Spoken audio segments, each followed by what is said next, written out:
Welcome, ladies and gentlemen. We are kicking off the decade with the Blast Premier Spring Series. We are going to be here live from 3 Mills in London. We do have the very best in the business, the best in the world competing here at Blast Premier. Who were on the way up and up last year. I'm hoping that we get some good Counter-Strike. We've had to take everything online. Blast have run into this challenge head on. We are pushing the limits of what's possible with the online broadcast. 1 versus 4. For 754 days, we've been without a stage, without a stadium, without a crowd. But now Blast is finally back where we belong. This is an incredible electricity in the air. Can you let me hear you roar? Today in Lisbon, we will show everyone that we live and breathe Counter-Strike. The return of the Royal Arena and a chance for a new monarch to now be occupying the throne. Send off 2022 in proper fashion. Let's do this, Abu Dhabi! It all comes down to this, to define how we end the last season in CSGO. It's time to make your country proud. Get loud! Abu Dhabi, make some noise! It feels like the stage has been set wonderfully. It is you who sets the stage with us. Make some noise!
We are back with the final day at the Blast Showdown. Not only the final day for today, but actually the final Showdown day ever. Next year, Blast is moving into a different format, which means that the Showdown no longer will be, which means that you and I, Maui, we have to appreciate and enjoy today. We have 2 games on the cards, and we have had a long tournament taking place the last 4 days, and I'm curious to hear your thoughts, Maui, so far. Have you enjoyed it, and have you, I guess, gotten what you wanted out of this last Showdown? Enjoyed it is one way to put it, Pimp. I'm not sure if I loved it, hated it. The quality of Counter-Strike was It made you feel, you know? Yeah. Yes, exactly. Life is about the range of emotions that one can possibly experience, and I think the Showdown always brings that. So in that way, I am going to miss it quite a bit. The new formats that Blast is coming out with in the upcoming year are going to be really exciting, but I will miss something about the cutthroat nature of BO3s in online Counter-Strike. And look at this. We've got a FaZe and OG in the finals, along with Falcons and VP on the other side. Two of those teams are going to be making it all the way through, but we had to say goodbye to some teams that I feel bad about how they played, really. Yeah, me too. And why don't we just dive into a bit of that while having the bracket on? I think there were a couple of surprises that we kind of have to dive into, and I think two of the biggest surprises were happening in the left side of the bracket. I'm looking towards Heroic, and I'm thinking of Heroic, and I thought to myself, listen, OG, good team. No doubt about it, you know. OG are moving in the right direction. They're trying to rebuild their roster. They're bringing in some young talent. But for Heroic, look at these 5 players. You have TeSeS, you have Shoes. They've been in major grand finals. You have Nerds, who were part of that ENCE lineup, who at once upon a time were a top 3 team in the world. Kixen, labeled as the next big thing as an in-game leader. And then Dexter, who, individually speaking, is a great shout. So why is it, Maui, that Heroic have been so disappointing, not only here in the Showdown, but struggling as of late? Wow, there's unfortunately, I feel like some of it is circumstantial. The fact that because Dexter hasn't played with them as much, it feels like, sure, the roster has technically been signed for a long period of time already, maybe 4-ish months, but at the same time, they don't have that much in terms of officials practice. And I also think that for whatever reason versus OG, they were just simply blindsided. They just didn't expect OG to come out with good ideas, good plans. And I felt like Heroic, on the other hand, was sort of just sitting on their hands. They probably thought that they might have to gear up for the NIP game, a potential phase in the finals. But when they actually just played OG, I just felt like they weren't even really serious about it. Like, OG was doing everything proactively, and Heroic, on the other hand, just kind of played back and let their fate be sealed. I'll be honest, if there's one thing that stands out to me, Maui, at this Showdown, it's that very first game between NIP and Amkel. I'm not gonna lie, you know, it's yeah, if you haven't watched the game, if you haven't seen it yet, you know, I think you should go back and watch the VOD. To be completely honest, it's gonna be hilarious. Yes. I think Corner and Mohan did a great job, you know, guiding people through what is a big mess between NIP and Amkel. So we spoke about NIP, we saw them at the groups in Copenhagen. We thought to ourselves, listen, this is a team that is trending upwards. Perhaps, you know, a good-looking NIP for the future, and then the Amkel game happened. So where does that leave us? It leaves us with an NIP team that I also thought would be fairly competitive in the Showdown, eliminated in the first round by a team that was playing with their coach. Yeah, Amcal were playing with their coach. They weren't even playing with the up-and-coming rifler that they've picked up for some of the other tournaments. And NIP, on the other hand, just their fate was sealed so quickly in a way that just dragged out. It felt like none of the players had any synergy whatsoever. It felt like on Vertigo, I had no idea what was going to happen at any point in time because they just simply lost all of the characteristics that make them a real team. And on the other hand, their lack of resolve was disappointing, the lack of individual firepower. NIP was definitely one of my most disappointing teams, along with Heroic, in this entire this entire tournament, because just what they brought on day one it's almost inexcusable for what a professional team should look like day to day. And I know that sounds really harsh, but I've seen this NIP team play better. They played better at Yala Compass. They played better at the fall groups where they took a BO3 off of FaZe. And for some reason, when they played against Amcal, it's almost like they just decided that they were going to sleepwalk into that game. Yeah, it was a weird showing from NIP, and I completely follow your line of thought right here. When you've seen a team play so much better and they then somehow, some way don't show up at all, it makes you with a sour feeling in the mouth. And even Xyz said it himself, it was embarrassing, and we'll see how they're going to bounce back. For now, though, I think we should start slowly but surely to zone in what we had happening yesterday, because we are nearing the end at the Showdown, and we're very close sending 2 more teams into the fall finals. We had Complexity take on Falcons in a very close game, at least judging by the 2-1 scoreline right here. It did feel like Falcons were the better team. They got it done on the 3rd map. FaZe versus Pain, incredible close on map 1 and map 2. Pain pushed it into a 3rd but ran out of steam, and then of course you had Virtus.pro taking down Big in what of course always is a 4-hour marathon between those 2 teams. We also had some traded play of the day's nominees coming for you, and we have the results ready for you, and we'll start off with, I guess, one of your favorite players of all time, Maui. Oh yeah, absolutely. I mean, we've got JDC right here, John DeCastro. I've been loving this guy. I've been loving everything that he's been bringing to Big. Comes in 3rd place for the play of the day. Just a great mid-hold. That's his signature spot now. Honestly, one of my favorite players at the moment is Big Rosero. I think he'd sneak in on a top 10, top 15 in that regard. What he's been able to do with Pain Gaming, the way he's leading, the way he's playing as an in-game leader, I love it. Even bringing out the P2000 against FaZe Clan, almost acing. Part of the story was that he hit the last guy, but he couldn't kill him. Take down Frozen and the rest of FaZe, who slots in at number 1. Frozen with the Tech 9 here was able to find some pretty dirty entries in a crazy back and forth between himself and Pain Gaming. No big surprise that Frozen is the winner of the traded player of the day. So we're also going to find out who are going to be the winner of the GG Bet predictions. And I do want to say, had it not been for Jackie, I think I would have been in contention for this. But Jackie have stolen 2 of my lives, so I'm down to 3 points, which is not especially good. This was our predictions from yesterday and the updated scorelines. You and me, Maui, we're both sitting at a 3-point scoreline right here. It's not looking too good, but at the very least, you know, Jackie messed it up massively, so he's last. Yeah, that's the whole goal of this. You're just not trying to come in last. It's either first or last. That's how I feel like I look at prediction contests, because everybody just forgets who's in the middle. And wait, what? Launders went for what? Ooh. Dude, you're in first place. You don't need to do that. Okay. I love that. You know, he's swinging for the fences. Yeah, he want to win big time, you know. What's the fun in winning by 1 point when you can demolish yourself and I guess win by 3 if you're lucky. We do have 2 games coming up, and we know what those games are. FaZe taking on OG, we have Falcons taking on Virtus.pro, and I'm not gonna lie, I think both those games are gonna be interesting for their own reasons. But Maui, why don't we zoom in and zone in on the first game of the day? You have FaZe taking on OG, you have 1 game for a spot at the Fall Finals, and you have 1 team who came in, and that's FaZe Clan, obviously saying that we don't give a damn about anything else than qualifying for the Fall Finals. Anything else would be a disappointment. Right. Frozen has made it abundantly clear in some of his interviews about this event that this is really it's all or nothing for them. It's not about just winning the BO3s. Some of the teams go into the showdown looking to build some confidence. FaZe knows that they should be at the Fall Finals. They know that they messed up in the Fall groups, that this is almost just a punishment that they're playing these kinds of games, as opposed to everybody else who should be fighting to try to take them down. And some of their individuals have been popping off. FaZe took down Rare Atom, Pain in what should have probably just been a 2-map series overall, and this is how they got here. They got upset by NIP in a shocking game, mostly spurred by the fact that Wrinkle went nuclear against them. But really, I don't see any player at this event, I don't see any player in their side of the bracket that had anything close to what Wrinkle had in order to slow down FaZe, because they are simply on a warpath all the way through, and they're not just trying to qualify for the Fall Finals. They would want to win that event too.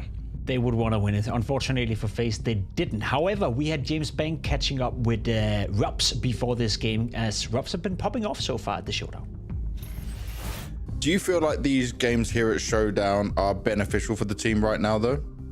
Well, if we win the matches, it's definitely beneficial. You know, we don't want to lose here and then get even more harder slap in the face, obviously. So I guess in that way, so far looking good. Definitely helping us, I would say. Yeah.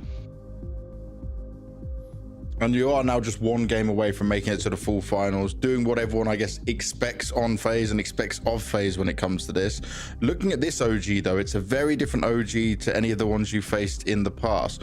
What do you make of this iteration of the team? Yeah, I mean, just another iteration of OG, as you say. I think I haven't personally watched that many of their games, but coming to this match, we obviously prepared.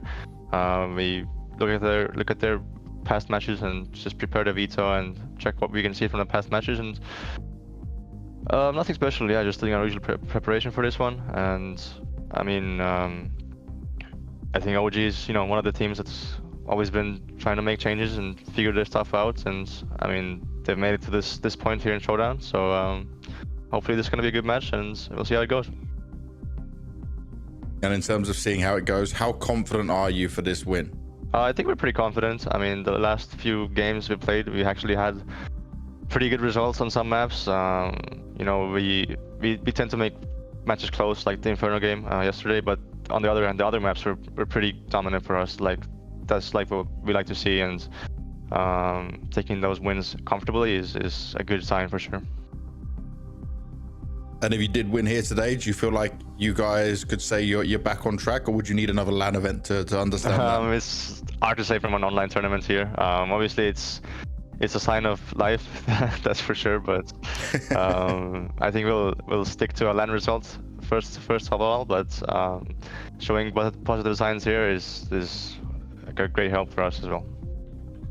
I like the fact that Robs is actually putting what I thought into his own mouth, so to speak, and says it out as it is. You know, FaZe are not to be judged by online results. However, FaZe are to be judged by online disappointments. So if they weren't to qualify here, if they were to lose today against OG, then we could speak about FaZe really hitting a rough period. Whereas if they win, it doesn't really change anything apart from what we expected. So is it, in theory, an unfair fight for FaZe heading into OG game?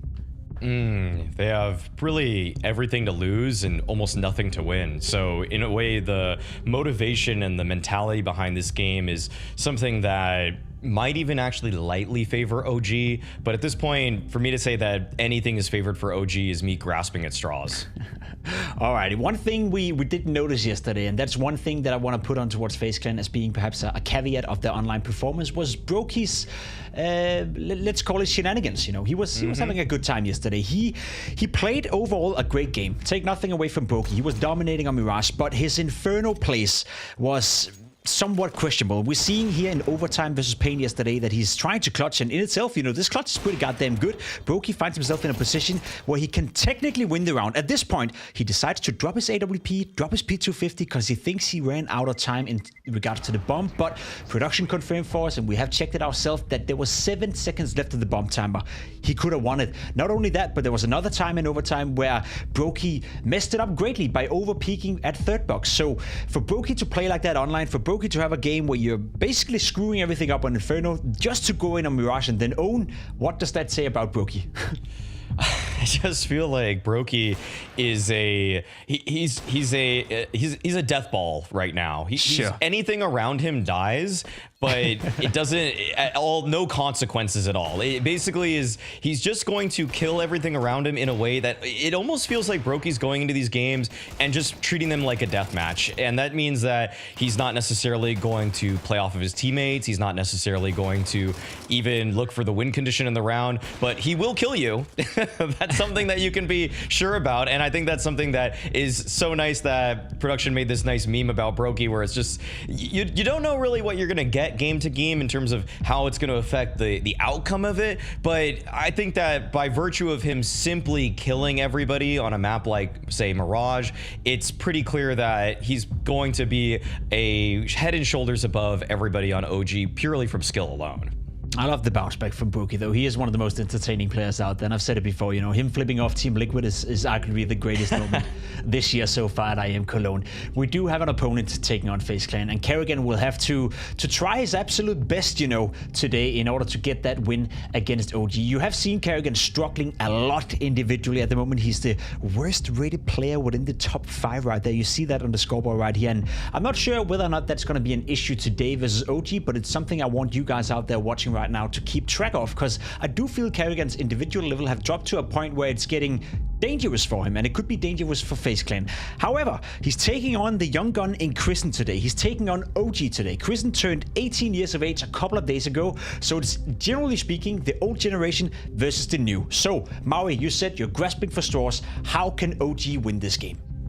Well, I will say, to the credit of OG, to the credit of Kristen, I feel like the team has shown a bit more structure than some of the previous iterations. I feel like when I'm watching this OG, that there's a purpose, that when they were, say, led by Keto in the past, I sometimes felt like it was Keto that was trying to acclimate himself to the in-game leader role, whereas on the other hand, Kristen has been in-game leading prior to this with Mao's NXT, and in doing so, he's really actually already honed his abilities as a caller together. I do see some maybe errors and sometimes a weird mid-round here and there, but I feel like he's already ran through the gauntlet of online CS as an in-game leader. And so it just feels like now OG, they have some ideas. They're working together as a team, and that has worked greatly to their benefit. The upset victory that they had against Heroic was such a surprise. It was such a shock because the way that they did it wasn't just random. It actually felt like every single round they had a start to finish idea of how they wanted to play it.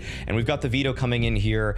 Actually, OG are going with a Dust 2. I actually thought they would try to build off of the success that they had on Anubis, and they actually lost Dust 2 to Amcall earlier this tournament. So actually, everything I said about OG, it was kind of on some other maps, but Dust 2, on the other hand, I find it a little bit curious, almost like they're trying to random FaZe here with this veto. What do you think, Pimp? I think so as well. I think you know, they realized they are the heavy underdog. They realized that realistically speaking, there should be no way they beat FaZe. So the only way in order to try to rattle them out a little bit and perhaps steal away one of the maps that's needed in order to win the game is by trying to surprise a little bit in the veto. Because you're right, what we saw against Amkill wasn't pretty at all. I think we agree that FaZe are the favorites, and if I were to take a guess, I think the GGBet live odds would agree with that sentiment as well. You see them on your screen right here. It is pretty lopsided in the favor of FaZe. Now, if there's one thing, Maui, before we jump into the game, if there's one thing that I think OG can rely on, it's Moto, and I think Moto has played a great tournament so far. So maybe quickly you can touch upon why Moto can be the difference maker for OG.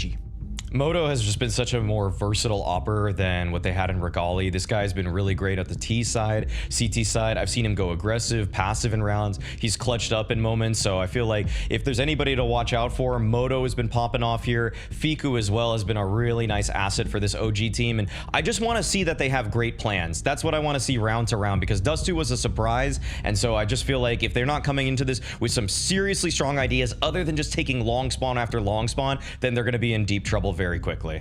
They're going to be in deep trouble quickly unless they can show up today. I think we can all agree with that sentiment. We are just about ready to get the game started, just about ready to find out who the first team qualifying for the Fall Finals through the showdown is. But before we jump into the game, we're going to jump on a quick break. And once we're back, it's going to be with Dust 2 between FaZe and OG.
Good afternoon, Counter-Strike. It's Sunday, the 25th of August, the last ever showdown we're gonna get, Vince. And luckily for us, we're strapped in the virtual commentator booth for OG taking on FaZe, a best of 3 qualification game, Vince. You are effectively inches away from stamping your ticket to the Blast Premier Fall Final.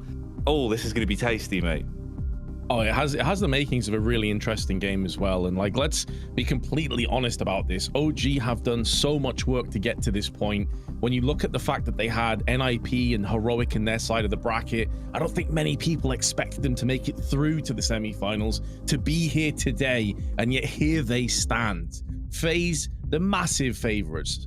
I think it's safe to say, as you can see on the screen right now, OG beat Heroic, not just beat them, but beat them 2-0, and then scraped by Amcal, who beat Nip in that crazy game they've already talked about. So it's just posed this in a really interesting position here, Jackie, that I don't think many people really anticipating. No, not at all. I think, you know, I was the only one that thought OG might actually win that game versus Heroic, and they bloody well did, Vince. They pulled it off. And now today it's Launders that's got a touch of the madness. He believes they can take down FaZe. And honestly, mate, I don't know if it's as far-fetched as it might seem at first glance. I know I kind of go a bit west with the predictions, so I can't talk at all. But I genuinely think there is an opportunity here for them. Like, the roster looks good. It feels like they've got good energy. They're bouncing off one another. It just depends more so. Is FaZe going to turn up and play like the FaZe we know they can be, Vince? Or is it going to be the FaZe that makes mistakes, right? It's a tale of two sides. It's like a coin. You flip it. It's got two sides on it. That's how coins work. But it won't be a coin flip here. Instead, it'll be a game of Counter-Strike. FaZe taking on OG. Strap in for it as we kick things off on Dust 2. OG on the T side. FaZe being your CTs for this one. Let's get into the pistol, Vince, and see where we're going. Yeah, I was surprised to see Dust 2 come up. I wonder if it is OG throwing something out in left field and trying to catch FaZe off guard here. And Rops' interview, it didn't seem like they'd done that much homework. Bare minimum stuff. Fiku, though, going to open things up with that P250. And the Molly on Rops forces him out. Fiku doubles up. Immediate impact from the Polish man. And now forcing away Carrigan from the window, trying to build up enough space for the post plant. Oh, mate. Tasty taps on the P250. And FaZe, this is uncomfortable, isn't it? Opening pistol round, and you already realize that it's fallen through the cracks. You can't bring it back. No retake possible. Kit in the back pocket for Carrigan. Rain and Brokey both have Kevlar on the chest. You might as well save it. So OG, off the back of Fiku coming out and punishing on entry, they take that first pistol. Lovely way to get us started here. Rain going to make moves at least towards top mid. And I was thinking he would take first contact, but it's actually Carrigan back round towards Car, who does a bit of damage. Obviously, worse for wear it would be if they lose their gear. They want to hold on to what they've got and let this one tick by. Round itself, though, Vince, that's going to be OG's to start the series. Yes, sir. 2 exquisite headshots. And they could just be coming into this game with a sense of, like, we've already achieved so much here.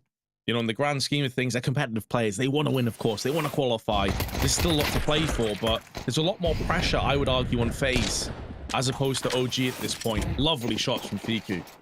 But it also feels, Jackie, when you look at the overall standing, the fact that Ancient is next, the map that FaZe are very powerful on, if there is going to be an upset today, it does feel like OG have to win Dust 2. Yeah, it's got to start here, right? And give you an actual springboard into the series. Can't wake up late. We'll come out swinging from the get-go. And they've got a little bit of that energy to it, mate. That's the sort of team OG are right now. Pound for pound, feels like the best OG roster we've seen in quite some time. Here in a second, though. Can they get through cleanly? Obviously, FaZe spending the rest of the penny and dimes. They bring out some upgraded pistols. MP9 on Rain, Carrigan and Brokey sporting the Stereo Scouts as well. One towards Long and the other in the hands of the IGL at middle. He's caught whiff of them. Nade should be pretty on target as well. Good damage done.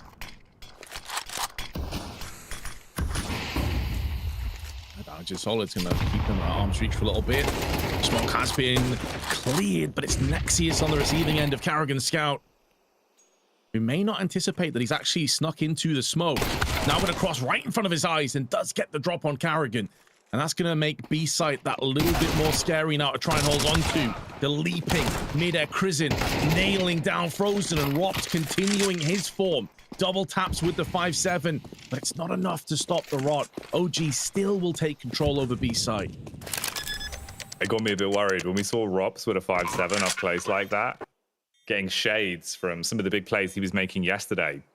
Kind of expected him to hit the uppercuts and knock their blocks off, but they bypassed him eventually. So it's 2 weapons down on the ground for the T side.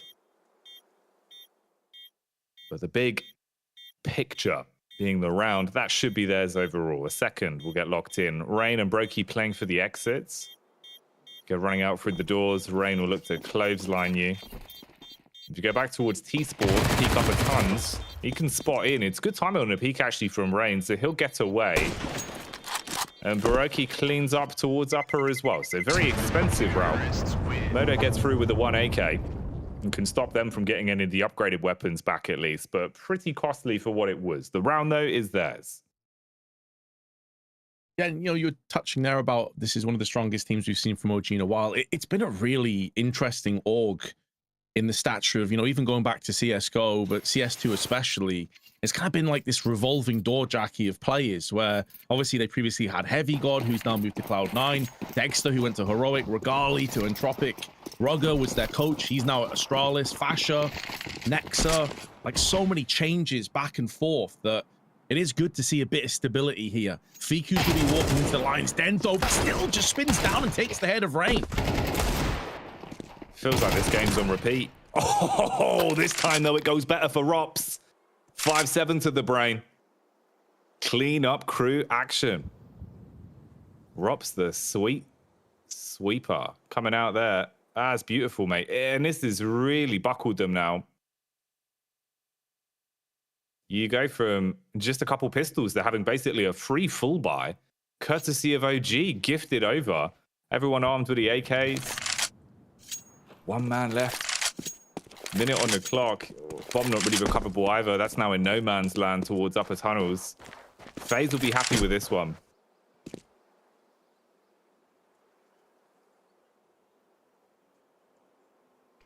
That's the difference of the very top teams. They have that star power where Ops can just say, do you know what? Screw it. I've got a 5-7. I'm feeling good right now. You almost couldn't believe. You saw from his reaction when he got those 2 kills in quick succession. It may have even been a collat. I'm not entirely sure. But he almost like spun his head like, hold up. What just happened there then? He almost was like shocked at his own brilliance. Now Crizin can do nothing but save his AK. You can see he's paranoid about being pushed around the back, but he should be good to go. Go on, you know you want to kick it.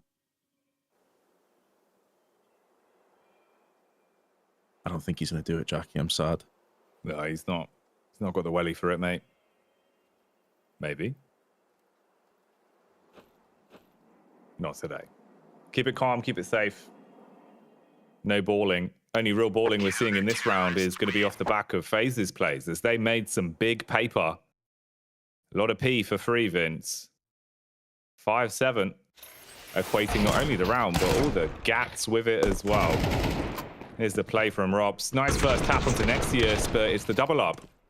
Oh, recoil from it. Mate, the pog on that. He couldn't handle it.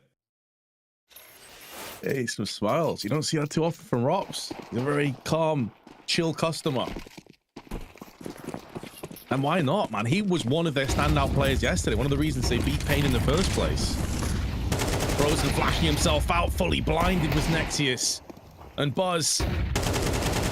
They've connected one more flash, but Karrigan's now going to try and clean this one up with Rain. Yeah, shooting gallery in. Couple of casualties. Not too shabby as far as OG are concerned, but they did force into this round. Moro's going to make a real go of it, though. This round's not over just yet. He's got time, and he has the bomb.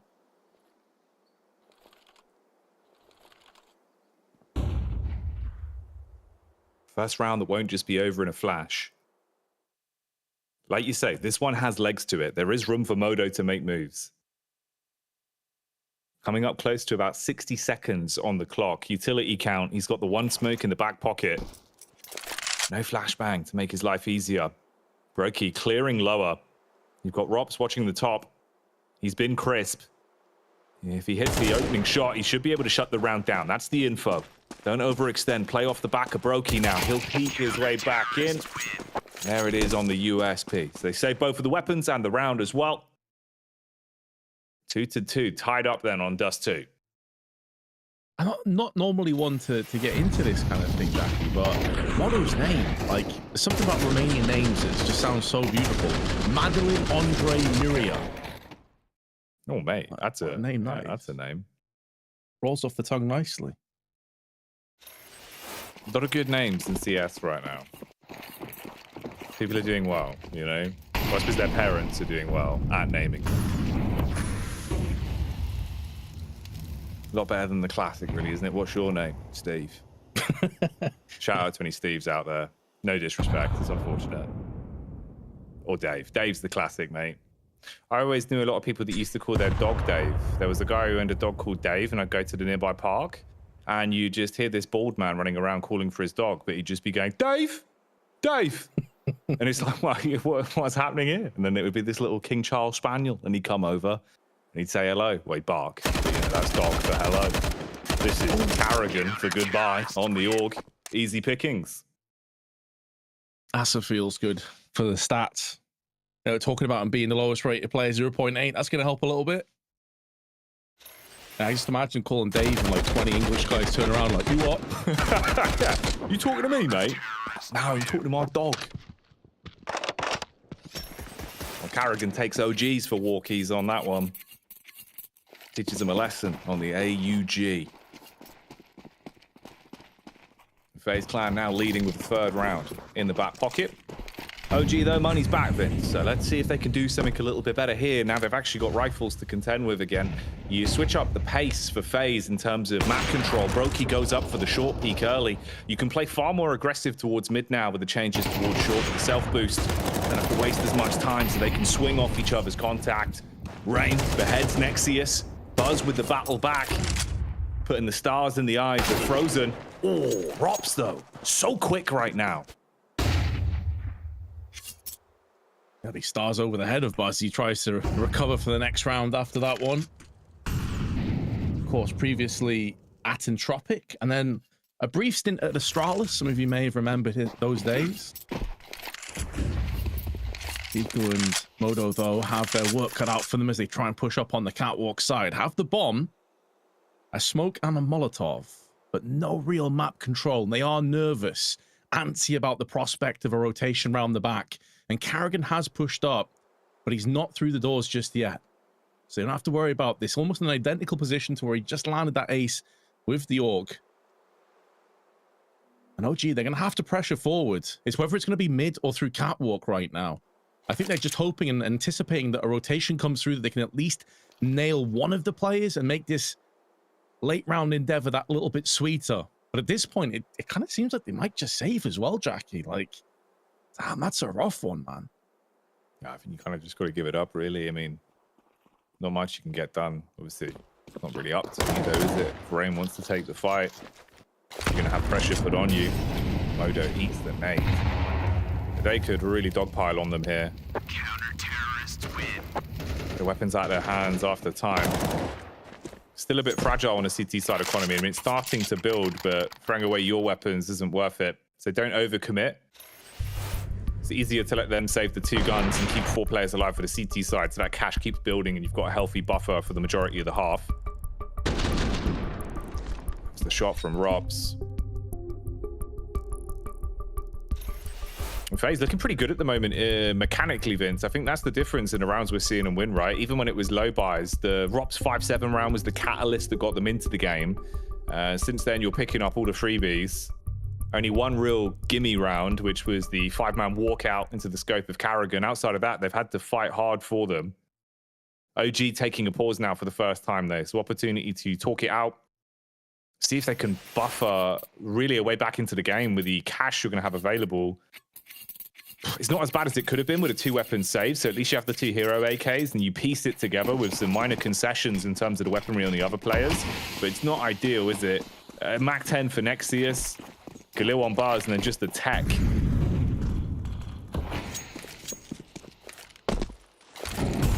Options looking pretty bleak right now.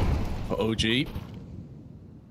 Try and bypass that smoke, but Brokey is anticipating this and he's begging for the opportunity to show what he can do with that AWP. Such an aggressive type player. Saw a lot of him yesterday landing 2 or 3 Ks, flicking, being aggressive with it, almost entry fragging with the AWP at times. Molotov's going to keep him at bay. Flash in though. This might be pressing the button for a bit of aggression, mixing up the pace. Last round was a rough potential save, and here they have got some early success, but Brokey up close. P250 as Chrisen just sprints by, nails him with that Tech 9. Rop's in trouble now, back to the wall, and he's gonna go down to the hands of the Romanian. Chrisen though flicks away and won't connect the shot. Monstrous Modo left in a 1v2. How far can he go though? That's the question. Crouches his way under the opening bullets, blind from the flashbang. Frozen recovers the round. Couldn't clutch it up. So FaZe keep the ball rolling, dominating now in the half. And Robs again, even with the moves there, the backstab towards the B site. Looked like he was good for 2 of the pickups. But his teammates, they course correct the sinking ship. Clutch that one out. Don't give Modo the opportunity to do something to get energy back to the OG camp. Oh, man. And this is the peril you're left in. 5 rounds now on the spin for FaZe. OG with the investment down the drain. You've got Deagles effectively. And Modo, first to fall, goes straight into the scope of Brokey. So FaZe, you've got a 5 versus 4. They can play the trade game on this one, play a bit more passive, and no, they should be good for a 6th round.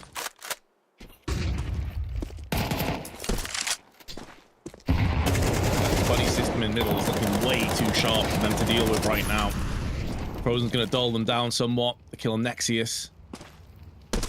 Interestingly as well, by the way, there are 8 nations being represented in this game. 9 if you include the coach Lambert from OG, who of course is French. Quite a few Danes on the server, one of which is Carrigan. This time he is going to try and push around the back of them. Fiku to his right. Buzz to his left. He has been spotted. He could very well fall down. He's just getting pivoted left and right, dizzy on those rotations. And if they can get that AUG in their hands here, there's still 3 players left to try and punish FaZe for this aggression. You just better hope OG know their nursery rhymes and have asked Rain to go away, come back another day, because the man's on a flank. His teammates are drawing the attention of the T's, but it's the backstab that should finish it. And Rain with the final killing blow, they secure another one. So limited casualties, but many rounds. And for OG, limited opportunities. You know, we'll go back to our opening talking point on this map, Vince. I think about 2 rounds in, we were saying this is the map they have to win. You've got to come out swinging and really show that if OG are going to take this series, it's got to start here. It's rough for them at the minute. Can't find that posture on the T side. Feels like individually as well, FaZe are just shooting harder at the minute. Robs has been hitting some belters. Oh, hang on. No rifle for Robs here, though. He's on the raw. I don't get to see him using this too often, but very capable AWP. We saw him land a 3K on the save round. Some really nice shots, some flick shots from him. So certainly capable.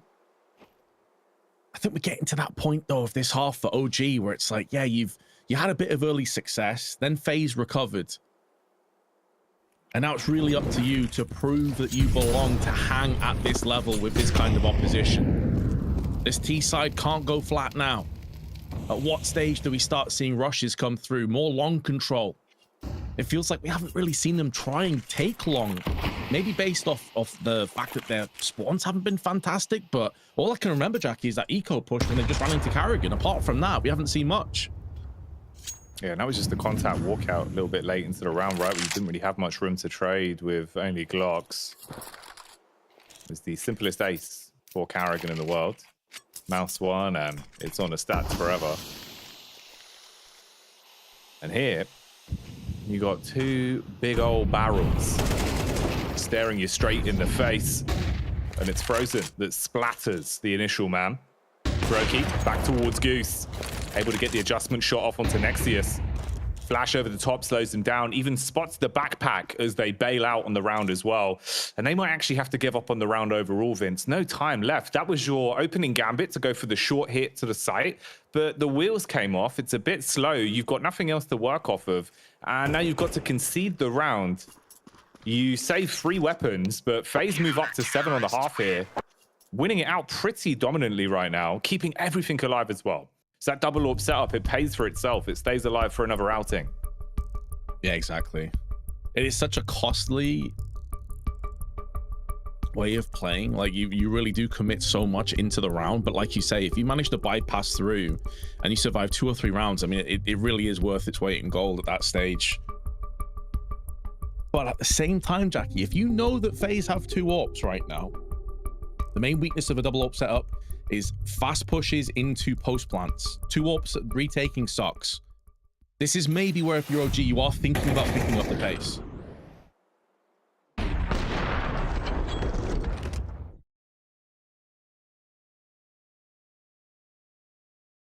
At this point, though, I don't know if thinking about it's really going to help, mate. Actions are going to speak louder than words. You've got to do something soon. I mean, what? 3 rounds left on the half here. 7-2. Money's been rotten for them. Rounds have not been ideal. It never really feels like you're able to get that opening pick on a board and then leapfrog from it. And the nades have been so good for FaZe as well. They've been controlling the map with the utility on the CT side. Oh, even Fiku in the 1v1. Karrigan on the AUG, dueling as if it is an AK on the stutter step round the doors and still gets the frag, staying alive as well. That's rough stuff, mate. You know, Fiku looks so crisp. Those opening P250 shots is what guaranteed them the pistol round. One of the 2 rounds they've been able to get this half. And that was him going balls to the walls, confident. Nice shots whilst on the move. Here, stationary, loses the duel, swung on by Karrigan and Buckles. And you're down to 4 players again. And the util's not looking great, Vince. I mean, that's one of your smokes. One of 2 smokes they had thrown out, blocking off down for the CT rotate. If you wanted to go for a mid to B or at least sell that idea. FaZe respond back with utility. They group up for the late long hit. And this is the last of the nades going in. 50 seconds then. Karrigan, can he do something gross with the AUG once again? That smoke is actually kind of helping him to sit in position and allow Brokey to provide the overwatch. They still do have the Molotov, so they can toss that onto Car, but that's only one of many issues they have to contend with here. So smoking off the cross is one thing. They probably check their angles, and Karrigan does get bested. Modo nailing Brokey has given them a real opportunity now to get themselves a 3rd round. Rain tries to survive and act as a linchpin. And he gets caught in the back and put down. So it seems like OG are going to get some success. It's a delayed, slow, long hit that has worked in their favor, even though they lost the first player in the round.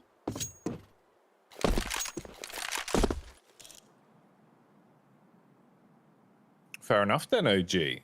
Pulling that one out of the bag. It didn't look great for them. It felt really risky on a walk-up with how little time is left on the clock. But Modo finds that big entry. Buzz with some fancy footwork as well. And a round that might actually give them a chance on Dusty. It looks insignificant now with only being 3 rounds on the board, Vince, but if they can get themselves to 4, you've actually got a fighting chance. It is the difference of maybe you can take a pistol and start to get back into the groove of things going into your CT side versus you lose 1 round and it quickly crumbles away and you just have to think about the next map. So anything else they can squeeze out of the half here, maybe, just maybe shows there is some legs on it. But that's the first time we've seen mistakes from FaZe in the individual plays. Every other time, Vince, they've looked so good mechanically and just investing OG in these fights. Yeah, Brokey not doing Karrigan any favors on that one. He needed the support for the sniper so that he could go unchecked in that kind of scrappy, chaotic last 15 or so seconds. The second that Brokey gets picked off, it's almost like Karrigan just died alongside him. Aggression, though. Frozen getting down into lower. And again, this is one of the sort of domino effects of adding in the self-boost onto Catwalk. It allows lower plays to come in so much more often. Get that support structure in place, but Frozen may have to pull the plug. Molotov is down, tags him down to around 70. Brokey in the meanwhile, switching and nearly gets caught off the timing. Tagged, but still alive. Frozen. Man, he looked like he was about to do something sick on the push there. The confidence was certainly surrounding him, but he goes down in the end. But OG with 3 players left. not looking ideal whatsoever. Rain brings the thunder down onto Nexius. Modo replies. Prison on the chase, spams bullets out, but does he realize Range just outplayed him? He tucks into the corner towards Shoxy and then takes the fight again. Oh, that's a baller move. And Rain batters them. Really nice play mechanically there. It's shut down in the end by Carrigan as well in the push towards long. Vince, they're schooling them right now. It does feel that way, doesn't it? It's like the older, more experienced veterans are showing the young'uns how it's done.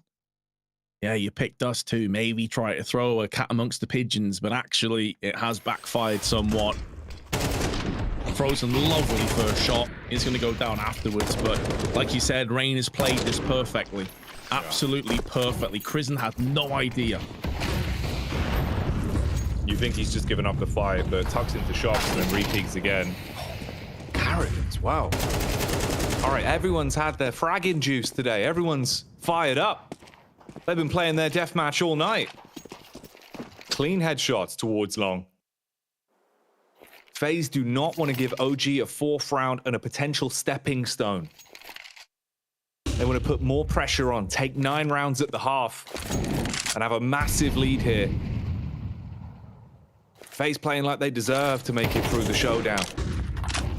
That's what's on the line. You win this BO3, you stamp your ticket to the Blast Premier Fall Final. Make it out of online and back to the LAN hall. And it could be the long haul for OG. 3 players left, tiptoeing their way up long slowly. Utility completely gone, bone dry, all down to the mechanics, and they're about to take a HE to the lips. Blows open the smoke. Carrigan with the timing though on the reposition. He gets spotted out. Nexius, a lot to do, but can he hit the shots? His teammates are being mullered, and it's Rain with the taps, blows them away, and takes a dominant half for FaZe. Hello, I'm Monesi. I am analyzing just 1 round. Let's go. So, he has really good skins, I would say. It's Ruby and really good balls. So he's gonna play B. They're starting 3B. Slashing really deep. Beating him down. That's the thing I'm doing as well. So he's getting the frag. I'm not sure, but maybe it's even me picking, because who knows, right? So he's picking banana with the first spawn. They're starting 3B. Op is picking banana, flashing deep for the Oper. Because usually, like, when Oper is on T side, he's holding the banana. Like this flash which he's throwing now, like he's like flashing the guy who's staying with Op and holding car with Op. So that's good pick, I would say. And I'm usually like, if I have good spawn, I can call it. And I'm picking banana, and you should do it only with a good spawn, like with the first spawn towards B. And third guy should smoke for you, like they did. They should smoke your car, so you will get like, I would say like not one way, but the smoke will extinguish and it's good. And the second guy just throwing some Molotov for Bell, or like just the banana. So yeah, it's a good pick. So now he's maybe a little bit, yeah, he's leaving the smoke on City. Honestly, like, okay, they're playing 3A. Okay, that play was not bad, I would say. Like maybe they, like T side maybe expected that Op will fall back towards A and that he will not stay, and they just like bought a little bit of time on banana, and they just flash pick with fallen flash. Now he's just leaving the smoke for banana and just leading towards A, I guess. The guy on banana is getting out of frags, so not bad. Yeah, he's holding the good angle with Op from Arch. I remember I was holding here with M4, I missed 2 people, and we lost anti-first round. Now he's leading towards B.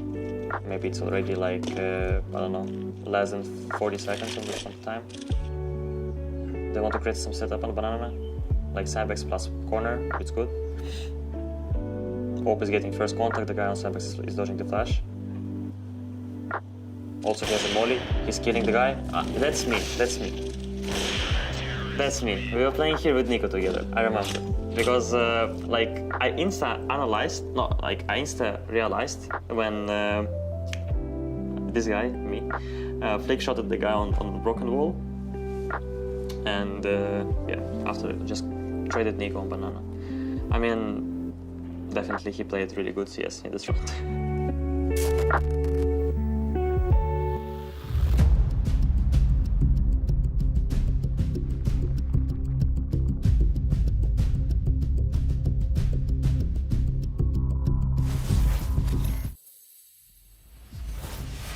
It's been brutal for OG on Dust 2.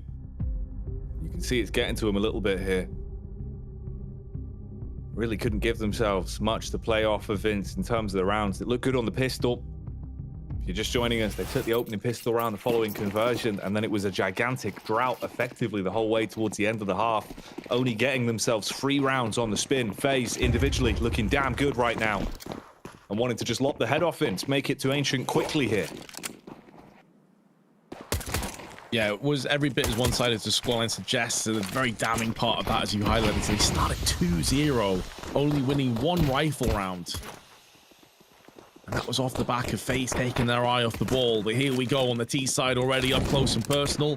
Molly tossed over onto the catwalk side, but it is Modo that claims the first kill using the boxes. They're trying to dispatch as many of those T's as quickly as possible, but it won't be denying the post plant. They do have the advantage on this retake, though.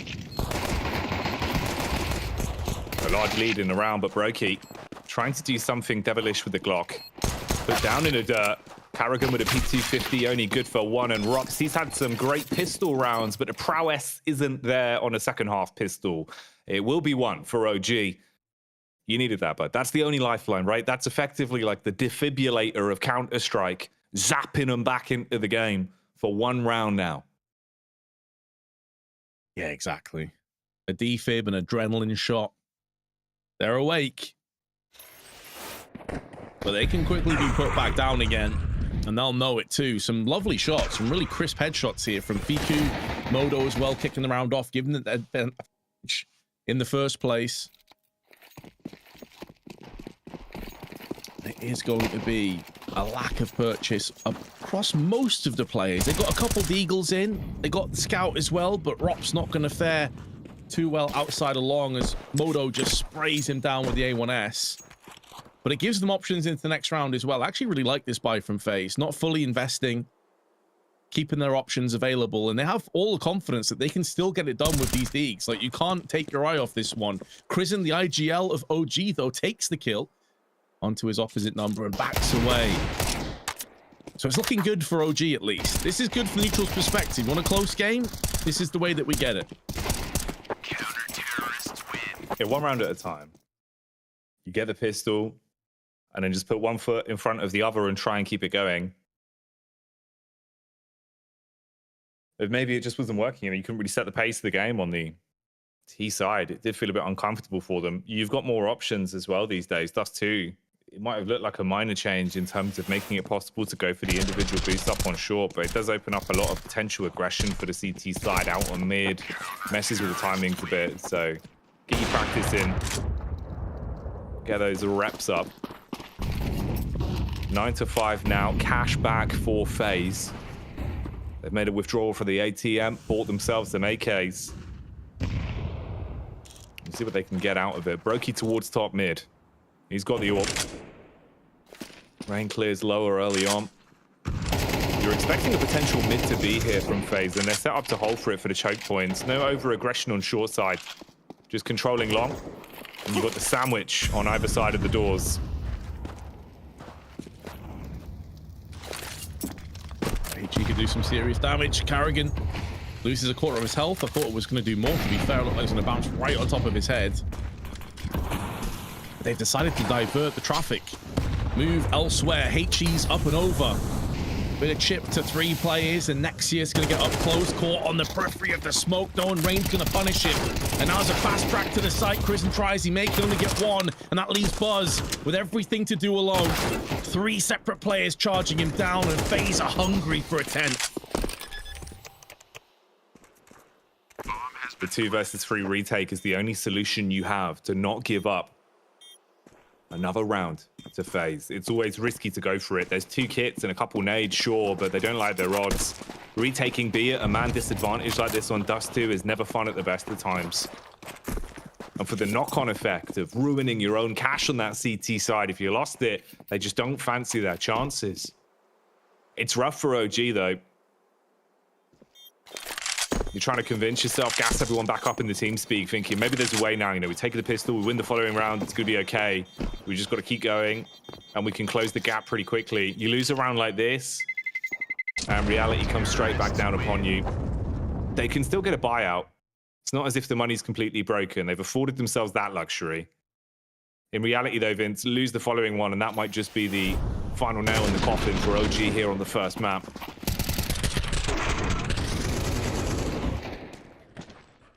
Yeah, they're hanging by the slimmest of margins right now, and they know it. That's the anguish in the face. There was a chance there, a couple of duels. If they'd gone in OG's favor, could be looking at a 9-6. Not the case here, and so they have to hold on with what they have. And that's 5 A1Ss. They've got plenty of utility and kits alongside it, though. And an early smoke is going to force FaZe to think about different options going forward. They're under prowl for a potential fast B hit there, but that's put an end to any of those shenanigans. They're also filtering out as well, watching on the long side. There is a smoke down on the doors. So FaZe with some early mid control being established. They can quickly bypass that and go into catwalk, or we could see another B wraparound. Considering the bomb is still outside of B, and 4 of their 5 are over here, that's a very real possibility.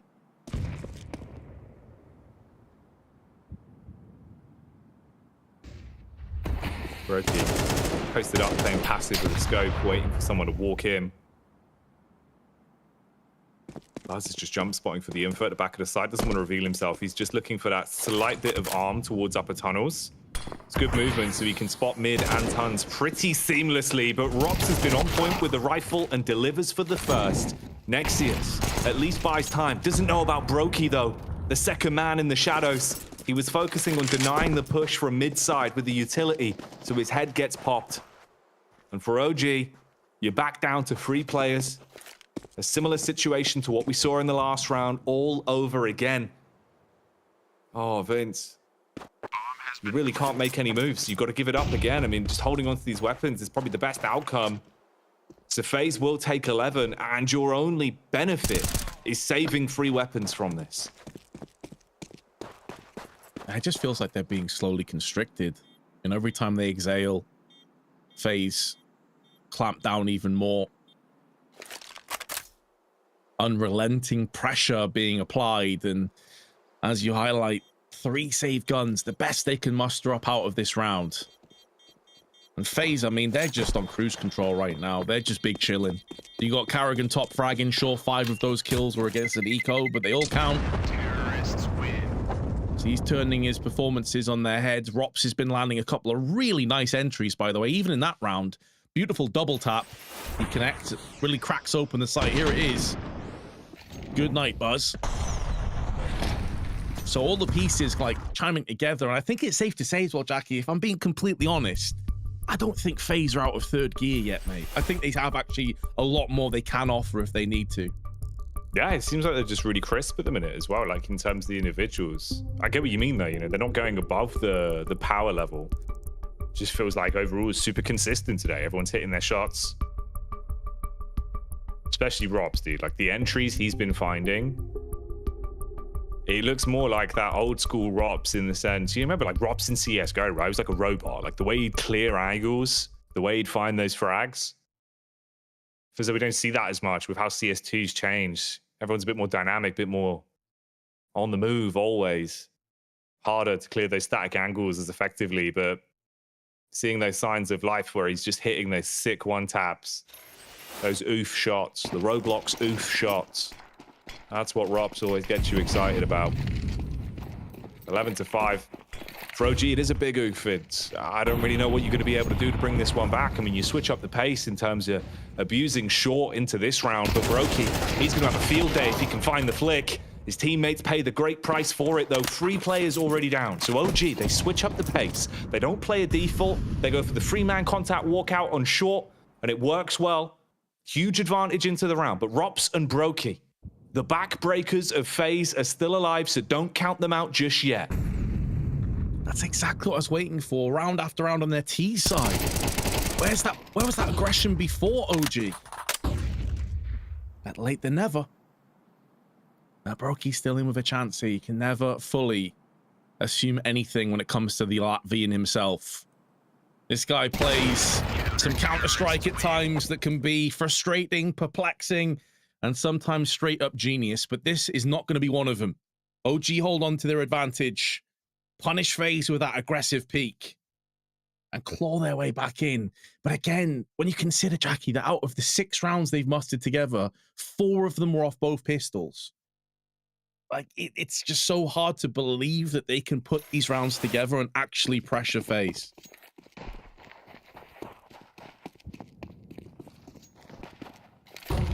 That's the rough bit, right? It's all well and good when they do it once, but can you do it 5 more times? At what point do you falter? A lot of space here. You're playing for the choke points on the extremities, so you're giving the room for Karrigan to walk out. Ooh, a little bit of leg. Here next to you, spot him. Information game doesn't go either way, it seems, but he will at least react and shut down Karrigan in the end. The hero scope of Brokey, good for 1. Rops so low with 3 health.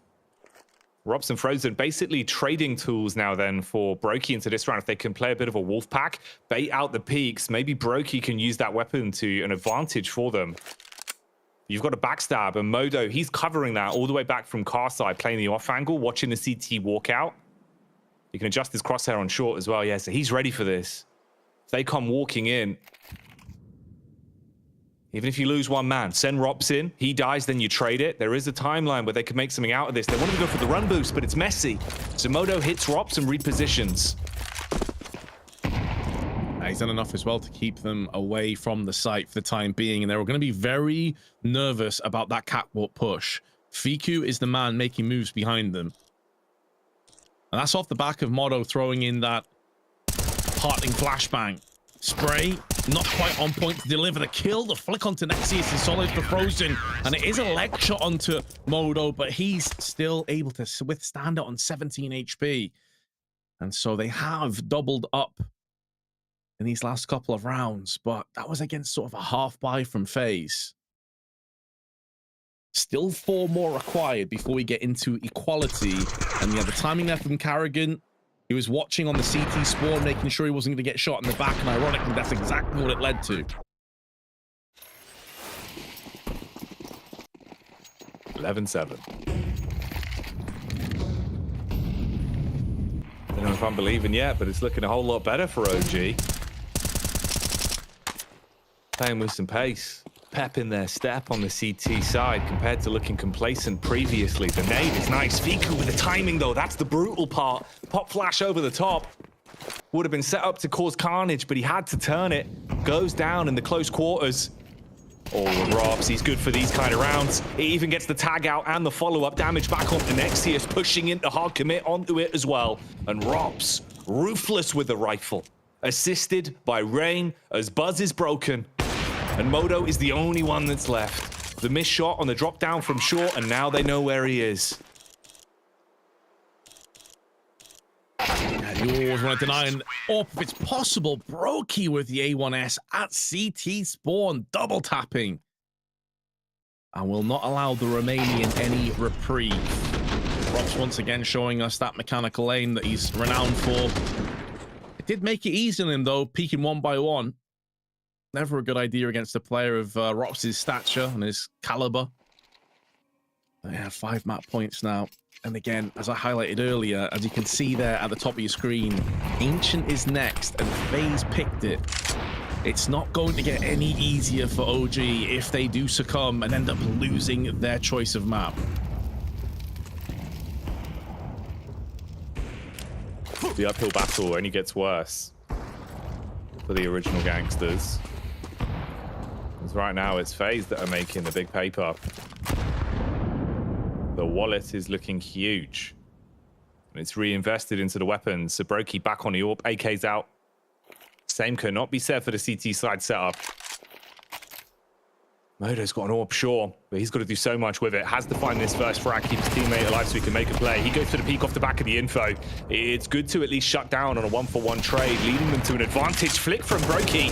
Oh, the chest shot softens them up, and they harsh commit onto the mid collapse. Oh, mate. Fiku falls. Nexius does get out. He's still alive. Loses about 30 health on contact. So we're down to a tight 2v2. Now, Vince, this is for the map. Frozen and Brokey Up on short versus Nexius and Modo. Oh, you would want Modo in this kind of position. He's been playing the best by quite a distance on OG, and they have got the double stack in play. Brokey anticipating that push, but the timing allows Nexius to now wiggle his way out of middle. And Brokey's not going to anticipate this.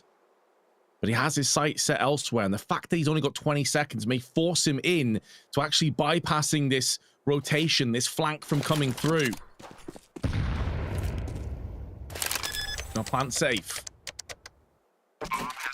Now Modo will be looking into this position from Cat. Does Brokey check it? He does as he sees both players. And Modo passes the bullet between his eyes. OG live one more round at least.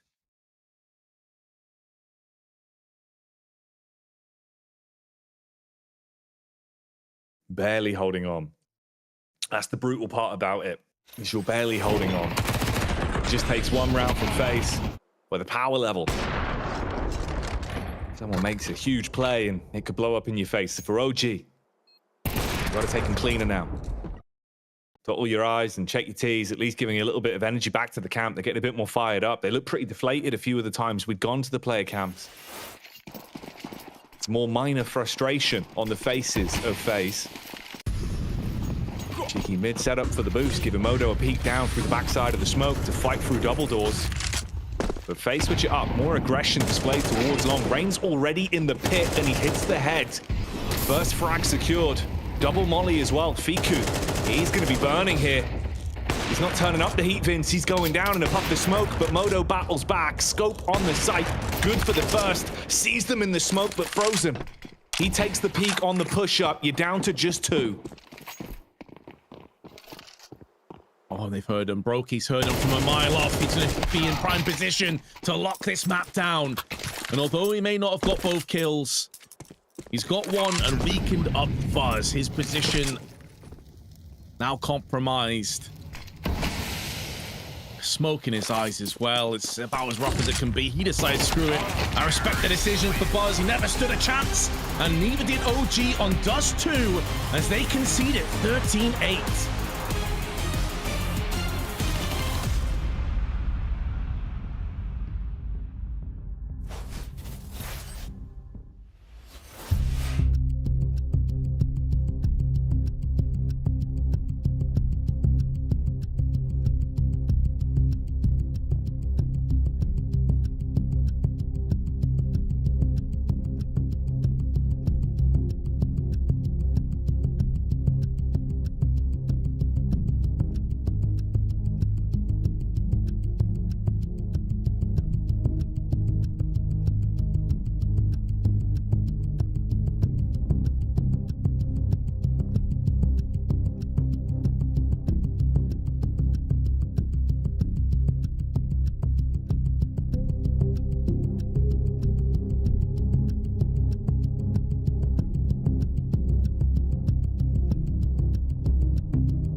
There we have it. FaZe take the first map versus OG on Dust 2. The map pick of OG didn't really bound well for them. We spoke about it coming into the game, Maui. You were a little bit surprised, and safe to say that it didn't pay off to risk it.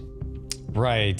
The fact that you only win 3 T-side rounds, 2 of which are basically based off of winning the pistol, is a bit disappointing for OG. I understand that they were trying to go for a bit of a surprise pick, trying to catch FaZe off guard, but when 3 of your rounds end with running out the entire clock because you couldn't really structure the mid round that you wanted, then maybe this gamble didn't really quite pay off, but it was always going to be an uphill battle, and there were obviously some players that still were able to show a good face on the side of OG, and that's kind of what we're looking for here. At least that's what I'm looking for here, because FaZe are still such heavy favorites, and that obviously grows with their win on D2.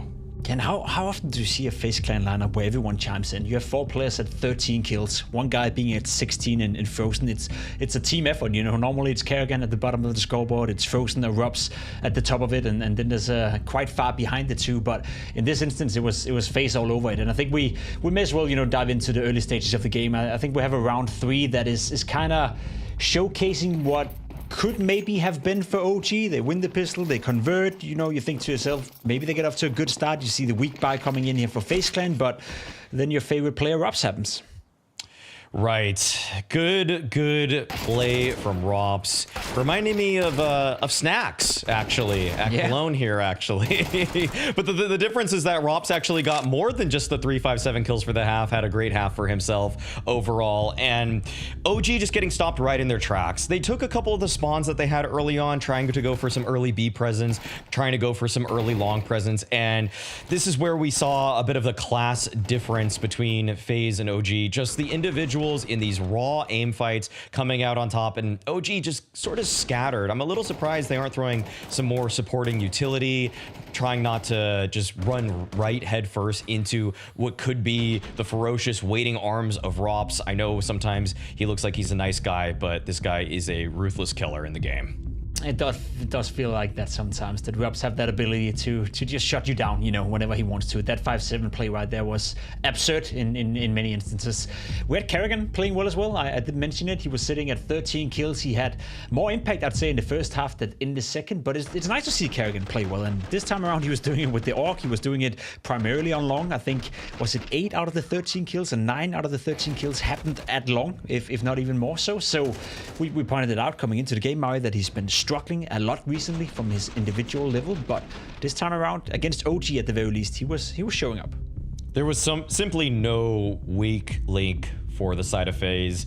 Some days when I watch FaZe play Dust 2, it's Kerrigan at long that lets them down. Some days it's actually, weirdly enough, the Frozen Rops defense towards B, but today they were simply infallible. Nobody at all was really unable to just convert the kills that they were supposed to, and that's really, unfortunately for OG, just no, there's sometimes you can just pick on somebody on Dust 2, you can just throw them in the blender, but honestly, when FaZe are in this kind of form, it's very obvious that despite the fact that this is an online game, despite the fact that so many people thought, ooh, FaZe in the showdown, they might drop something here, they might mess up, but today, it does not look like today is that day. No, it doesn't look like today is going to be that day, at least not from what we've seen on Dust 2. There was one guy trying his absolute damnedest for OG to make the game competitive, and I will say there were certain points in the game where OG perhaps could have made their way back into it. Moto, again, I feel like every time we've had an OG game so far at the Showdown, and even at the group stage as well, this guy is growing on me. I think there's some quality within him. Obviously, he's not a finished product just yet. A couple of missed shots here and there as well, but overall, I feel like he is a very interesting prospect for OG, and probably one for the future if they ever were to become, I guess, competitive again. Moto was undoubtedly a super solid piece. He was the guy that we highlighted in the pregame to be the difference maker. It's unfortunate that he just couldn't make enough of a difference. The rest of his team fell well behind his kill total. But the moments that I really did like for Moto is when he was actually in op v op duels with Brokey. We were highlighting Brokey too, and I actually feel like in terms of that head-to-head, to me, Moto was the better opper, which is not something I would expect to transpire for the entirety of, say, an event or a big LAN tournament or anything like that. But it's cool that Moto's going to be able to walk away from this one knowing that today he actually out-op Brokey. Yeah, I think he can be proud of his performance so far in the showdown, and I guess Dust too. Despite losing, he can still be somewhat proud of his display. We also had James Banks catching up with Moto heading into the game, so why don't we hear a little bit of that? I want to look at your individual performance because you're the highest rated player in the tournament so far for OG, and it seems to me like you have a lot of freedom. Do you have the freedom you need to play the way you want to play and make the moves you want?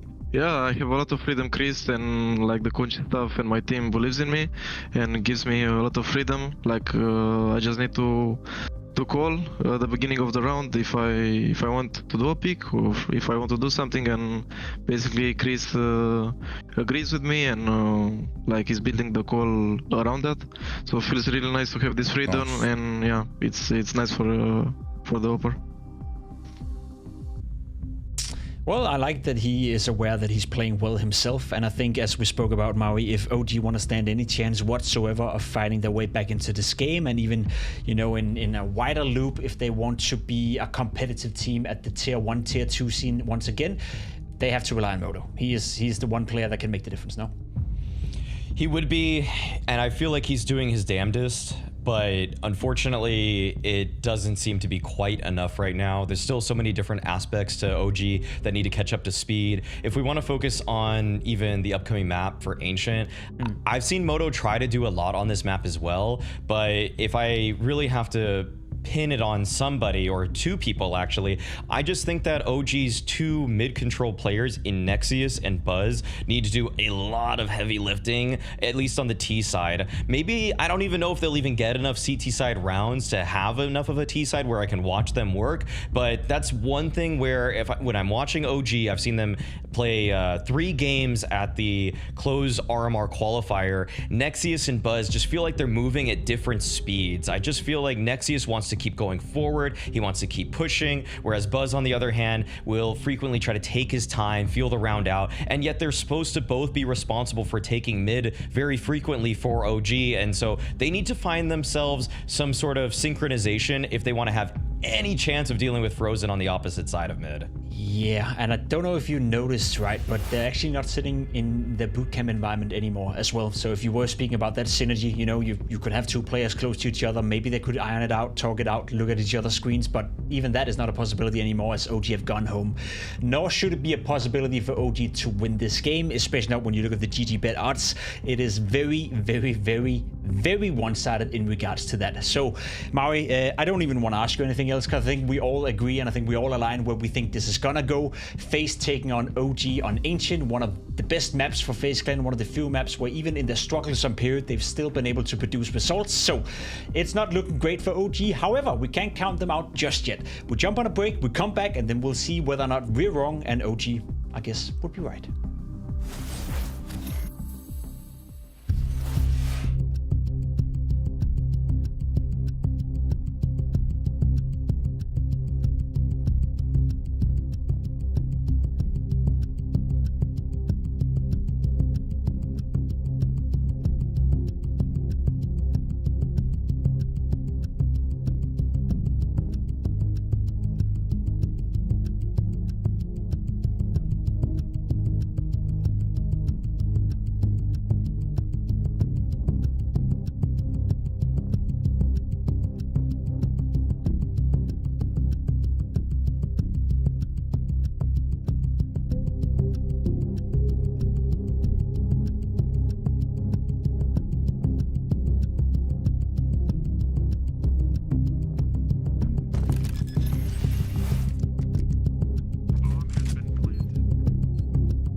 Qualification Sunday here at the Blast Showdown, and FaZe lead with the first map. Dust 2 was theirs, 13-8 over OG.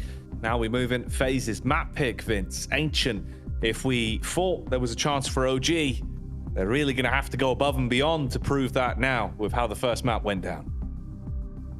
Very true, very true. And I think we all really echo the sentiments of the desk. However, they were the team that completely shocked us by beating Heroic and then beat Amcal. So they have got a couple of scalps so far in this tournament that we weren't necessarily expecting. Yes, FaZe is a different entity entirely, and on Ancient, we've already discussed that back on Dust 2, the importance of this. But I want to see more aggression, Jackie. The lack of aggression on that T side of Dust 2 was so saddening to me. It's like they're almost respecting FaZe too much. You must realize at this point, you are the huge underdog. So if you're going to go out on your shield. Actually take the fight to FaZe. Try and become like this next level. Get in their face, make them uncomfortable. 100%, bro. It's one of those where I think at this point, you know, leave no stone unturned. Go for those risky plays, go for something confident, do something a bit more aggro, and just believe in yourself. That's all you can really do. We'll see if there's some of those rounds. For now, though, it's a slow pistol walking out, contact towards the B site.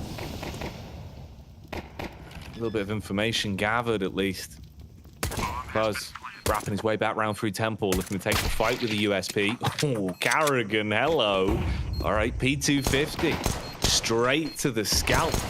Smoke on the bomb, looking to see if they can jump on it. I mean, they've got a kit. There's a timeline here where they could just steal away the defuse. And Nexius, he's just going to one-tap it. And by the time Rops realizes what's gone on, it's too little too late. You might find the frags, but the round, nah, that's OG's. Oh, there were so many of them clumped in Donut, though, Jackie. It was like Carrigan was basically in a 1 versus 4 while he still had 3 teammates alive. Just here, like he dies, everyone else is in Donut. Deary me. And Rops finally shows up to the party and crashes 3 players, but it's too little too late. Smiles on the faces of OG, just what the doctor ordered to kick Ancient off, but I think FaZe will be face palming a little bit after that round.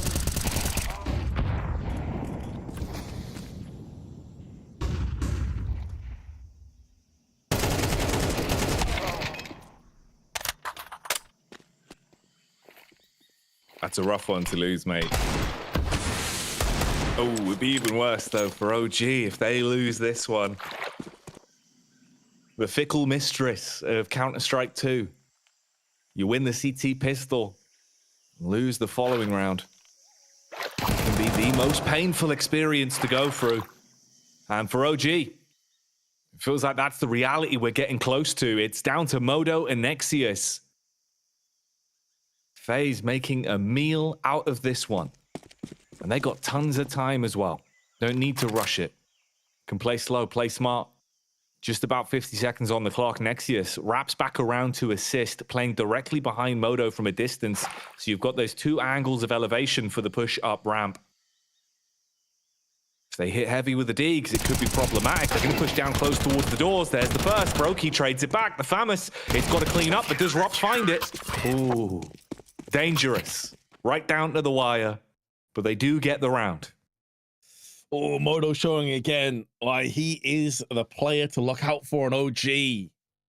Yeah, they ran into his crosshair. They should be winning that round, but still it's a 1v2 clutch at the end for the superstar Romanian player.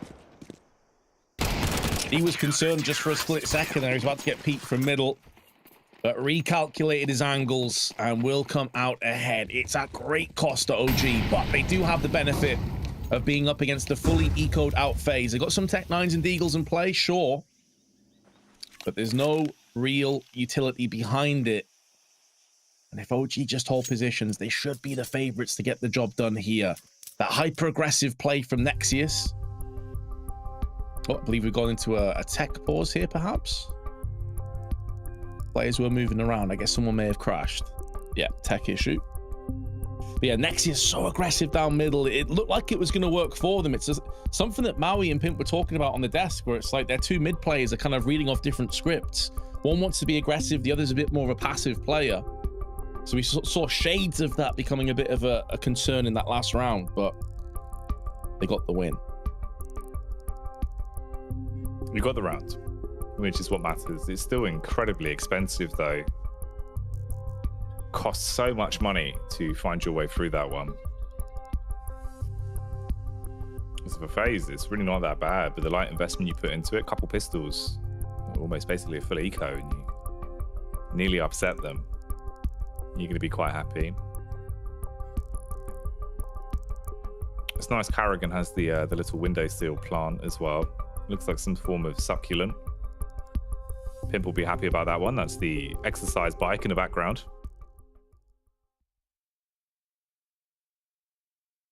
You know, some savings, Pimp actually has a custom setup when he plays Counter-Strike now so that he can cycle to run forward. That wouldn't surprise me. The guy's incredibly fit. Does the Zwift game, I think it's called as well, where you're like racing and stuff. Fascinating. Yeah, world champion.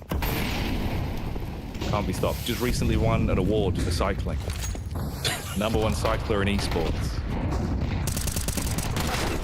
Ooh, the spin cycle, though, is what we're seeing here, Vince. All right, here we go. Clean up crew.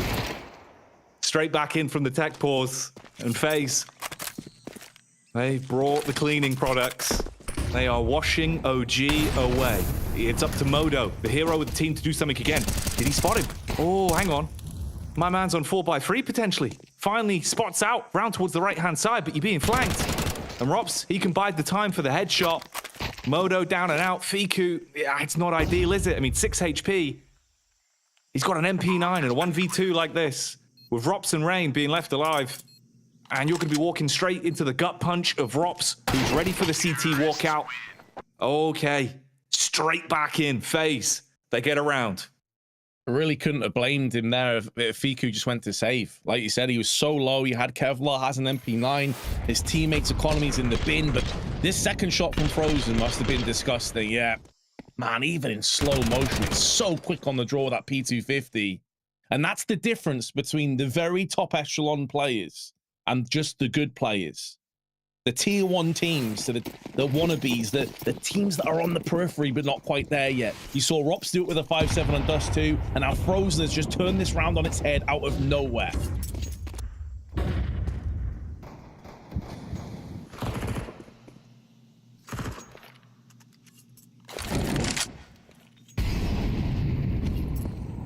Bank account absolutely broken.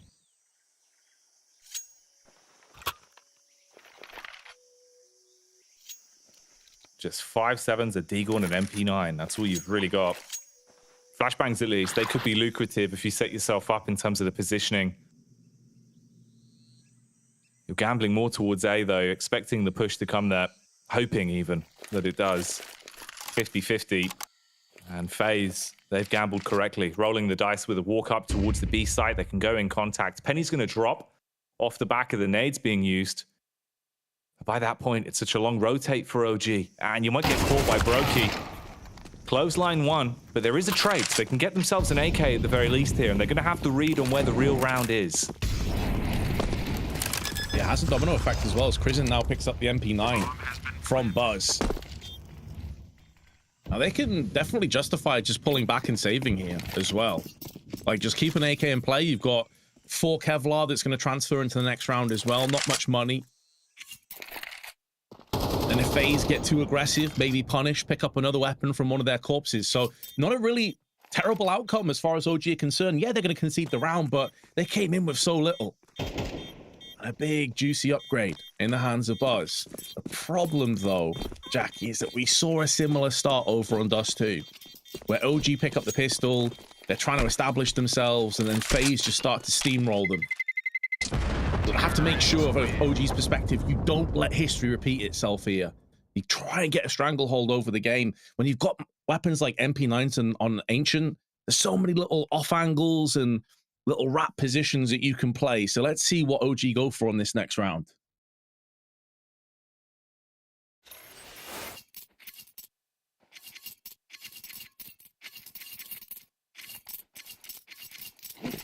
How much can you find in this one? AK a buzz could be pretty damn lucrative if they can find a way to activate the weapon at least. Heavy mid investment. Frozen's on the receiving end of it, but it's Karrigan that should be able to make the shutdown play. Oh, the molly makes it uncomfortable. And Crizzen on the jump up, sprays with the MP9, silencing Karrigan. Frozen with the pre-fire, nice read. Clears the common angles down towards mid, spams him through the smoke. Oh, hello, mate. Fiku on the dig, that is despicable. Head of Frozen goes rolling, and they've just armed themselves. They found an absolute crate of weapons, Vince, but they don't find a bomb. That could have been a big part of the round. It was left back down towards spawn. They didn't overextend, though, so they won't clock it. The two Ts can pick it back up. Rain and Brokey still have a round on their hands. They're still in with a chance, but even though the bomb wasn't found, it's now 2 AKs, an MP9 and a Deagle, a 2-on-4. So should still be in favor of OG. The problem is, though, they've stacked 3 of their 4 players on B site. This is leaving Moto all alone, and he is the weakest player for the CTs at this point, stuck in the donut. And when you consider they've got a smoke, a Molotov, and a HE, he could be not long for this world if he's not careful. They're still not rotating back over again. They're fully gambling. This is a B play. And now they've been smoked out of position. The plant can come through. This round now, certainly available, but Moto adjusts his spray and will neutralize the planter of Rain. Brokey with 15 seconds. Has to get escapes on. Needs this kill as fast as possible. Knows his back is turned. No scope is good onto Fiku, but time is not going to be available. Or in fact, it may be. But he tickles the bomb. He's anticipating a fast peek, and it's going to catch him off guard from Crizzen. What an effort, though, from Brokey. Something nearly spectacular. Oh, mate, that was actually ridiculous. The confidence on him. Goes for the gut shot, the no scope. Oh, you can see the decision making, right? And it's awful. It's one of those rounds where it feels so rough to lose because you've made all the hero plays, you've hit the unfathomable shots, but you know when you're trying to get that bomb down, even with having the time to commit to the harsh plant, you don't know where the last man is. You're expecting him to peek. He doesn't have all the info we do. Came off it looking for the fight, and they win it out by the smallest of margins just off the back of the time. Brokey.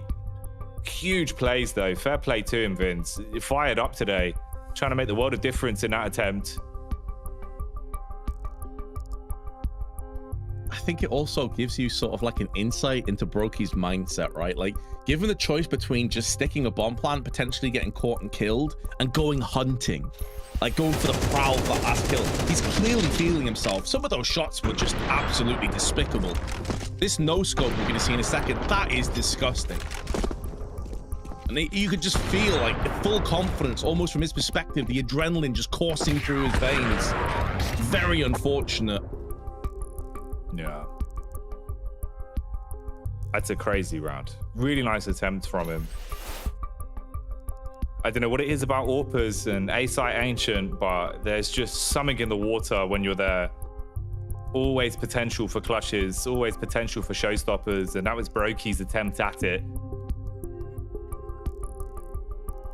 Rough as well with the timing, bud. Straight off the back of an attempt like that into a technical timeout. If you've got visual memory, you're going to be repeating that round in your mind. That's true, but I think Brokey's such a cool customer, Jackie. Honestly, he's almost got like the goldfish memory, but in the best possible way. I very much would imagine most of this just goes off his back straight away, you know? He's the kind of guy that just gets on with the task at hand. Some people get in their own heads. I don't think Brokey's one of them. In one ear and out the other. Absolutely. Quite literally in some of those shots, passing that AWP shot straight through the dome. But what an effort, though, mate. Like, jeez, that was... I feel privileged watching that. No, really nice round, mate. You know, beautiful attempt. Rising to the occasion as well. Karrigan, this is pretty ballsy, isn't it? I mean, he just goes running out through middle. Off the back of the delay on the timing, from the tech pause, you're thinking, all right, let's just hit them with something a bit unexpected. So they go for a bombardment out through mid.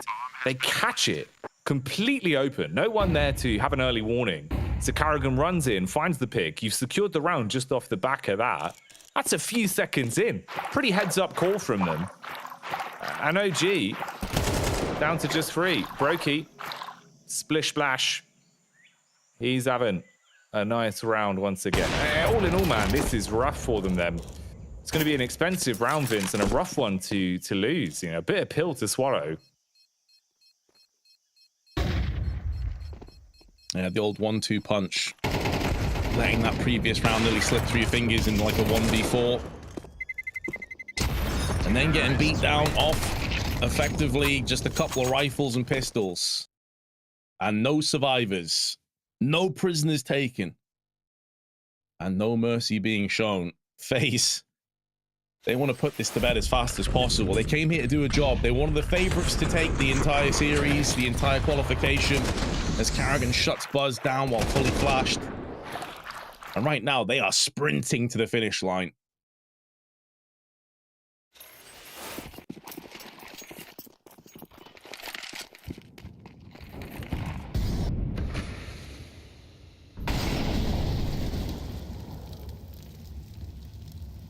Want to close it in two, guarantee themselves a spot at the fall final.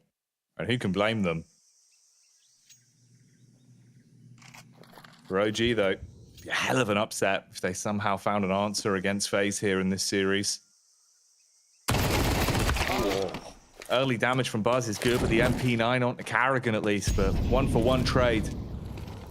So that MP9 not singing for two. Nexius up close with the 5-7. He could give Rops a taste of his own medicine.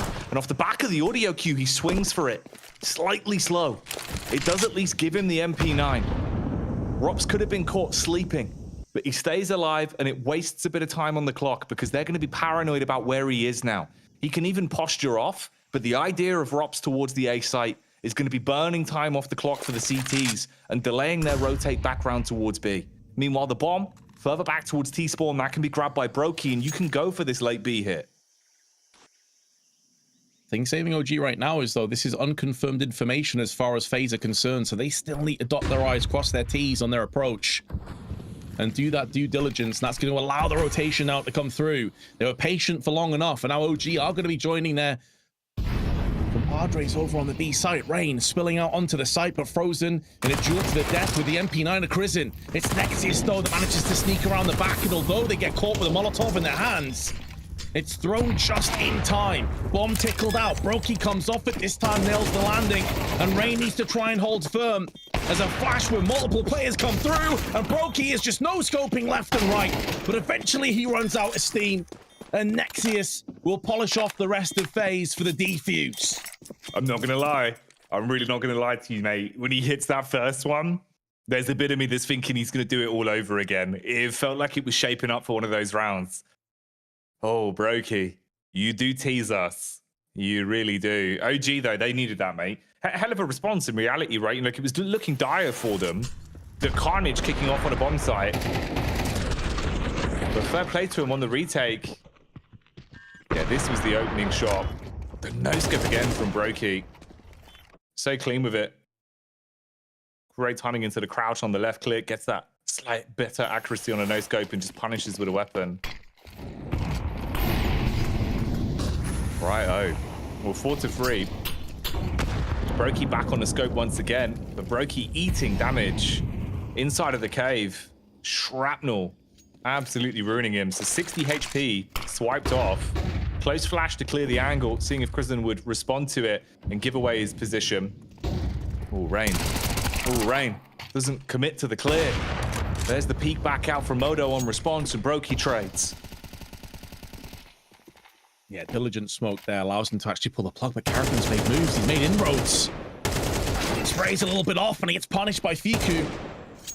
Nice double pack from Frozen, though. He's able to try and carve a path through the donut, but Bar's going to be neutralizing Brokey, keeping that player advantage on the side of OG. They are digging deep, refusing to get blown over again. But they're going to have their work cut out for them because Rops on form is up against them and Frozen joins him. They've got the time as well. They don't have to fully force out of the site. They can manage to systematically clear all of these angles.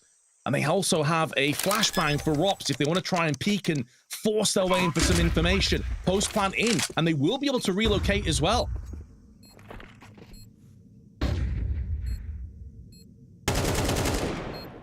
Ooh. Frozen with the opening chip damage, slowing down the pushback round from Fiku. Oh, lucky to be alive. Divine intervention.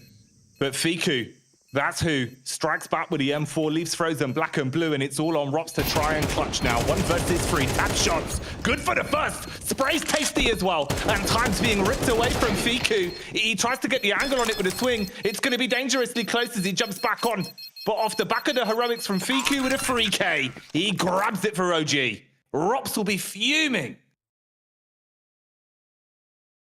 Oh, that second kill with the spray transfer is a thing of beauty, man.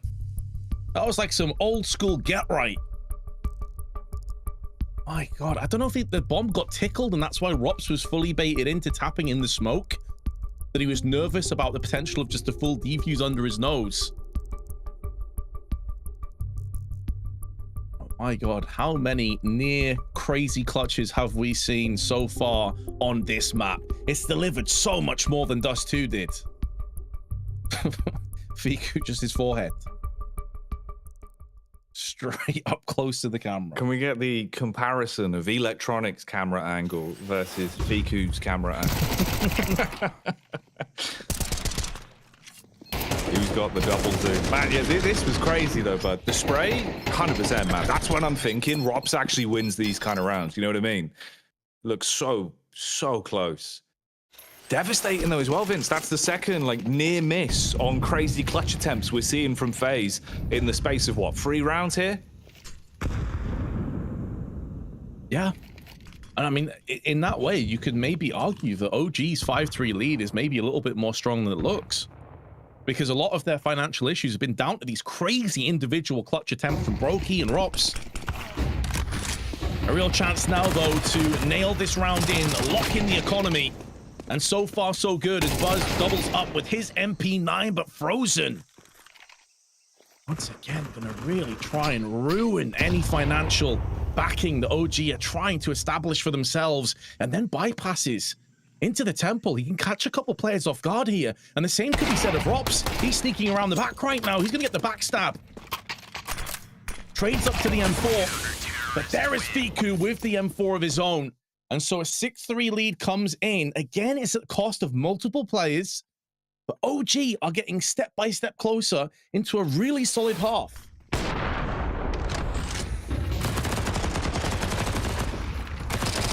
Trying to have some hero plays. And the individuals look far more on point. Modo was good on both maps, but here especially, he's always good for that one big impact frag that you need to either close around or open it up. Buzz, the Buzz cut as well. Gave him a short back and sides with the MP9 on entry. Carrigan takes a bit of a beating early. Gonna play on the lip of the smoke in case they go aggro. Crizzen falls back, gives the audio at least.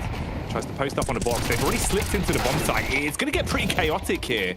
Rain charging in with a Tech 9, finds the flick, and even upgrades onto the M4 as well. Bomb's going to be going down soon, and the timing on it for Buzz. He flicks off. So Brokey hits one with a Tech 9. They're absolutely battering them. FaZe might be low, but they're in a chance now to clutch this round away and put themselves on 4. We're still alive, though. He is their star player, the player that performed by far the best on Dust 2, and he has a chance to snatch away Frozen. He's bypassing the bulk of the bullets as he takes Sanctuary behind the wall, and Rain wildly sprays with a Tech 9 and finally lands the mark, hits the target of the head, and FaZe can breathe a sigh of relief. Oh, we're so close to a Modo clutch. 2 HP, Vince. Man had 2 HP. Oh, a strong breeze could have broken him. You see it on the swing as well, Modo. It felt like he had that one on the first peak as he comes going around onto the bomb site, looking to hit it with the orb. Switches to the USP, gets the dink off, but can't commit. Couldn't take him down. The Tech 9 movement speed paying off massively for Rain on the response. Oh, that's a rough one to lose. OG CT side then. They've won rounds like this before, Vince. Doesn't matter if they've got sticks and stones. They still know how to break the bones of FaZe. These sticks are sharpened in their natural habitat. Up close and personal. That's where Krisen is with his MP9 right now. And they have 2 more where that came from, up on ramp. They can try and bait and switch into this one, but the fact that was a clean kill could throw a spanner in the works for OG.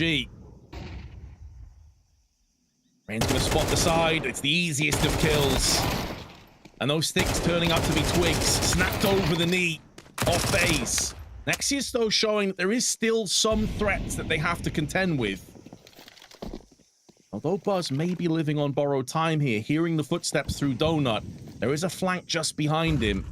If he can rattle one of these domes with the Deagle, there is a way back in. But Rops will deny that from being a possibility. And Nexius can't do much apart from save. There should be some rifles dropped around on mid or ramp, so I think he's going to try and upgrade that MP9 into more firepower. But that will be a 5th round to FaZe.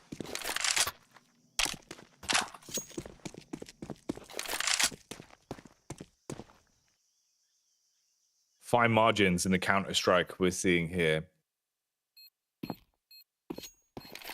So those Blue Moon rounds, the clutches, 3Ks, that's what's winning you. A lot of impact right now in the series.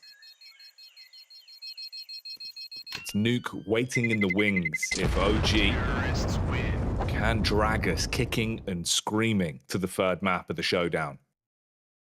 And this side of the brackets final. That spot. Full final up for grabs as well. Whereas for FaZe, it's just one more map. They can just win it overall here on Ancient. They can lop the head off and not have to concern themselves with any more Counter-Strike here today. They can get it done nice and easy. 1 round on the half to equalize, take it 6-6. And again, OG's money.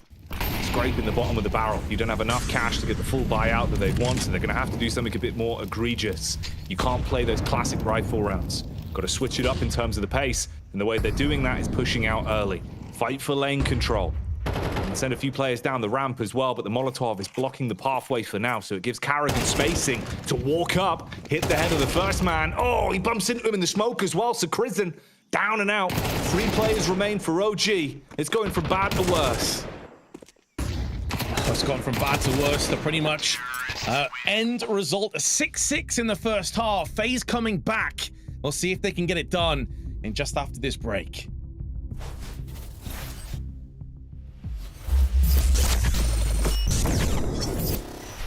Concerning lack of faith in this map in their pool. They've started picking, a map like Train over this at times. This is a big nade. The spam to follow. Zimax is a genius. 3 kills. That is so beautiful. It even gets a 4th. Go for the ace, and you're going to get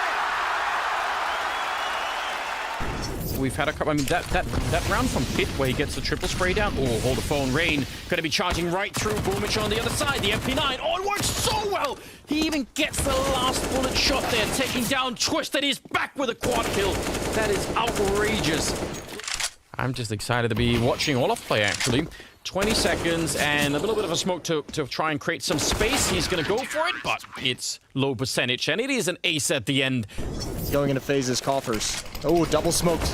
Big mistake. Yeah, you don't want to do that, although they're coming right through and they're going to shut down Rain. Oh, no. Oh, my Lord, he's just took down 4 people in absolutely no time flat. It's Daps alone on the other side. What an absolutely absurd performance here.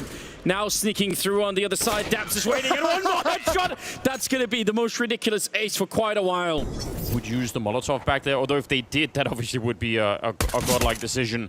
We'll see. Here's the fight early on. Flamey's still alive. Simple's waiting, biding his time. There's one good kill. Another follow-up. Big double for him, and a 3rd one to add on top. What a monstrous quad kill. Taking down 4 people. Back in it. He wants the ace. Let him have it. He's almost crossed into it. It's just Kenny left. He's a bullet away.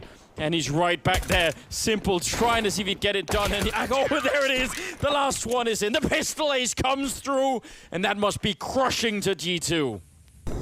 It really messes with him, and they're going to pick up the pace. FaZe is not going to slow down. Oh, Naf, the only defender here, the smoke. And he's just in the angle. He's waiting for it. Timing is everything. He's going. Oh! It can't be real. Didn't see anybody landing the triple right to the smoke. I've never seen anything like it. And now, at least they're going to get the bomb plant, but FaZe are being robbed once again. Naf, he's still in play in this round. On the other side is Rain, and he wants more. Naf, have you no mercy? He's going to pick up an ace in the round. An unbelievable performance. Oh dear, if either Jax or Hunter goes down, that's it. That's a disaster. Jax is on his own, and they know exactly where he is. He's trying to escape, trying to reposition, just to make it a little bit tricky, but he's going to have to get at least 2 more kills here before this round is even close, and there's one of them hiding inside the smoke. He might be a genius. He's taken down Masutra, and now the pistol's out. What a godlike play from Jackson. He's still baiting them out, continuing on top. What a god! That's the ace from Jax. I've never seen anything like it. Some nail-biting clutches, ridiculous plays. That's what we've had on Ancient. Very different stylistic game of Counter-Strike here at the Showdown compared to what was going on back on Dust 2. But it's not done yet, Vince. Second half is just getting ready. Yeah, a lot of those rounds on Dust 2 coming off the back of pistols for OG, but FaZe barely scraping together rounds, and a lot of those were based off clutches, but this time it's rocks. There's applying the pressure through on middle with Frozen. They get the better of those trades, a 3v2 in their favor. And now Fiku and Krizen gonna try and bounce back and see if they can't land a headshot and crack open one of these bomb sites. So much time though, Jackie. They don't have to rush into anything at this point. They can try and play time, force the rotation to come through and capitalize on it.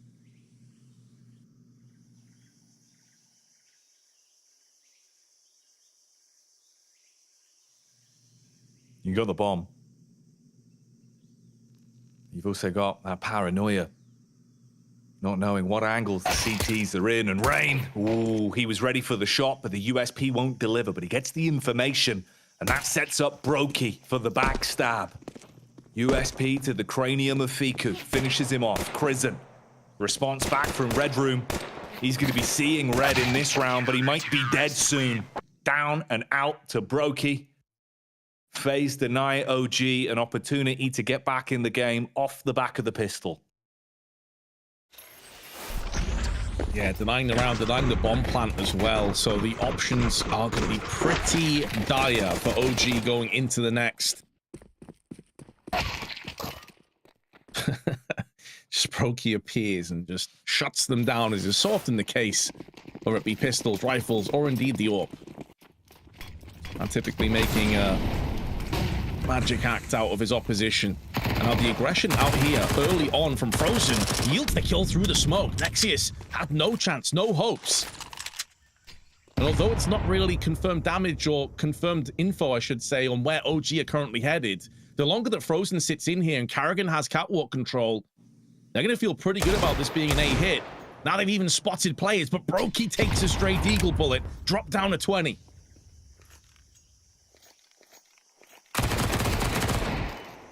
Frozen on the MP9. Looking good to make some money. And Karrigan, hot on the heels as well, tracks them down and traces his way onto Krizen. Fiku will be the last man to fall. Ooh, tap shot gives the game away as well. They now know Karrigan. Took a sec, but he gets there. Ooh, hello. Frozen playing it down. They're happy with the energy. Keeping things calm, knowing they're pretty damn close now, Vince. And obviously in all the interviews, that's what we've seen them saying, right? The only outcome that they're happy with is if they win here in the Showdown and qualify. It's not about turning up to play the CS. It's about actually just getting through it, a formality for them. Anything but winning here today would be an unacceptable outcome for this FaZe roster. They get through the hard test of the pistol round. Now it's down to the actual rifles. If OG have got any signs of life, this is what we have to see it start to develop on their T side. Give us an avenue back into the series, or FaZe, looking as dominant as they are, will be setting themselves up for the gut punch. Nice nade, early damage done on the A hit. Oh, but Rain goes back in for seconds, and that's going to prove to be to his detriment. Karrigan, though, not for the first time putting the SMG to use, but he gets caught with the smoke out. Although it was looking like OG were just going to get swept aside and backhanded from FaZe, It's now down to a 2-on-2, and Frozen and Rob's not in a great position to thwart this bomb plant. Now, there's no way of OG knowing this. Going to be waiting for Nexius as well to replenish the smokes and the Molotov behind it. But every second that they take to get this bomb planted is allowing Rops to activate with this flank. Now they're finally going to go for that plant. Bullets through the smoke, doing a bit of damage, but not denying it.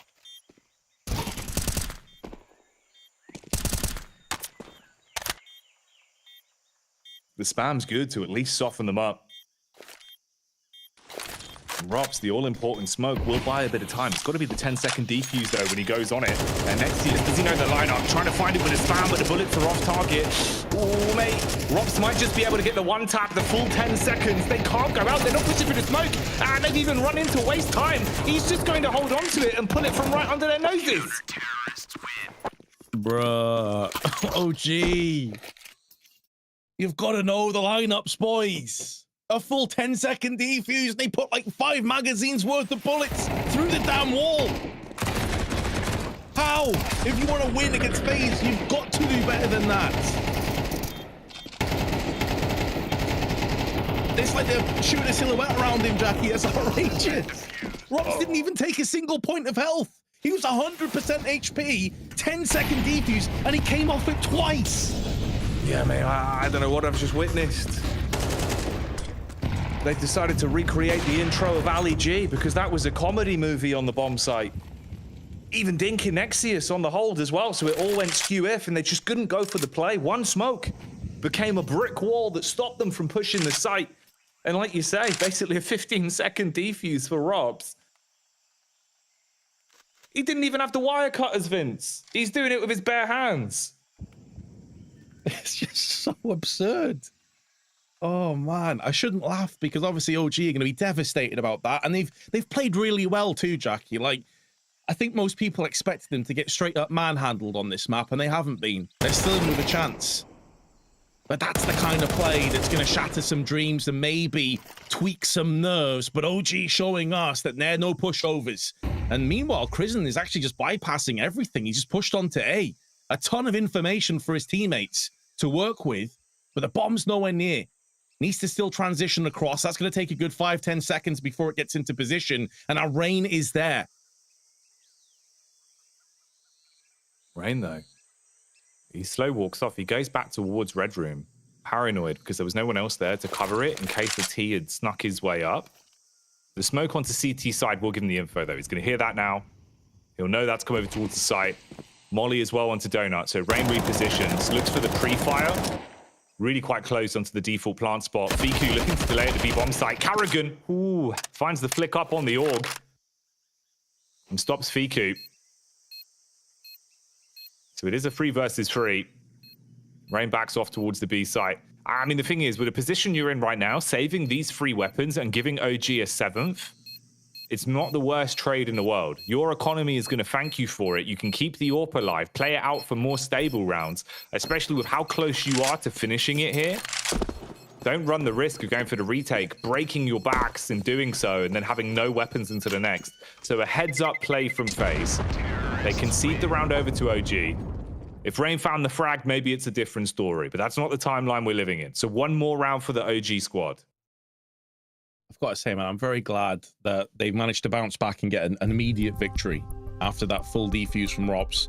Smiles back on their faces. That round now is a thing of the distant past, a distant memory. To be locked, throw away the key.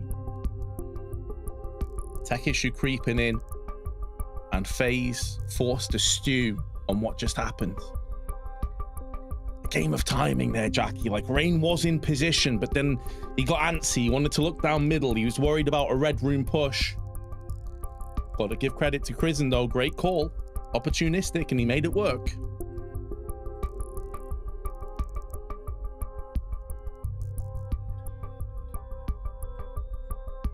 No, fair play, man. Made the heads-up maneuver. They still take the round. None of them come for free. We've seen how awkward winning rounds against FaZe have been over the course of this series for OG. So any rounds they take, they're going to be content with. I will say, though, FaZe have always seemed pretty switch on, Vince, about playing around the meta game of Counter-Strike that is when you have a technical pause, how some teams almost feel like it takes a sec to get back into that flow state, it gets a sec to be ready for a play. And karrigan does call those quicker rounds where, you know, sometimes he'll go for an aggressive rush on the CT side, sometimes he'll just burst into your face on T side as well. And OG were caught off guard of it last time. I wonder if we'll see something similar here, try and play a little bit with the timings and abuse it off the back of an extended pause.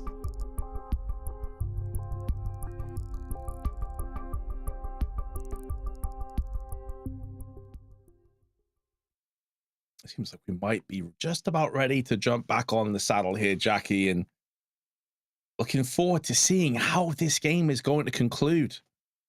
It's set up in a very interesting position. FaZe, understandably, the huge favorites to just stampede across on this map. Both teams have a full purchase available. And OG rapidly rushing over onto the A side. Are they just going to go straight up for an A rush? We haven't really seen this kind of aggression so far, and the flashes are connecting onto Robs. He's in a world of hurt. He's been finished off by a flash moto. And although Frozen and the rest of the CT trying to spool back in again, this is where that MP9 is going to be really difficult to get any success from.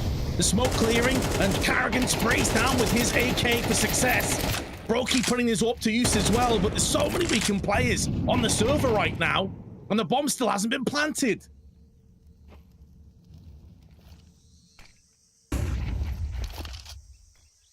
It's antsy, mate. It's an antsy bomb site right now. You could slice the tension with a knife. And karrigan, he's trying to make the incision. Walks up close towards Donut. Rain looking for the walk in. 56 seconds on the clock. You're paranoid about the backstab. That's what Fiku's focusing on. Prism with the last of the utility. Smoke back onto CT, an exchange of nades. But this gives room for Rain to make the play. Walks up by the box. Gets back on the site. Fiku slowly shifting his way up as Brokey, paranoid about the mid backstab, gives him a bit of room to breathe. They can go for the elevated peak. It's a run boost over. It flicks off the crosshair. Rain finds one, but Brokey and karrigan down and out. Frozen and Rain, the duo that's left alive to try and clutch it, and Rain is washing over them. It's all on Buzz. Spam shot through the smoke. Finds the head back onto Rain, and all on Frozen with 4 health. Can the man get the backstab off? He tucks into the smoke. The bomb's picked up. He's going to commit on the plant. That's the free audio cue. Frozen's just got to find it, and he will. Oh, he's played that so well in the smoke. Knowing he's on low HP, knowing that angle had already been cleared off as well when Buzz sprayed through and took his teammate down, and he'd be too busy checking out Donut, checking out A main, maybe even Temple. Frozen hedged his bets, he rolled the dice, and this time it worked out in his favor. Oh my god, that was a real war of attrition that round. Just constant back and forth. Carnage on the site. But it's FaZe that just about come out ahead. 10-7 in the lead. OG in trouble as they call their second timeout.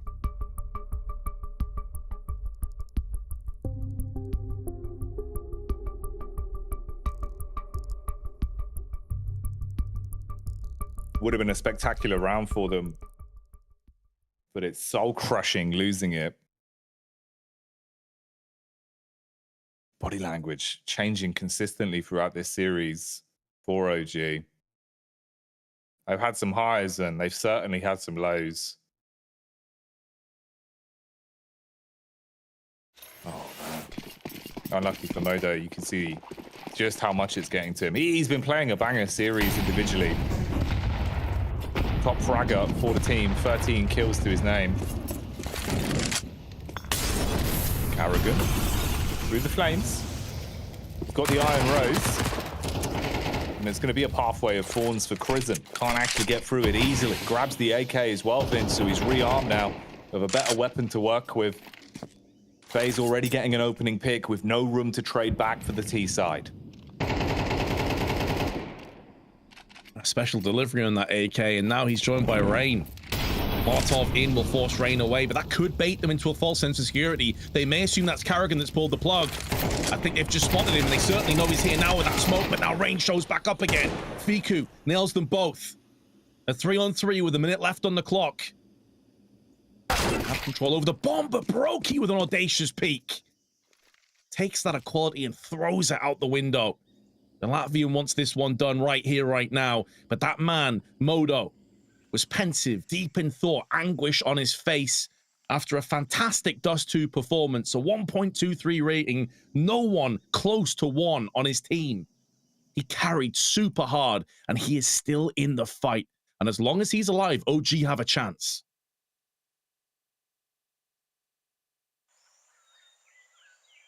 Brokey. Can he feed the hot hand? Keep the damage going with time being so low. All he's got to do is wipe a few seconds off the clock. Nexius buckles, and Modo is murdered by Brokey, who again delivers in the round. A huge pickup for FaZe. There was a small crack in the door, Vince. An opportunity for OG to maybe stick a foot in, slide away back in. But Brokey slams it shut in their face. And FaZe ascend to 11. That's the thing with Brokey, man. He's a maverick type of player. He doesn't play by the rules. Sometimes it can cause him more harm than good. Sometimes it can be frustrating to watch. But in this round, those aggressive peaks were the difference maker. And now OG, the Tech-9s and Deagles are running into him once again, and he continues to twist the knife in the back. Buzz takes down Carrigan, who got so aggressive. It's like the red mist descended, turned into a bull for a few moments, charged them down, but he ends up breaking his neck as a result.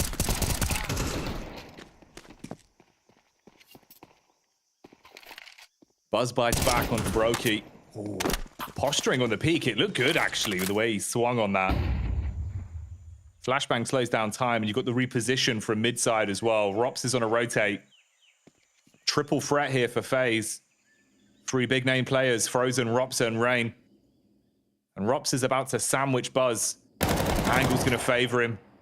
Shooting feet like Quinton takes that one down. Buzz out of commission. And it's all on Prison. Not alive for very long, though. 12th round secured. FaZe. Series point in the bag. Oh, Vince. One more. That's all they need. One more round here against OG. And they stamp their tickets. They survive the gauntlet that is the Blast Showdown and will make their move all the way to the Fall Final. They'll argue they should have already been in that position, but they let themselves down. Their chance to make amends. But OG, no slouches. They're going to fight until the bitter end. Shot is good from Modo. Catches him off guard. Uses that best spawn to get aggressively up in the face of FaZe. But with mollies and smokes raining down on the site, he has to pull the plug and back off. But they've got the opening duel. The first time in a hot minute. Can they do anything with it?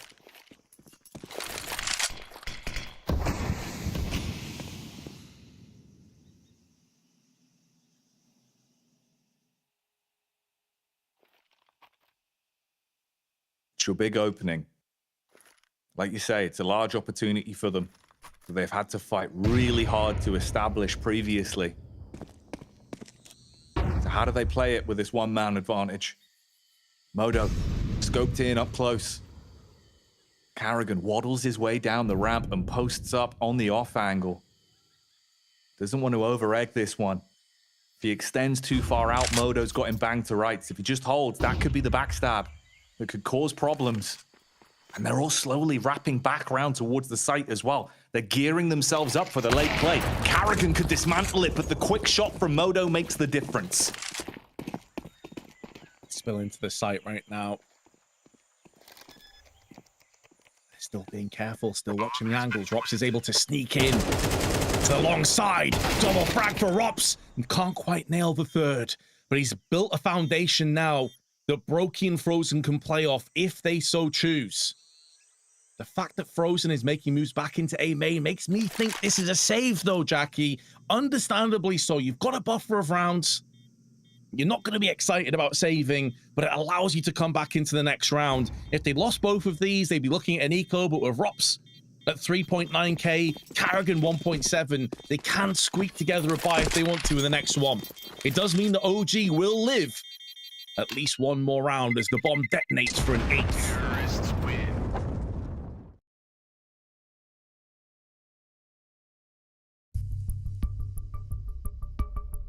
All about consistency then. Doesn't get any easier than this. No wins in regulation either. All about the overtime. When you talk about time, they call in the stopwatch, go for the timeout, and once again have an opportunity to wax lyrical, see what needs to be changed, talk amongst one another.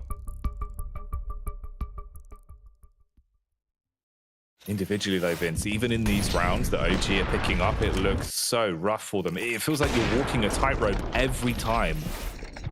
Rops has been hitting some really clean connections with the AK. The spray transfer has been looking lovely from him. The way that he's tapping. Brokey as well. Finger-licking good plays today. And he's back on the AWP.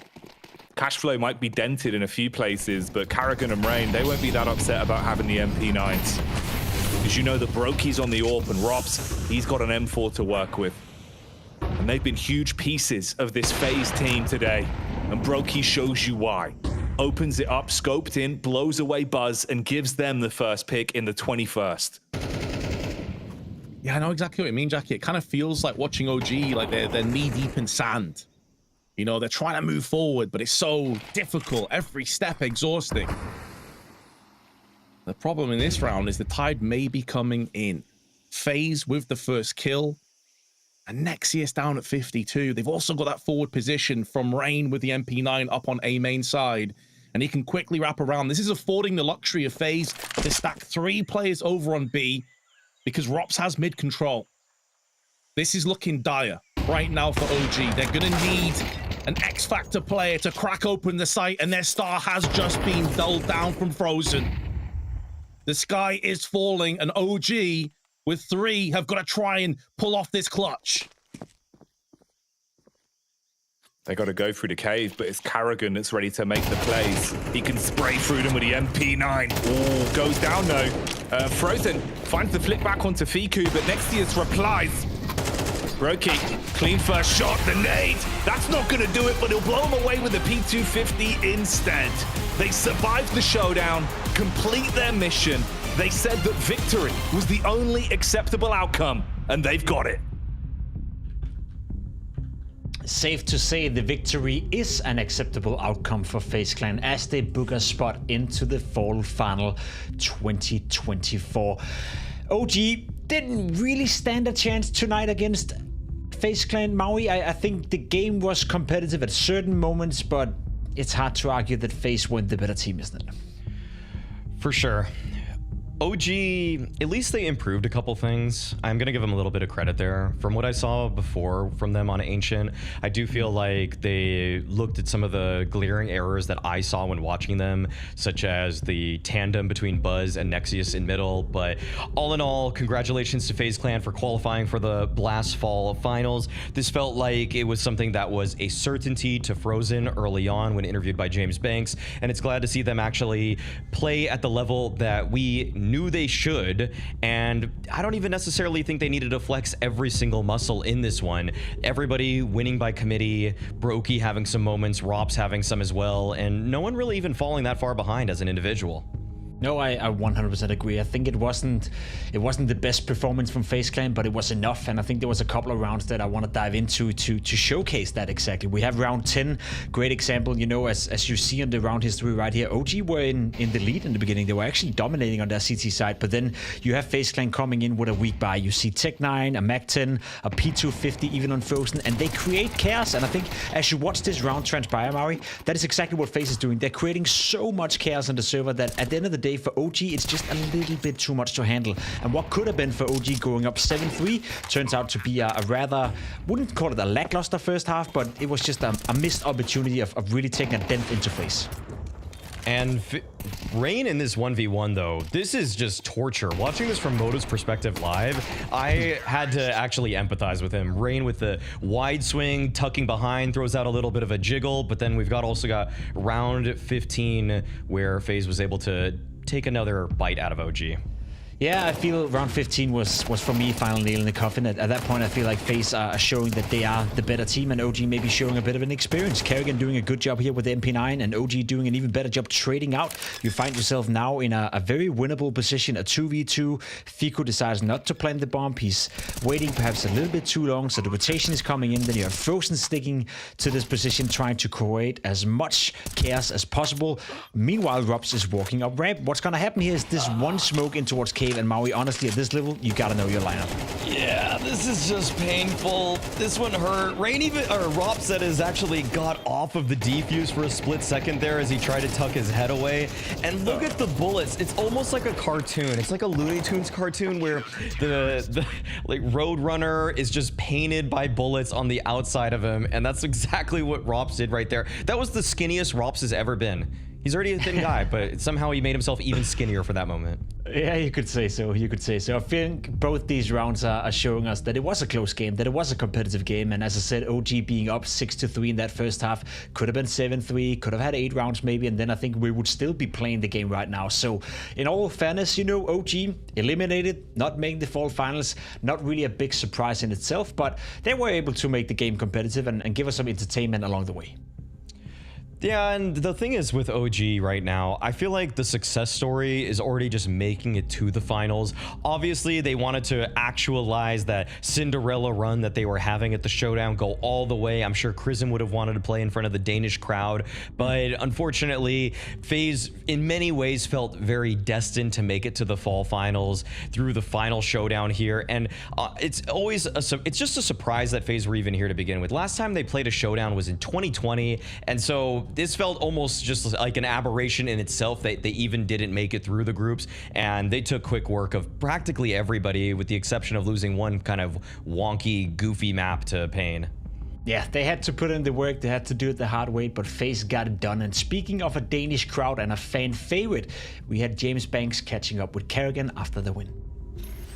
Kerrigan, a solid win here for you guys, and I just want to get kind of the overall feeling from you of what it's like to qualify through the Showdown, which can be a bit treacherous, and make it to the full finals.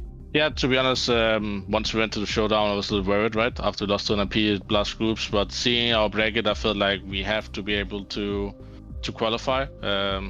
Nothing about the teams we played, but obviously we have to play to a high level, and I think we played some great Counter-Strike, but we also throwing some classic FaZe spanner into work, some strange rounds going back and forth. That T-side ancient, that was so strange to call.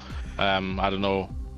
We have to rewatch that, I think. Economy-wise wasn't best planning, but I think we just wanted to get it over with, and sometimes that can bite you in the ass.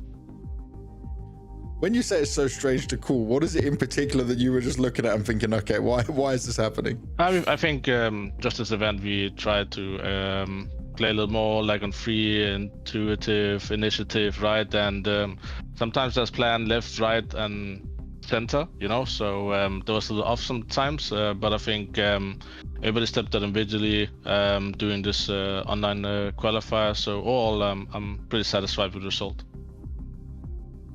And for the progress you're seeing and trying to get FaZe back on track, have you seen some things that have been able to help you say, okay, we're going in the right direction, or seen some things you thought maybe you need to work on more?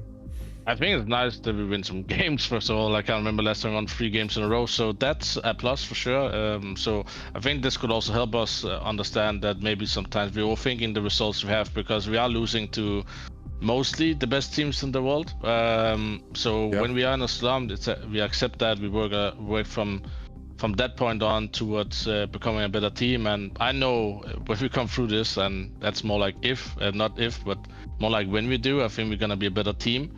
So having the Showdown kind of give us a little momentum in that sense come into the next tournament.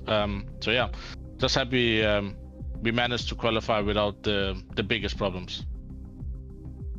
Definitely so. And anything you just want to think about in terms of how important it is to be at the last full final as well? It's going to be another one in Copenhagen. Does that just make you happy? Yeah, of course. I'm happy it's not Royal Arena, because I am for sure jinxed there. It doesn't work for me. So it's a new arena this time. So let's just see if it's the Blast jinx or is it the Arena jinx? You never know, right? So yeah, I'm looking forward to playing Copenhagen.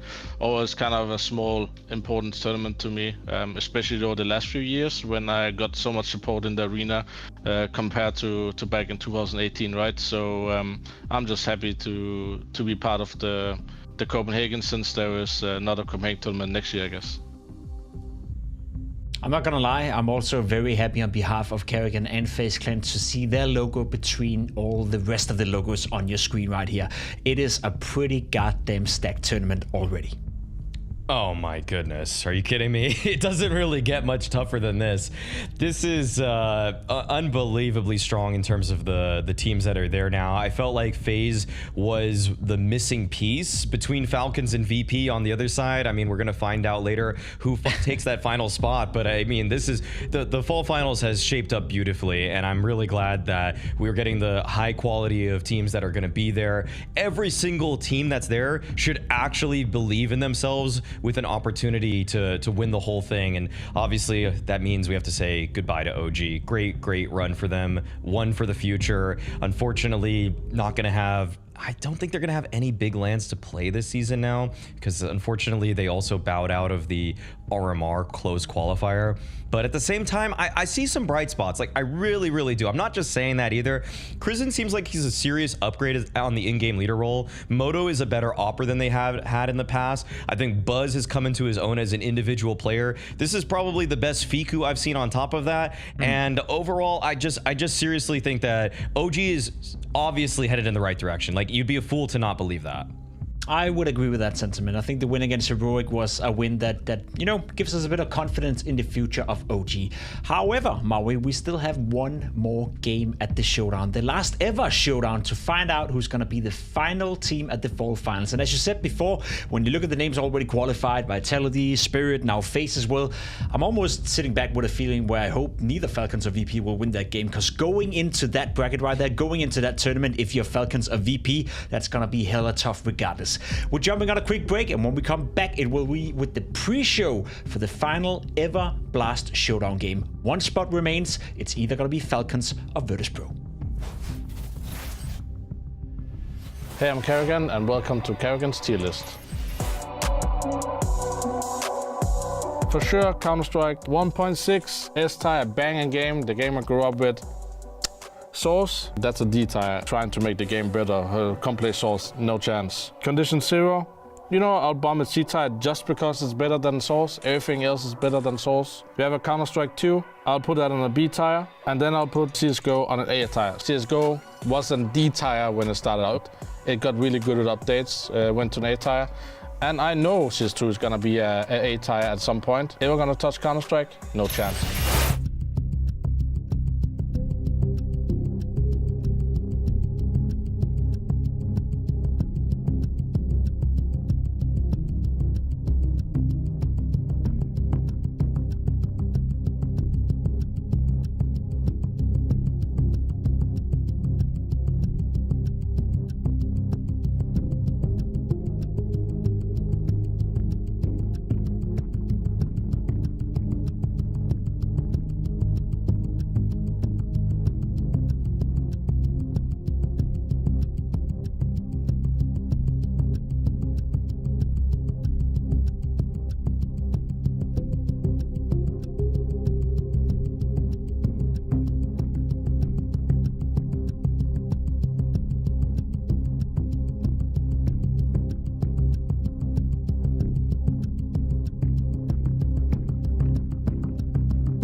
Alrighty, ladies and gentlemen, we got one more game for you at the Blast Showdown Fall 2024. It's between VP and the Falcons, and they play for the last spot at the Fall Finals. And we may as well start with the Falcons, because a lot of stuff has been said about them. A lot of, you know, a lot of critiques, a lot of, you know, not so nice stuff, and a lot of concerns are surrounding this lineup. However, they do find themselves now in a game just one match away from qualifying to the Fall Finals. So it's not all bad, is it? No, I've actually seen some market improvement in the Falcons, actually. I'm not sure if these improvements are necessarily sustainable, Pimp. I feel like that's where the real questions begin to lie, but I feel like the team is starting to focus on the right things. I feel like they are showing that they're understanding how they want to play off of each other a little bit more on CT sides, how they do want to actually get into the faces of their opponents, not just play back over and over again. And I think that it comes down to Snappy, Zonic. Those two big brains are finally starting to realize this is how we get better. Well, you're speaking of a big brain, so we had a small brain catching up with the big brain, Sonic, heading into the game.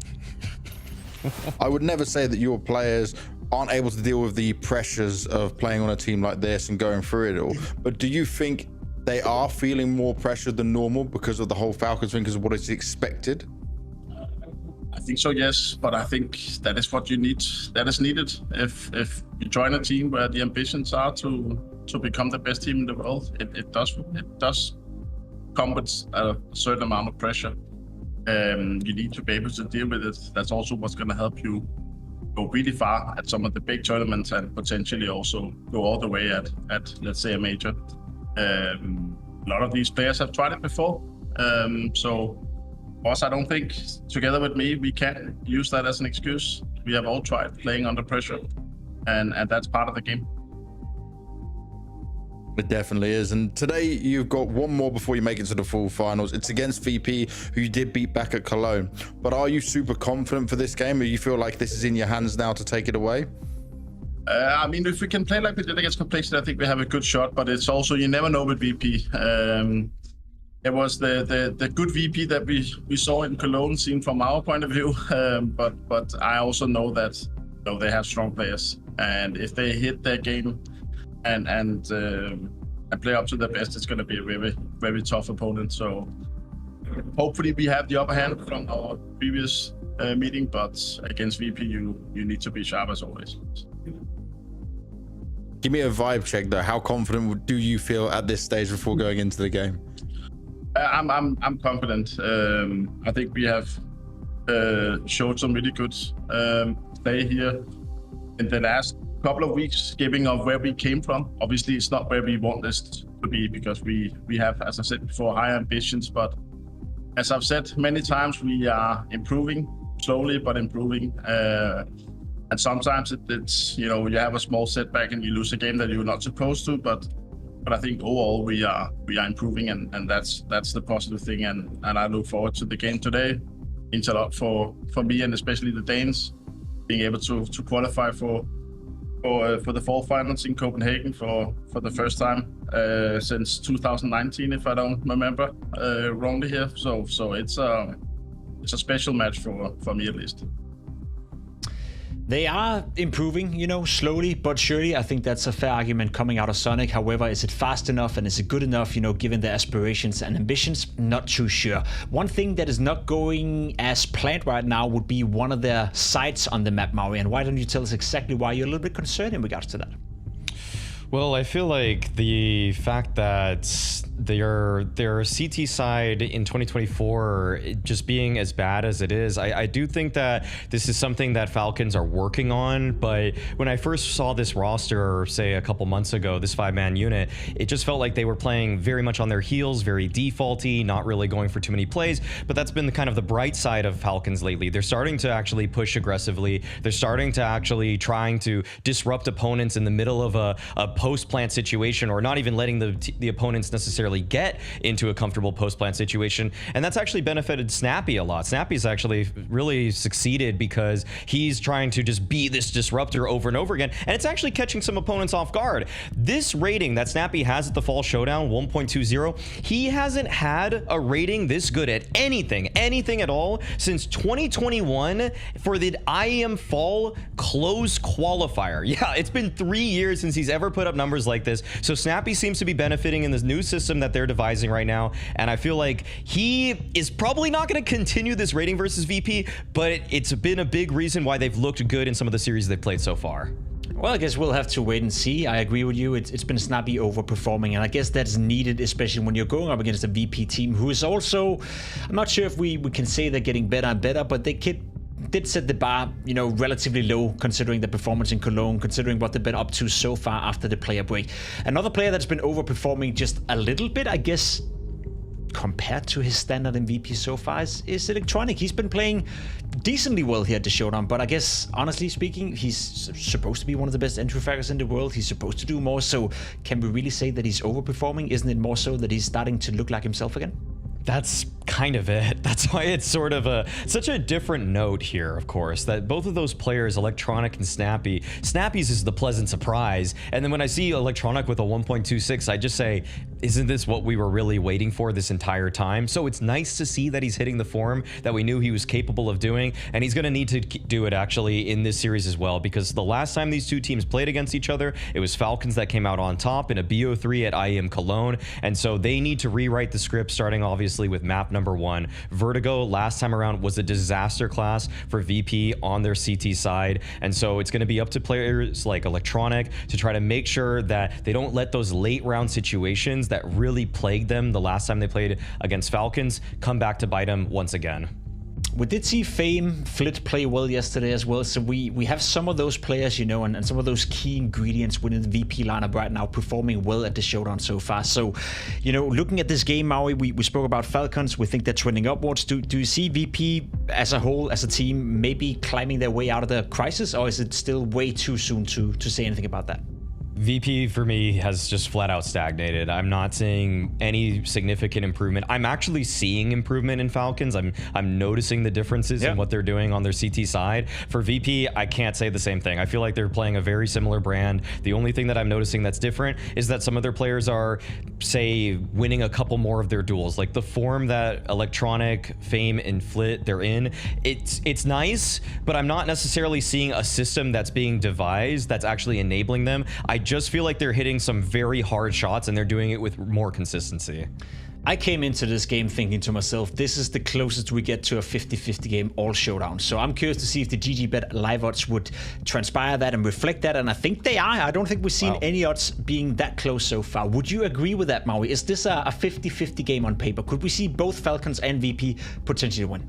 Absolutely a 50-50 game. I mean, I think officially I predicted for it to be VP. I just feel like they're shooting a little bit harder, and I just feel like Snappy won't be able to continue that sort of individual form, and so that's why I've given the slightest of edges, in my own opinion, to Virtus.pro in this one. And I also just always factor this into my analysis. If you're the team that lost, especially in a close game like a 13-11 Vertigo last time around, you're the team that's more likely to go back to the drawing board, try to ask yourself what it is that went wrong for ourselves last time. And the thing is, for VP, they lost multiple clutches in that Vertigo game at Cologne to Snappy, to Magisk, and I just feel like those little edges that Falcons got last time won't happen this time around. If anything, it'll probably be someone like Flit, Fame, or Electronic that wins a clutch out of nowhere.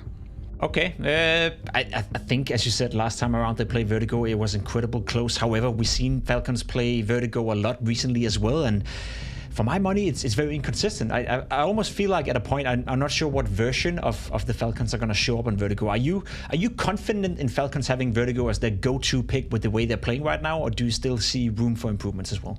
Truthfully, I don't really see any of the maps, and I'm I'm in love with it for Falcons right now. They've win rate wise, I guess they seem to be doing well on Anubis, but we're not going to see that in the pool today. Dust 2 they've been kind of leaning on as well, and I feel like that's a map where Sun Pius has actually shown a lot of individual form, and I'm almost surprised they're not better at Nuke. I think that's the craziest thing about this Falcons team to me, that they're not leaning into that. We weren't going to see that one today, but no, I don't see a home map for this team right now. That's probably one of the most damning aspects of the fact that you have Snappy, you have two guys from the all-time just record-winning or record-setting nuke streak, Astralis Core in Magisk and Dupree, and then you even have Modern, who I always found to be a nuke specialist, and for some reason nuke is not just your best map by far. I guess that's a discussion for a different day because we're not going to see nuke in the pool, but no, I don't really see a map right now for Falcons that I'm just like, yep, that's their one. That's the one they're setting everybody on fire with. It's really just been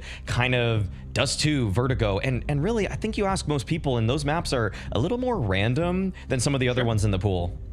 I think one of the issues for Falcons when it comes to Vertigo is the fact that Magisk is stuck on that B bomb side on the CT side. He's by far the lowest rated player, statistically speaking, on the CT side in their Vertigo games, and he's the highest rated player on the T side. So you have one of your greatest assets, one of your players that always makes the difference when he's in a position to do so, stuck on that B bomb side. Now, I'm not going to say Magisk is a comparison to Dunk, but I think we saw that in Spirit as well when Dunk was playing the anchor role, and we all thought to ourselves, why on earth are you putting Dunk in a very restricted position? I feel the same with Magic. So for my money, that's one of the issues. That's something I would like to see addressed at some point. Another point I want to bring up is Sun Pius. I think he was under a lot of flack and has been under a lot of flack ever since he left ENCE to join Falcons. But as of recently, especially here online in the Bedboom qualifier, in the RMR, and whatever else they're playing right now, it feels like Falcons are playing 3 games a day. Sun Pius are starting to deliver at a higher level, and I guess that's a vital player to get going within the Falcons camp. Without a doubt, Falcons need Sun Pius to be the star top 10 player that we know he can be and that he even was last year, because without him performing at this level, this team is practically speaking just kind of dead in the water, and they're not really all too exciting in terms of individual players. There's some strengths in terms of teamwork that you sometimes get out of the Falcons, but I think one thing that has also been kind of randomly and unexpectedly disappointing with Falcons, if we want to talk about them as a whole, is that late round situations for fundamentals break down very frequently. And I feel like for a team that's so experienced and has the highest average age of practically any top 20 team, you would think that they would be able to play off of each other a little bit more cleanly. But for some reason, I feel like everybody's trying to be the hero because there's a lack of trust right now in everybody's individual fragging ability. So that's something that probably needs to be addressed. For VP, in a weird way, you can kind of get away with that right now because VP are also just facing so many of their own difficulties too. It's kind of crazy because when you look at raw firepower on the server, you look at the Falcons, you have a guy like Magic who is slowly but surely starting to step up. You have Sun Pius, who at one point were playing like he was a top 5 player in the world and almost got close to claiming that title within the top 10 of the HLTV awards ranking. You have Dupree, you have Madden for that matter as well. You have so much individual skill, and then you look towards the side of VP and you look at Flit, you look at Fame, and you look at James, who used to be the star trio. Now you brought in Electronic, and he's supposed to pick up a bit of the slack. Now, for my money, James is the player that has started to fall off a little bit, and I don't know if that's him trying to accommodate for Electronic. I don't know if that's him individually speaking not really hitting the ground in CS2, but let's not forget that a year and a half ago, James had games where he was the deciding factor. He would dictate the games, and I know there's been a lot of jokes about him, you know, saving and not being aggressive enough, but there was certain moments in certain games where on the CT side in particular, he would just shut down a bomb site. You'd just be saying, you cannot enter this bomb site, so go somewhere else, and we don't see that James anymore. No, unfortunately we don't. I actually want to ask you a question, Pimp. When you look at these rosters and you just say, not even just necessarily firepower, but in terms of just 1-to-1 for what round save restricted, what is that? When we see them 1-to-1, I'm curious what your opinion is. You take the whole of VP, don't think of them combined as a team or anything like that, but just think of all the individuals versus all of the individuals of Falcons. Who do you think has more firepower, or who do you think has the better quality players? Better quality players is the better way. Yeah, I mean, to be completely honest, if you put them all on an aim map, I think VP would win. And if I were to rate, you know, who do I think have the most individual capability on their lineup, I think VP do have that. You know, I think Fame is fantastic. I think Flit, you know, have been fantastic. I think Electronic, maybe not, you know, as he's played so far in VP, but from an individual standpoint, those are players that makes the difference. And I think even James, if he's supposed to be your second worst player in your lineup, then the depth of the lineup is pretty goddamn good. Whereas if I look towards Falcons, you know, name value is one thing. Magisk, Dupree, you know, we know what they were able to do, but that's been 4 or 5 years ago. I'm not saying they're bad players now. They still have individual qualities, but not to the same level. So I'd even go as far as saying that I think in terms of raw firepower, I think VP is not only one step ahead, but probably two under normal circumstances. For current form, I would just have to agree. There's, in a weird way, there's no weak link for Virtus.pro beyond the fact that they aren't finding chemistry as a unit. But if I actually... That's so frustrating, right? That's why we're so frustrated about VP not playing well, because you look at the lineup and it makes an awful lot of sense on paper, but on the server, not really working out. No. And man, I want VP to correct all of their issues, because that's the thing. If they get everybody activated, I truly feel like this should be a team that's contesting for titles, but instead they're in the showdown right now, facing off against the Falcons team. And if you just told, I would even just rewind it. Go back 3 months, and when this VP team was formed, I would never even think this should be a 50-50 game. That's what's so frustrating about this. Like, how is VP not a top 6 team in the world consistently? And how, like, in terms of firepower, it's right there. You have players that know how to play in a variety of systems. And yeah, if I just want to even place the blame on somebody, this team actually seemingly got worse as a unit once Electronic joined, and I need him to play better as an individual. And this is something that I know Scrawny's been saying in the cast as well for VP, that when I see this team, there's no reason that you should have thrown away that chemistry that you had in the past to try to incorporate an Electronic, unless Electronic is going to put up MVP numbers at the showdown. He has been, and he needs to do it again against Falcons if you want to justify this signing at all. I think that's a very valid point, that we need to see more from Electronic, and we need to see a reason as to why they were willing to sign him and why they're willing to accommodate for him as well. I think the narrative for this game is, Mari, that both of these lineups have been struggling. Both of these lineups are not performing up to the level that was expected from them. So my question here for you is, before we jump into the game, hopefully soon, is who of the two teams need this more? Like, is it Falcons that needs this victory, that needs to be present at the Fall Finals in Copenhagen for the Danes, for Magisk, for Dupree? Or is it VP who's been in a playing crisis with Electronic? Who needs this victory the most? Damn, that's a really good question, Pimp. That's tough to decide, honestly. For me, I think it's actually Falcons. I think Falcons need some kind of win. They haven't really won anything. The deepest they've gone at any tournament has been an ESL Challenger Young Chipping, where they lost to Complexities. So I'm gonna say Falcons need this more. I'm still gonna give the slight edge though to VP. Well, I'm curious to hear what our lovely casters think in that regard. Is it Falcons or is it VP that needs this victory more? Launders and Scrawny, please get the game started. Oh, thank you, gentlemen. Excellent prolonged breakdown of a game that was slightly delayed, but now ready to begin. And an excellent question too, Jacob. You really are possibly the broadcaster of the year. Mohan, I'm going to give you that question to answer. Which of these teams, in your mind, needs this more? Who needs it more? I think actually there's no question Falcons need it more. I think if VP don't lose this game, they'd be embarrassed. If Falcons don't win this game, I guess it wouldn't be as surprising, and that's why they need it more, because they should be expected to win games like this.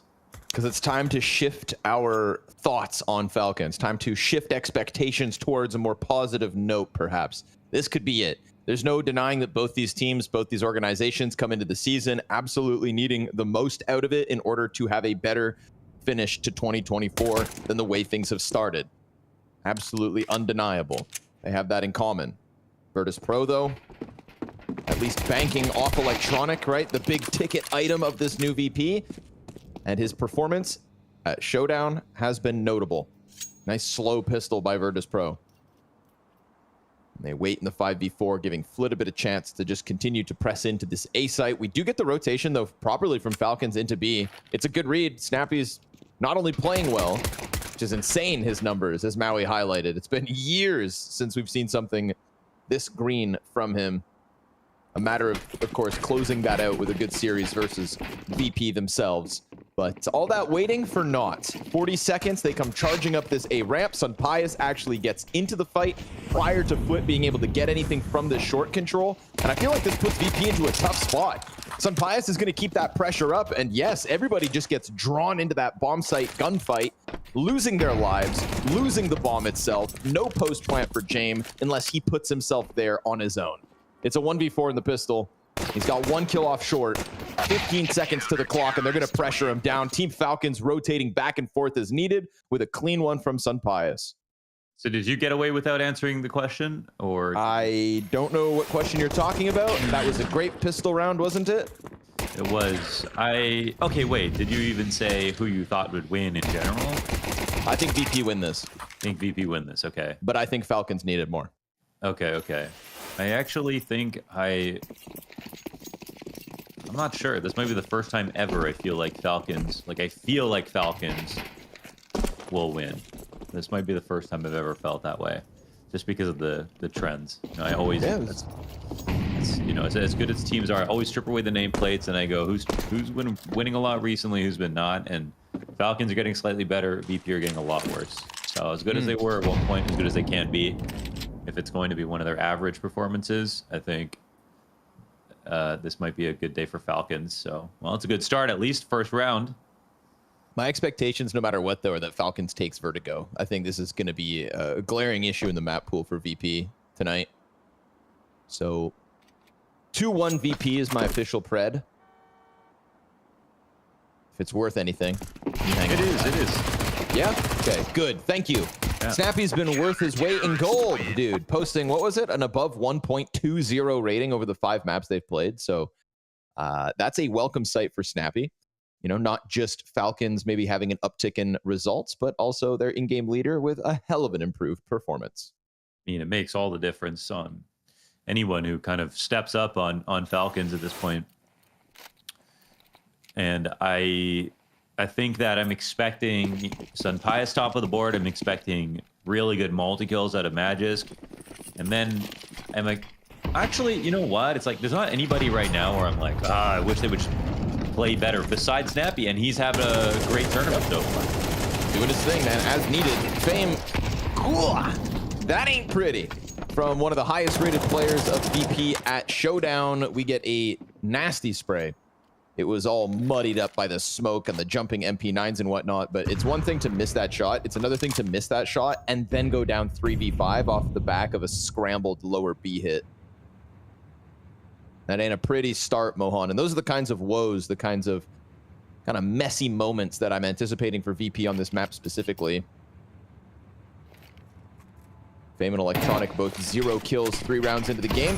Sunpius going to try to keep himself alive here with support from Dupree in the background of the site. I like that he slides forward through the smoke, trying to wrap around the ramp.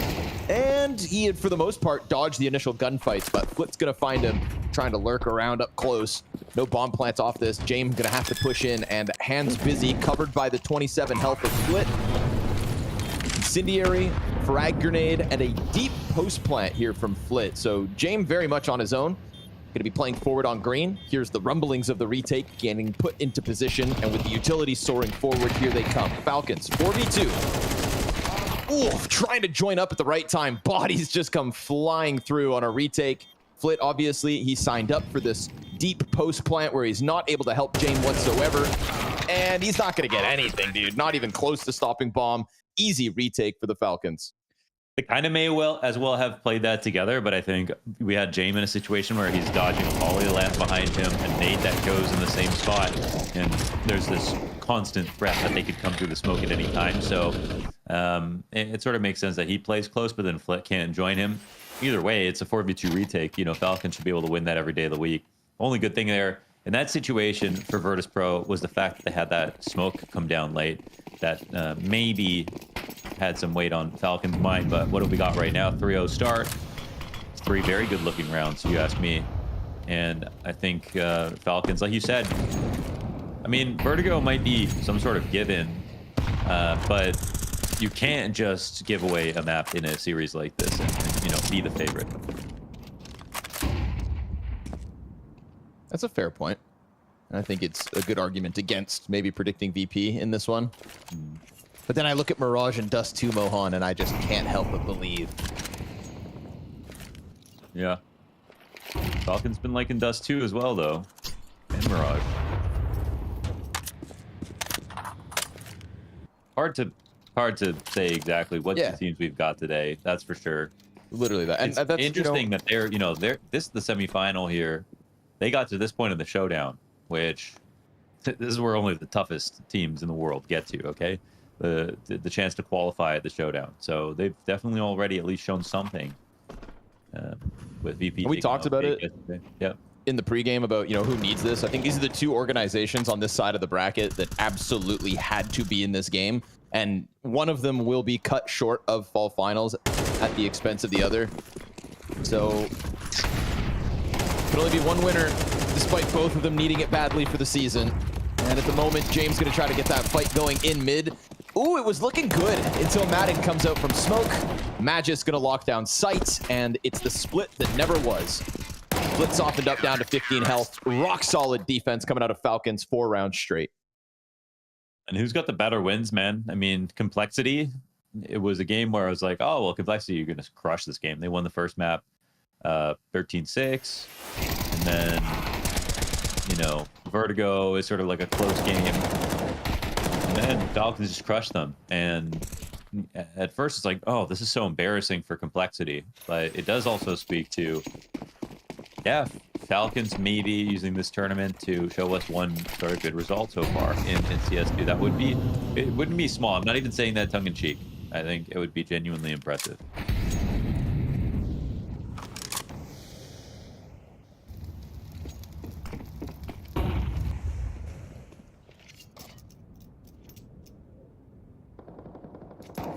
Couldn't really believe my ears when Zonic said, like, yeah, I haven't been at the fall finals in so many years.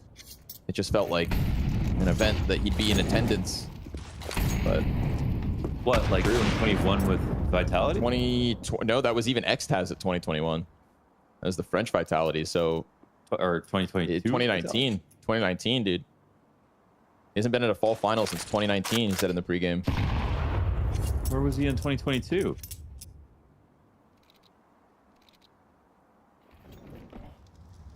I'll look it up. Yeah. This might be a Henry G moment. Forgot he was in Copenhagen that year. Oh, you'll see, man. It's unbelievable, but it's the truth. Oh yeah, no Vitality. Game climbing up the ramp. Bomb is with him. There's a nice cooking mid-split. Oh my God, did Madden? Yeah, Norbert, surely. Yeah, Norbert knows they've exchanged glances there. He could feel somebody looking at the side of his head. And then the heads get popped. Oh yes, Norbert flanking out from the elevator, making all of the space inside of this A plate absolutely unraveled here, Launders. That defense gets attacked from the back, perfectly timed mid walk up. Magis showing us he's got the skills. He's got the individual level, but it's just 5 players against him in a post plant. So VP with the walkout mid A split to get on the board. Not too shabby. Very nice kills out of Norbert. Great lurks. And I'm just trying to myth bust this because I'm like, where was Vitality in 2022? But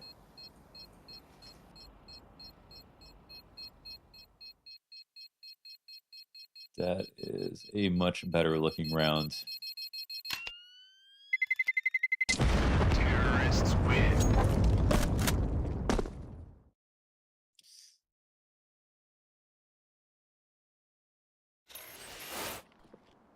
Acceptance, my friend, is the first step.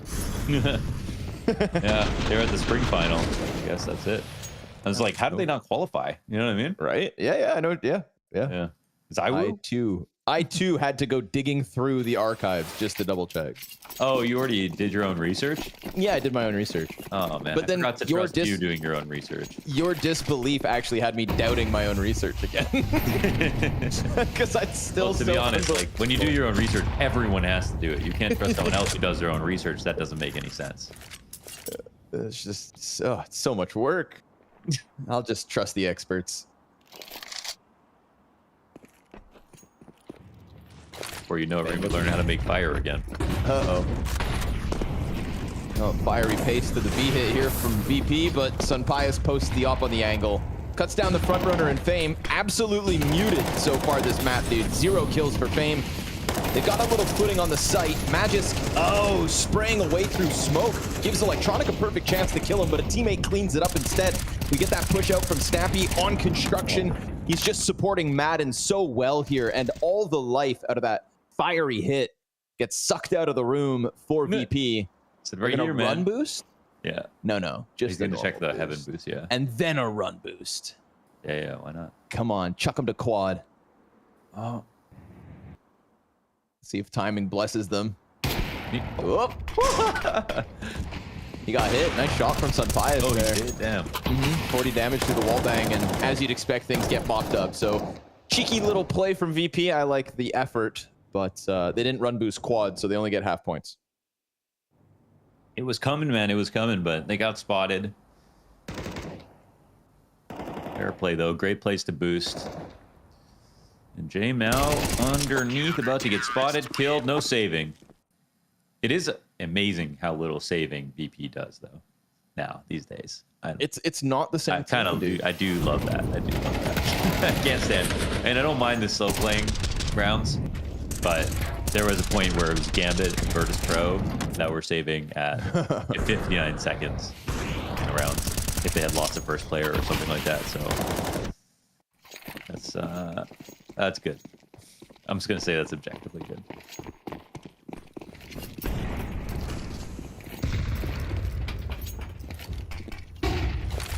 Tech9 surrounding the hero AK of Flit.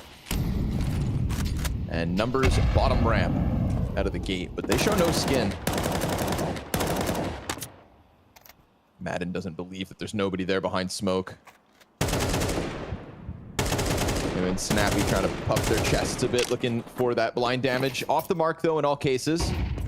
And finally, a single piece of utility comes back the way of Virtus.pro, confirming there is indeed something down here.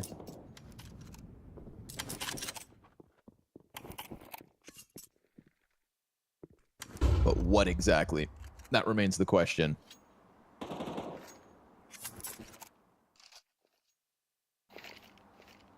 Afforded the entire ramp and no presence anywhere else on the map for Falcons. So just sitting patiently, waiting for the commitment, and the flip swing goes down. So the AK changes hands to Norbert. We get this deep off angle from Sunpias. I love the reposition. From the more passive spot to the more aggressive piece. And then he finds himself a third as they all try to transition, scrambling for the rifle. Nobody even firing that AK just yet. Sunpias, he just dismantled the whole entire round on his own. Yeah, James runs away to try to bait them forward. They come to re-clear it. At least they got one kill here. James still only on his stack 9, but could upgrade if he's careful enough. And Sunpias, sun's out, guns out, my friend. But he's got Dupree covering this deeper angle. It's only a matter of time, it looks like, before our VP are defeated on the ramp before even getting up. Turn in the corner. What a round out of Sunpias. Very pervasive. You said it, Mo. You said that you saw it. The win condition for Falcons was with Sunpias towards the top of the board, and that's the kind of 4K that I think is going to make the difference here, right? We contrast that to what is currently an unfortunate, demoralized James, underperforming event after event, and in the face of Sunpias' off this evening, he could have his hands full. That's the thing. And I mean, when we casted him at Cologne, Sunpias had maps where he was doing the most interesting stuff. We had some Spanish style on the optics when he would go for openings, and I think that he was actually making the team look like they did have some personality. And, glad he's playing well at the same time as the team is operating at a higher level. Shaping up to be a great start to the day here for Falcons on a very important day. Yes, most certainly. You know, playing 2 events simultaneously, succeeding in both. But this one, the bigger ticket. One of the few stadiums left in 2024, and Falcons need to be a part of some sort of playoffs, right? Surely playoffs is, again, just what they're looking to get back to, as that's where they were at Katowice at the start of this year. To at least match that kind of a result, I think, is the minimum. An entire year to do it seems like a fair timeline. And, well, this is a general positive trend.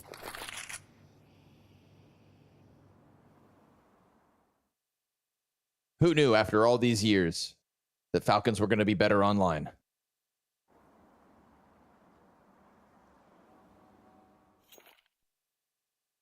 3 players on the walk up. Madden buying time. Loves a sandbags play, Madden.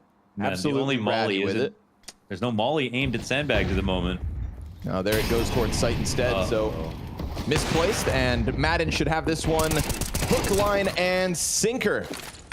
1 kill, 2 kills, drops bomb, and puts a smoke on top of it. Absolutely goose-egged. They can do nothing. They can't even run into that smoke like madmen to try to get him off it. He's supported by the AWP. They know they have to forfeit now. It's all about just saving after time, and that's not a guarantee. James gonna deal with Snappy, and it looks like he'll be good to hang on to that op, but it's 7 rounds for Falcons. God, he just barely gets away with it. Man, this is, a round where they have 2 mollies. They don't go up to try to clear sandbags. It gets used against them. Every setup from the Falcons is working. This is definitely a low moment here for Pro. Like, look at how many players are not even watching for this. The buy-up comes in. Everybody will put together their tokens and trinkets, and we've got a mix. Buy's not bad, but this half is damn near lost already.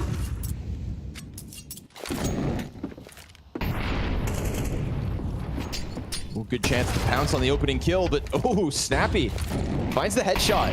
No trade. And that's flit sidelined. Electronic gets the delayed trade on Madden instead, but Snappy sees this as an invitation. And if Snappy, I was going to say, isn't covered by the next player in line, then Electronic was a dead man walking. Fame, that was incredible that he gets that. Had to moment. So the reason they pulled guard here is so they can speed up the ramp retake, I'm sure. And if they do this, then there is like a moment where they can all move back at the same time. But look how quickly VP are going to make a decision. And this is like partly, a benefit of new VP where they can do mid-round execs where before they would never do something like that. And they're ready to get set up. So it also looks like Falcons, well, no, they actually just decided to stack the site and wait. Never mind. Gave him too much credit. Hey, I respect you for trying, Here to praise. Quality of Counter-Strike has been looking good so far this match. Individuals look good. We haven't had any whiff sprays. I don't think we've had any miscommunications. And I think that's also important. Not just the result of this one best of 3, because we were talking about who needs it more, but I think just having a solid game of Counter-Strike between these two rosters at the moment is also just going to be a win. I agree. And maybe I'm just sugarcoating a small thing in the end, but I do think like it would just go a long way for everybody who is keeping tabs on these 2 teams to know it's moving in the right direction. That's something that they both need, just as much as getting to the forum. They both need to be moving in the right direction. And as stated before, I mean, in terms of who needs it as well, we haven't really brought up nationality, but we got Majest, Dupree, Zonic, Snappy. There's a lot of Danes that want to be in Denmark playing in the final. There'll be a lot of fans awaiting them as well.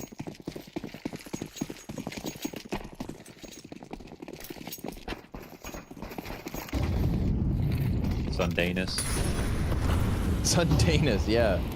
Yeah, I heard he's actually, no, if you live in Spain, I don't think you'd want to move to Denmark. He's not made for weather. Mads and Nicholson. Okay. A bit of a stretch, but I'll give you half points. I'll give you half points.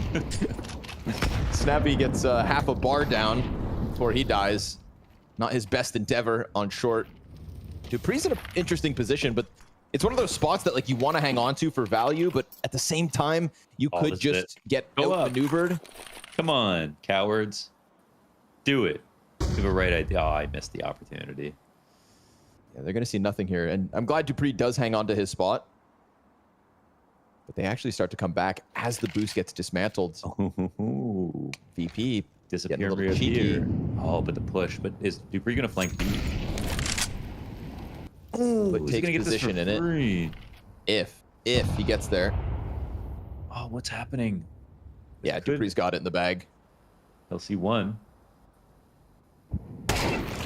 Nice. Thank you. As he peeks in, he'll see nothing more, so that's just going to serve as an express for the VP hit. Sunpius shaving Fame off of the play. 2 kills for Fame, 2 kills for Flit. The Riflers of Virtus.pro just not quite connecting so far this series. We get the deep peek around the catwalk punish. Dude, Sunpius is just the line in the sand on this A site so far. Consistent impact with the AWP. Now, there is an unraveling of this post-plant demanded of them. They've got Electronic on sandbags holding short. Jame, of course, just looking to peel player off as the CTs do start to climb over top, but a missed bullet from Jame. It could queue up Electronic, and he swings. He only gets the one. Sunpius again with the cover. Oh, shot as he gets onto the bomb for the defuse. Jame missed again. Too many whiffs. And then the Tech-9 no better. Oh man, Jame actually wins that round if he hits either of those shots. He has time to get to kill the diffuser, and there's no chance for the diffuser to get off the bomb. That is, you know, that's a moment where Jame, man, he's been at the bottom of the board sometimes, and moments like that, it's like there's no one else left to sort of pass the judgment onto. So first push comes out here from Snappy, that gets shut down, but we have a Falcons looking for info. They find the right places to punish and get map control back. They get the info on A early. Sunpius is clearing anybody else in terms of odd frags right now, and I think, yeah, there are levels to this game, and it doesn't really have to do with the fact that it's Vertigo for me. So the Falcons are the better team right now. I think it's better for Jame that we weren't observing him in that moment, because I feel like there was one too many whiffs. Just heard that op ringing out with no damage being done. Suppressing fire. Yeah, right. It's loud. I'll give him that.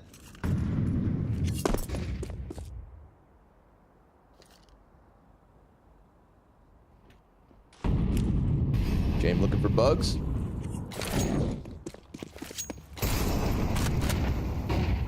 A mid exec. Ooh, the lineup there for Snappy. It's good damage, but it's a deep push from Flit. Oh, he gets caught in the CT spawn. Good scramble back, I think, from what was the three-player B stack in order to deal with mid, as Sunpius goes so far down ramp that Norbert gets hit by a truck. And all that remains for VP, after playing a hand towards middle, showing a bit of presence bottom ladder, now they have to just commit into the B hit, where we get that three-player stack put back into position at the perfect time, dude. So fluid throughout this round has been the Falcons. The trade frags every step of the way, and they are tiptoeing their way, happily prancing to a 9-2 lead here.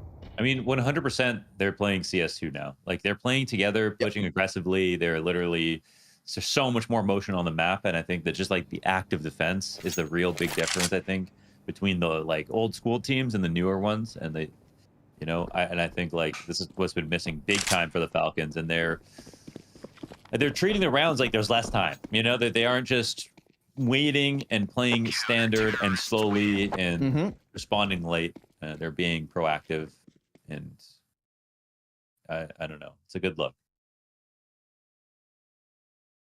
It just exudes a certain confidence that I feel like we haven't seen Falcons wear at any point in their recent struggles.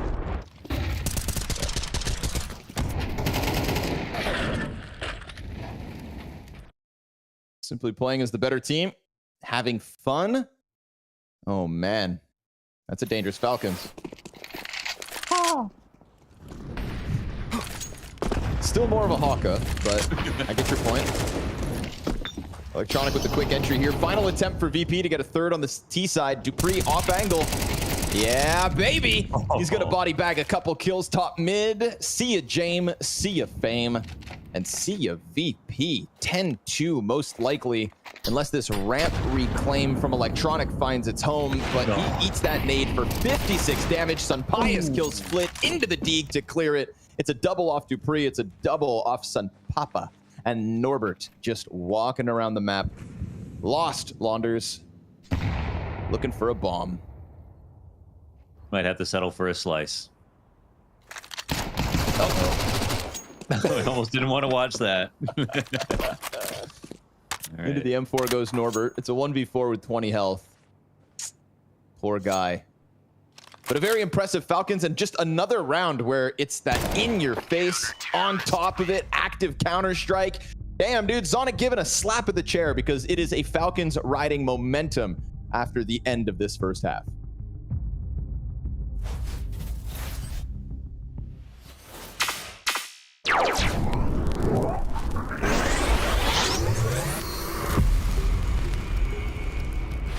They must get up catwalk immediately. 15 seconds on the clock. Cyber's down in CT spawn. I don't know if he could stop the plant with a jump shot. That would be quite something. He's hearing them. 5 seconds left. He's close enough. Is he going to try a jump? 3 seconds, 2 seconds. Oh my god! Oh, you gotta be kidding! Jax is on his own. He's going to have to get at least 2 more kills before this round is even close. And there's one of them hiding inside the smoke. He might be a genius. He's taken down the Sutra and now the pistol's out. On top! What a god! Cold with everything to do, just popping noggins. He's cleared 3 bodies and the 4th.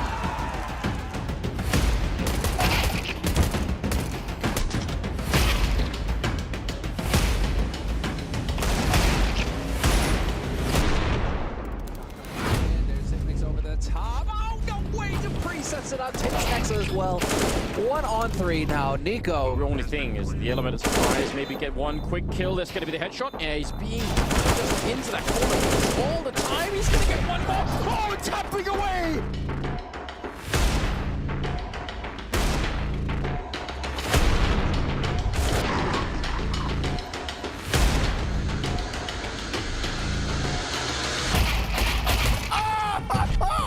What a way to start the day! Point is just take the bomb plant. Damn, get what you can. And maybe somebody like Honda can pick up a couple kills. I mean, he's got that first one, second, and third. Honda looking for a potential 3rd ace. It has to be Honda. It has to be the 3rd ace, and he rounds the corner. He takes it again and again and again.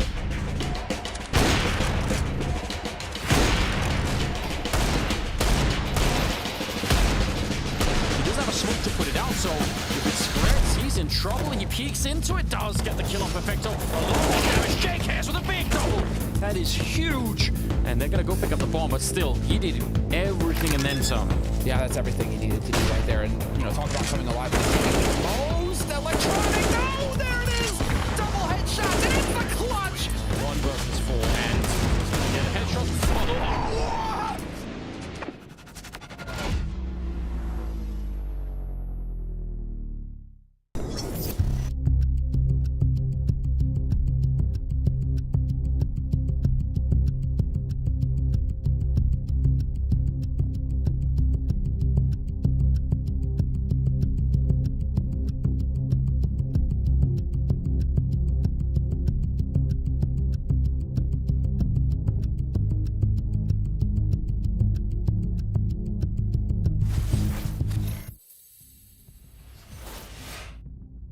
Back into the thick of it with VP and Falcons, and we know what's on the line. It's a spot at the Forum in Copenhagen, and Falcons seemingly taking the fastest road possible, Mohan. This one was not even a contest. Yeah, really, it was a wash. I mean, it showed us that Falcons were actually going to look good today, which was a question. They have a complexity win behind them. This is a massive first half. It was pure quality. I mean, very few close rounds. And shows us also that it is a good veto. So there's still more to learn. But, you know, I'd be hard pressed to believe that Virtus.pro have any belief that they're going to take this comeback and are probably more interested in Dust 2 and Mirage at this point.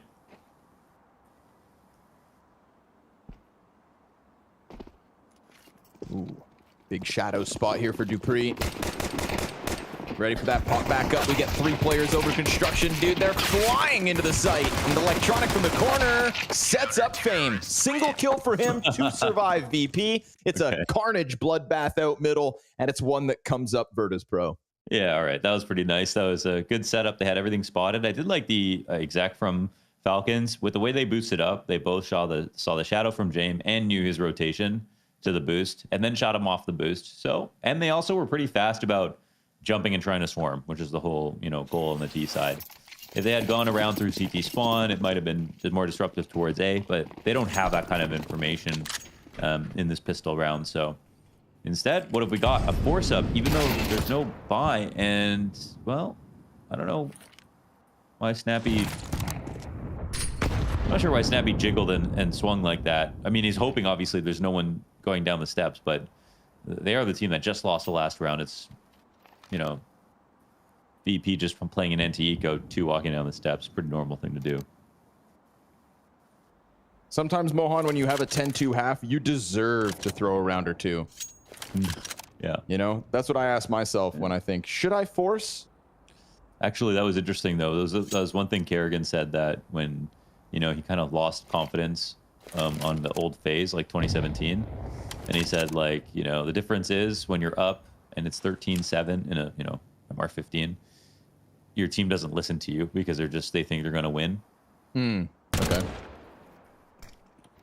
And having that focus the entire round long, entire game long, is something you only get when you're running a tight ship. Problem in this case, Snappy is the most aggressive player for Falcons as well, you know? So it's like not only he's the most likely to maybe overstep. It's in his blood. And his blood sprayed around his B site, just like all his teammates. Absolutely held back here. No issue for VP. No concerns, no qualms. James gonna make a little bit more money so he can make sure to afford his op, and it's a clean one for Virtus.pro. You'd be foolish if you are Falcons to think this is already in the bag.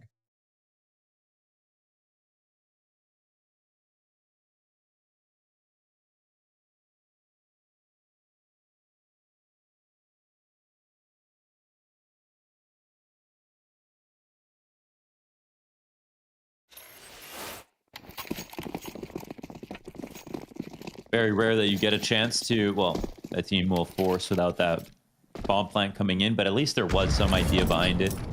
I mean, then we're going to win without taking any risk. So, whoa, that's a very quality grenade, lands right between Magisk and Madden. Eminem. Slim Shady. Marshall Mathers.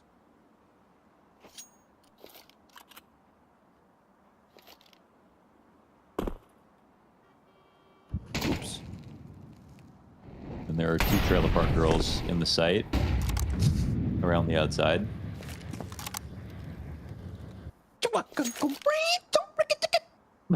One Jenny, one quad.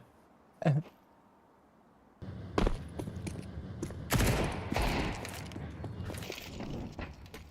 waiting for a chance to strike, and he times it to a T. Everybody else falls thereafter. Fame the only casualty.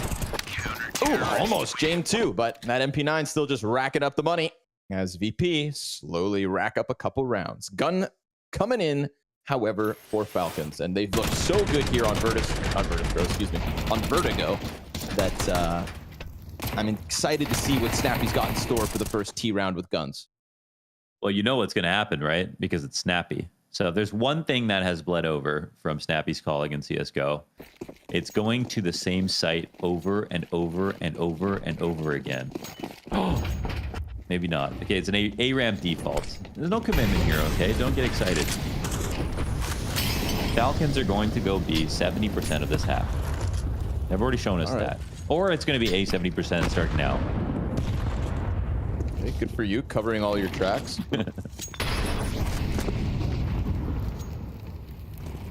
He's a real genius IGL. I won't be able to tell even with X-Ray.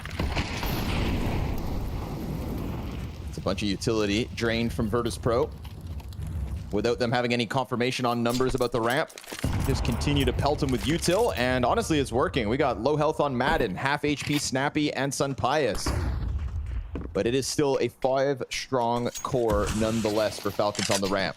The minute mark, they start to send some utility over the top themselves, and we get the CTs just positioning in sight. Norbert first, flit over towards the catwalk, and the contact's made with a clean couple of kills, but instantaneously right back from Dupree, who gets the headshot on Norbert behind boxes, snaps it over to the flip peek off Cat, and so it is a clutch demanded of Jame and Fame. And will they even consider this so smoked out of the sight? Constantly cautious about the potential push-up from Dupree through Flit's position on that catwalk. They know the CT shelf is compromised. And out goes the grenades. Line up for Magisk. Clean up on A. That's disgusting. Disgusting here for Magisk. And the entry pack was ridiculous because Norbert gets 2 frags on his hold from default.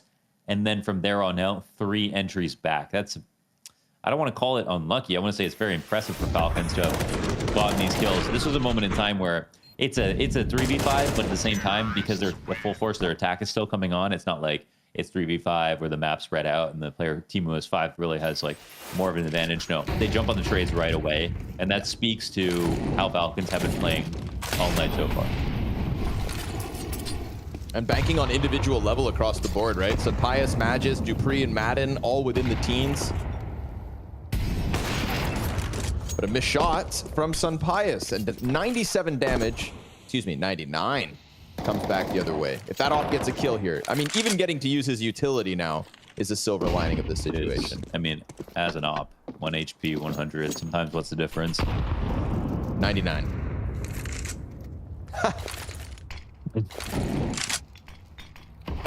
It was so silly, I had to think about it. I am a silly guy. Saying silly things. But no silly CS so far this series. And for that, I shed a tear of happiness. Falcons have absolutely elevated their level. Madden's gonna catch him on the crossback from sandbags. Flit hanging onto the pillar, swings, and that's gonna put him into Dupree's crosshair. We'll see if Electronics' forward push here catches off anybody from Falcons. But again, their trades have been so efficient. Wide swing out with the Famas gets Electronic nothing, and it's a missed shot from Jame. He's got Fame over towards yellow wall at least, and there's no push on short, so Fame's back is clear for the time being. Shadow advantage. Oh man, that 1 HP. It comes back to haunt Jame. Fame trades, no plant yet, but the bomb gets scooped up by the 1 health of Sun Pius. Fame trying to do everything with a single kill left. 10 seconds to the clock, and Magisk on the other side of smoke. He's yet to even scoop up bomb. He can't win this with the plant. He has to get the kill, and it's Fame to deal out the damage. Why didn't he even try to find the bomb in that situation? And Fame got all these frags early on. I mean, they knew in general where he was in this position. They got really lost in the communication right there. I mean, I'm happy for Virtus.pro. They had Jame. Well, I mean, Jame got bodied. I don't even know if I could feel bad for him. That was him waiting for Senpai's to peek. Senpai's coming in 1 HP off of that pillar and then finding a shot. Fame saves a day, 100%. And I guess after, no, it's not like he has a silence M4. But first kill through the smoke, that was key. Now a little wobbliness out of the Falcons T side. Back to pistols. Still 2 AKs, so definitely not a round to scoff at.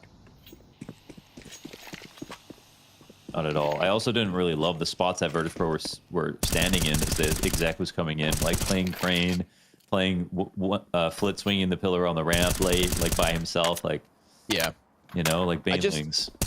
I think to myself, like, with the new positionings for CTs opened up with the map changes, why is anybody still playing Sun Crane? Yeah. Like, that position was already scuffed. That's exactly even more so now than ever. Right. You're playing some outdated Vertigo, brother. Oh, baby! Oh, what? Norberto with the double yellow wallbang.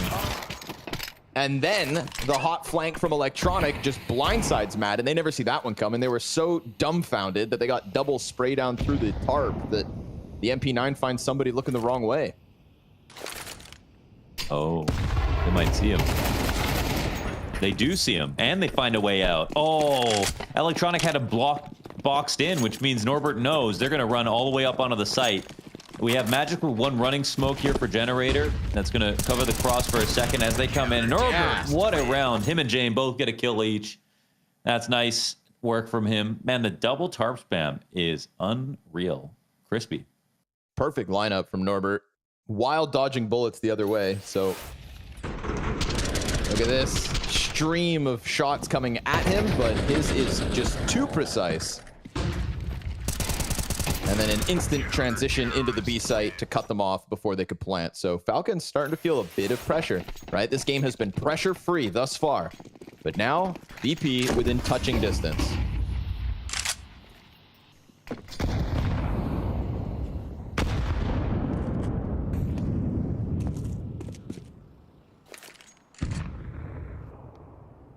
Yeah, thought this game was a wrap, but Falcons do show a little bit of their old face. They weren't going to play perfect, I guess, the entire map. Really had a great first half, but some of these rounds are still so close for Virtus.pro. It's scary for them. I also am not convinced by the way they're playing the map. as it stands, but they might be able to frag themselves out. We'll see. FaZe, nice, good opening kill. Second, in fact. Presses right into them as they try to take over the triple. And now quietly, the three that remain of Falcons just looking to take up some kind of a response. Double quad, though. It's a bit ratty. Yeah, and dupreeh sitting here at the molly as well. Oh, they could use it if they wait long enough. We'll see. I think he was spotted. Maybe not. Oh, there's the molly. Yeah, finds him, and the Molotov hits the ground a little shy, so Electronic is just set up perfectly. He'll peek out, deal with some pious. Madden caught blind, and it is indeed VP to make this a 3-round game. Yeah, okay. They're gaming. Nice one from Fame. Stopping the double entry, and we got Virtus.pro talking. They made a massive comeback on Dust2 versus Big. I think that one was a bit more believable, and this one's even more steep numerically.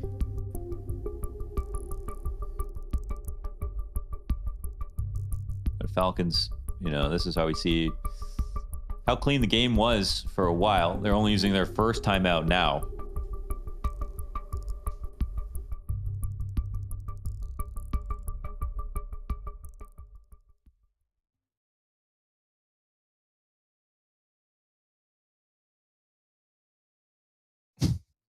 I still don't know if this is just a still image that we've saved from yesterday, or if Electronic's camera continues to freeze, or if it's even frozen.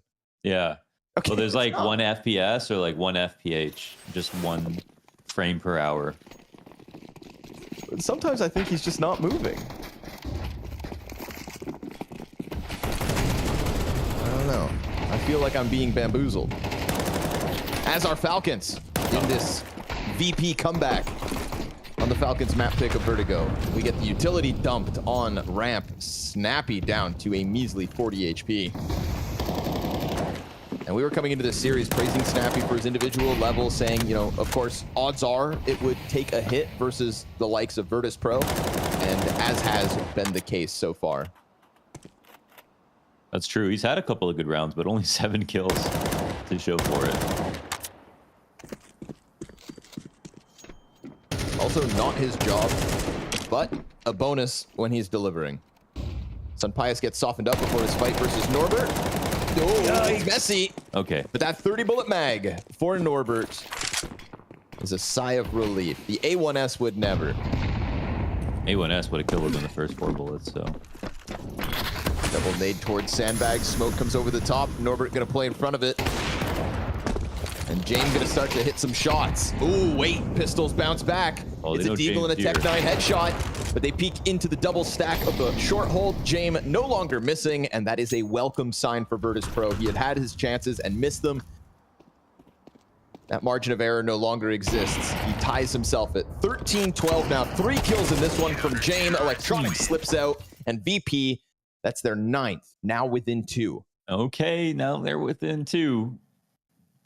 I mean, it's another round where there's not like a massive buy coming in, but there's still a chance with 2 trades at the exact same time happening on the ramp. Like, everything could be coupled. I mean, if there's one hero on the map on the CT side so far, it's got to be Norbert, right? I mean, even though that spray's a little messy, we're talking about the last round where he cuts off 2 through the yellow tarp, and that's a 5v3 situation for a second. Every little bit counts in a half like this. I mean, they have no margins left. Virtus.pro make one mistake, it's already map point. Madden gonna try to work along smoke. Ramp fight critical. And Norbert continuing to thrive off tarp. Drops his smoke deep. dupreeh has a gap to work forward. He's got a teammate as well, just guised inside of that smoke. Sunpius finds the opening. Yes, yes, indeed. Doubles down and Norbert's dead. Electronic here for the space to be held for Falcons in order for them to keep fighting back. It's again a man disadvantage. It is again a difficult spot for dupreeh to press in. Magisk will find an open B bomb site all the while. Yeah, and they could switch to Danish. They've got actually a lot of utility. No opportunity here for the CTs to re-clear the ramp. And about 3-4 seconds, I'm going to assume they'll start walking back and just go, okay, well, no activity right now. Maybe we've got to start worrying about our flank. Magisk, he could overplay this, or it's perfect. Like, They didn't move at all for that moment. Now, there's Matt Point on the line. It's a 2v2 retake. You better believe they're going to give this a shot. Incendiary and a frag here for Fame. Drops the Incendiary to Electronic, who already has one. Man, they have an HE, which is so important. Talking about Electronic on 34. Fame drops the frag grenade. Doesn't find anybody in sight. Incendiary here for triple, and Dupree's just banking it back. Sat on ramp alongside his teammate. They had a second Incendiary, but they dropped it out towards middle. Now it's going to be a free peek for Dupree up into the site, hit by Electronic. Someone's got to get on that bomb. And yeah, Fame's going for the defuse. Magisk connects. And there is the 12th from Falcons. Damn, it had to be clean. It had to be clean. It was an A map there for Magisk, top of the box. Sigh of relief here for the Falcons as they clutch what ends up being a 1v2. And Virtus.pro nearly make that confusing with the way they tapped it and where it was planted. And sometimes when Falcons try to play the standard post plans and the standard rounds and stuff like that, it actually comes back to haunt them. But they finally get away with the round they were looking for after a 10-2 half. Now, even if they win, I mean, VP know they had them on the ropes for a second. And more than that, we still don't know if this game is on or not. VP's CT rounds have been good so far. This is just a matter of Norbert finally dying after getting a kill, which allowed Falcons to get into the round.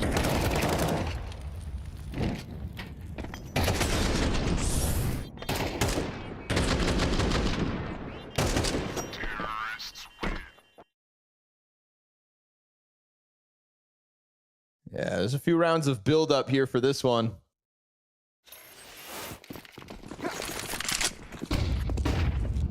Securing 12 comes with a big sigh of relief for Falcons.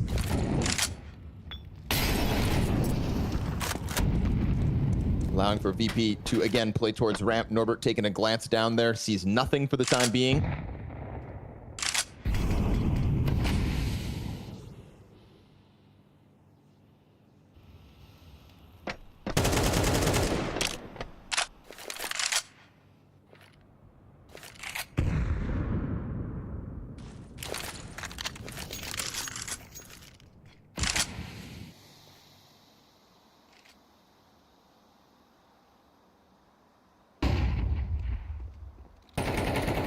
Could be everything.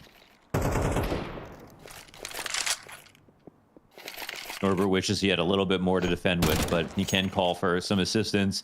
2 spots shows the intentions here for Falcons, and the CTs will arrange on the site to defend. Low utility on both sides. They're not hiding their approach. All the nades over towards sandbags.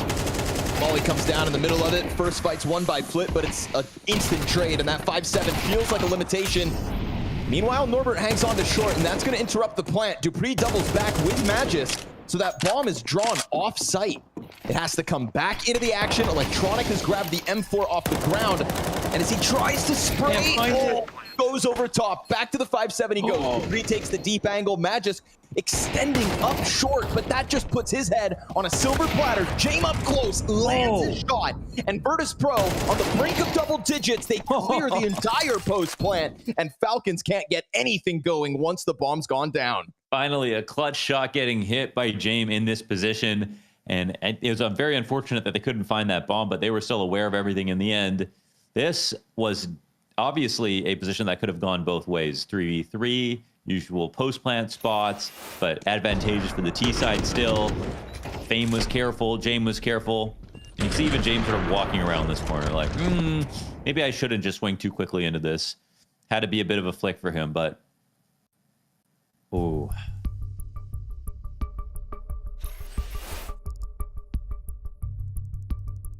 No 1v2 this time around, no 1v3. And quickly we are out of timeouts here for Falcons. So they start to get a bit antsy. I can't say I expected this at all.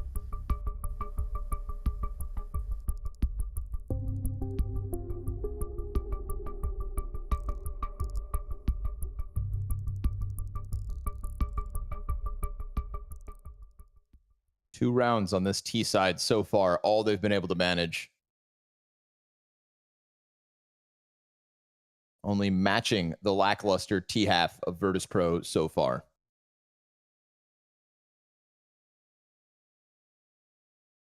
Like you said, all the timeouts burned out. It was very comfortable. They had them all map long.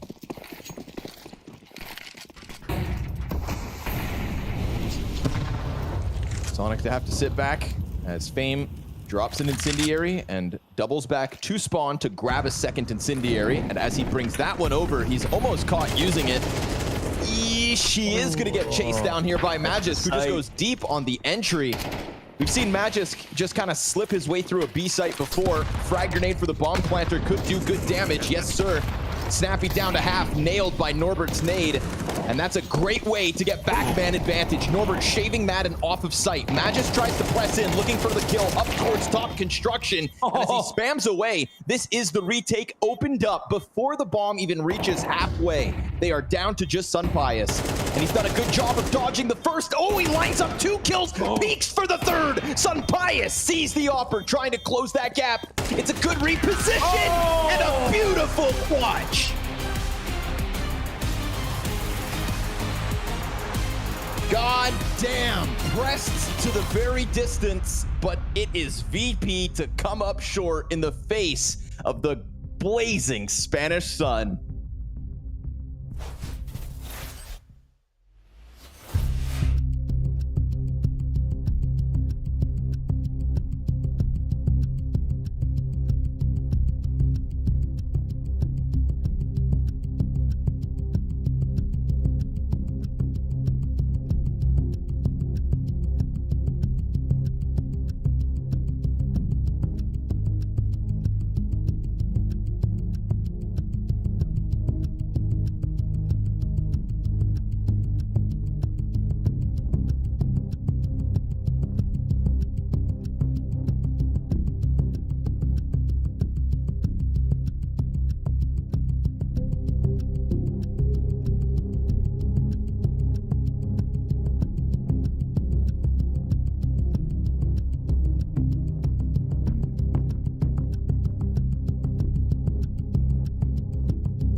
pretty sure Sun Payas saw that teaser coming into the game, because something tells me he wants to be in Copenhagen and hear the arena roar. An amazing way to finish off what became a very close map 1 between Falcons and Virtus.pro. Sun Payas getting it done in a 1v4 Maui.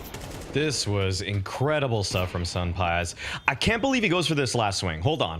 Look at it. Wouldn't you just play the time? What? That kill right there, it felt so unnecessary. Such a way to shut it down. Great job from Sunpies, and he had an excellent map as well. And you can see with these Falcons players, I mean, you asked Pimp earlier, who is this going to mean more for? And you can see in their faces that it definitely means a lot for Falcons to be up a map in the series.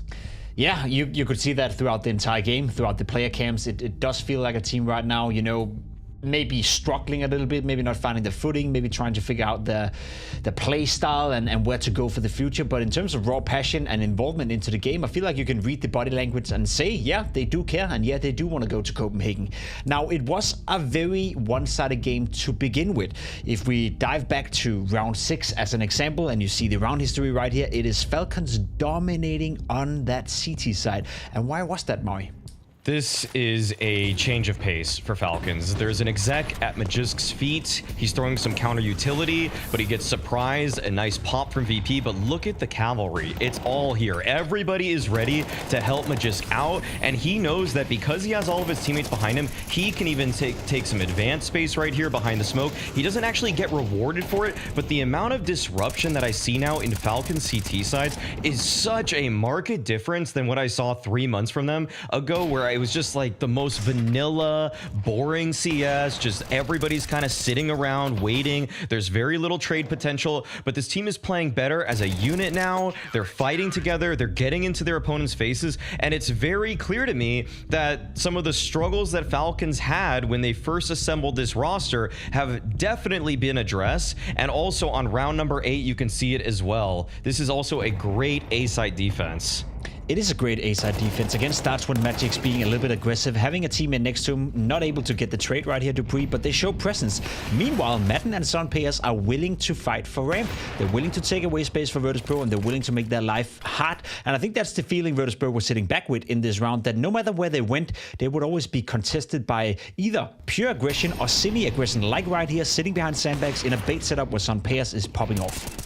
And this is a moment for VP where they did have 2 Molotovs. You would have thought that they would have mollied this position out. But even if they did, Mountain right there, he drops the smoke. He would have had that smoke. He would have caused a disturbance. They wouldn't have fallen back all the way to the bomb site. They had a setup that they knew could work. Sunpias holding in heaven, Modern at the sandbags, ready to spring a trap in case the VP players came their way. And that's really why I feel like Falcons right now, in many ways, I think these teams are reaching right in the middle, where VP's sort of stagnated. They've kind of fallen down a little bit. They're not reaching their full potential with their individuals, who may shoot harder than the Falcons players do. But the thing is that Falcons are rising up above their individuals levels with great team play, which is exactly what you would have wanted from these guys. But they do have some good individuals on top of that.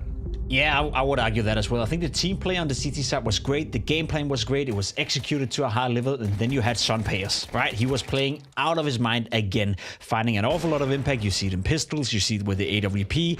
It's not only, you know, that he gets a couple of picks up with the AWP or gets a couple of entries. Now, he had a couple of rounds with multi-kills, triple kills, where you single-handedly decide the round. This is a great example. And then, of course, we just saw the 1v4 clutch that essentially ended the game for Falcons. So we spoke about it coming into it, Maui. Sun Payas has been under a lot of critique. I think ever since he left ENCE, he hasn't been the same, especially in CS2. Some may even argue that he hasn't been the same, but we're starting to see Sun Payas play better and better. We saw it in Cologne. We see it here online.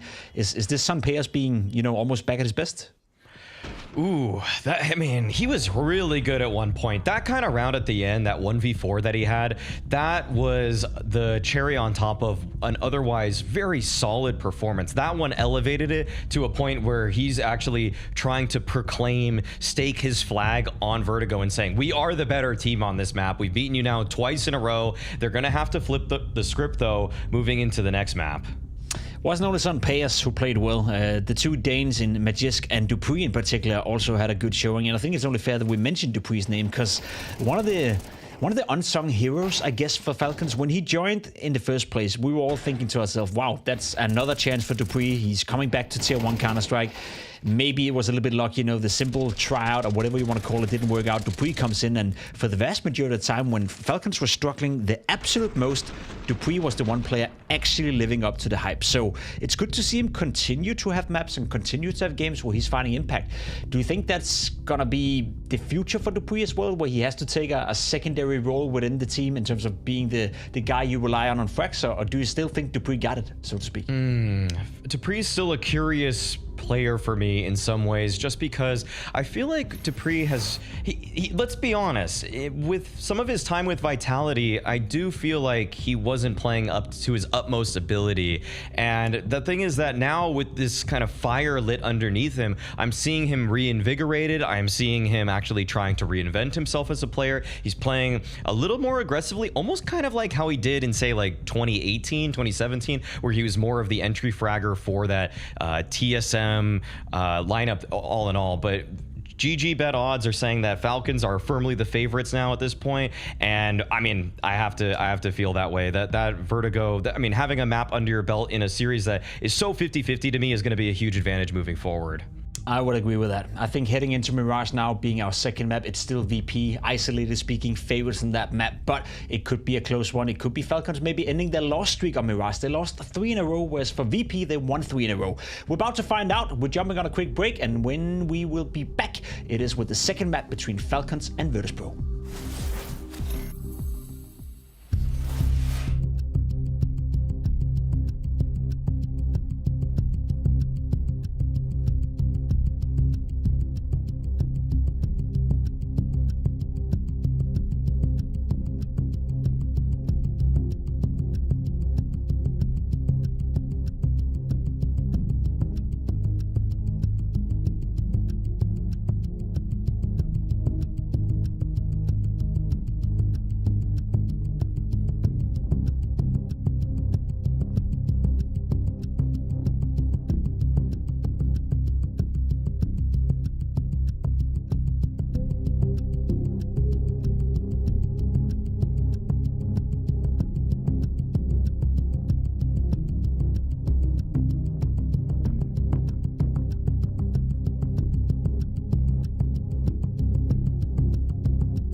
A Sun-Pious performance on Vertigo to take away map 1, and Mirage now up next. For the VP camp to try and fight back in this series, to keep the hopes of the Forum alive, to just keep the hopes of an uptick in the second season of 2024. We knew today was going to be disappointing for one of these two teams, but to have lost out after such a comeback was put in place, that one had to leave a bit of a sting. Let's hope VP believed, like I did, they had a better chance on Mirage and Dust 2 to reverse sweep a series. It's going to have to be a long day in the office for the Virtus.pro guys between Mirage and Dust 2, but they got nothing else to do. Stats certainly say it's possible. Head-to-head says it's possible. That's for sure. So, you know, only problem for VP is just the fact they have to win 2 maps in a row. Not so much what maps those are. Let's see if game plan can carry Falcons out of just that one Vertigo win. Ooh. Instant double headshots come through for VP as they trounce the B-bomb site. We get a peek back market from Sun Pius. The showstopper back on Vertigo. Madden actually finds great timing in the back of the head of the door peek. They just wanted a piece of Sun Pius, and Madden does a good job of keeping this one possible.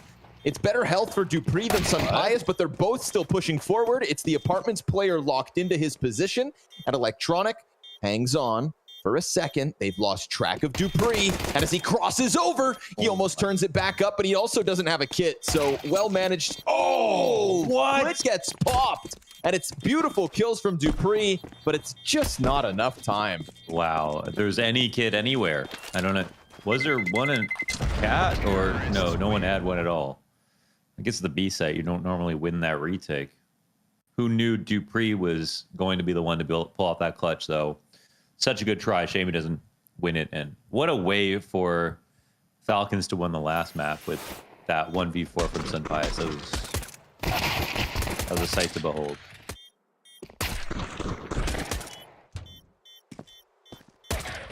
You still thinking about it, Mo? I'm envisioning it. You know, standing on the opposite side of quad, I'm like, oh, this is so smart. If he gets peeked from Coldzera, then he's dead, obviously, but he has to take some kind of risk. This is a really cool one to try. And then he lands up the second headshot. I'm like, yeah. I was bought in.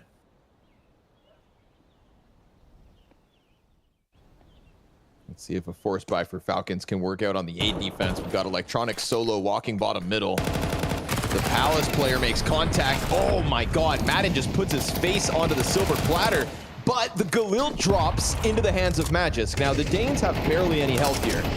Electronic is in the same boat as he's turned away bottom middle. This A hold hangs on enough to keep VP on their toes. How is Magisk living here?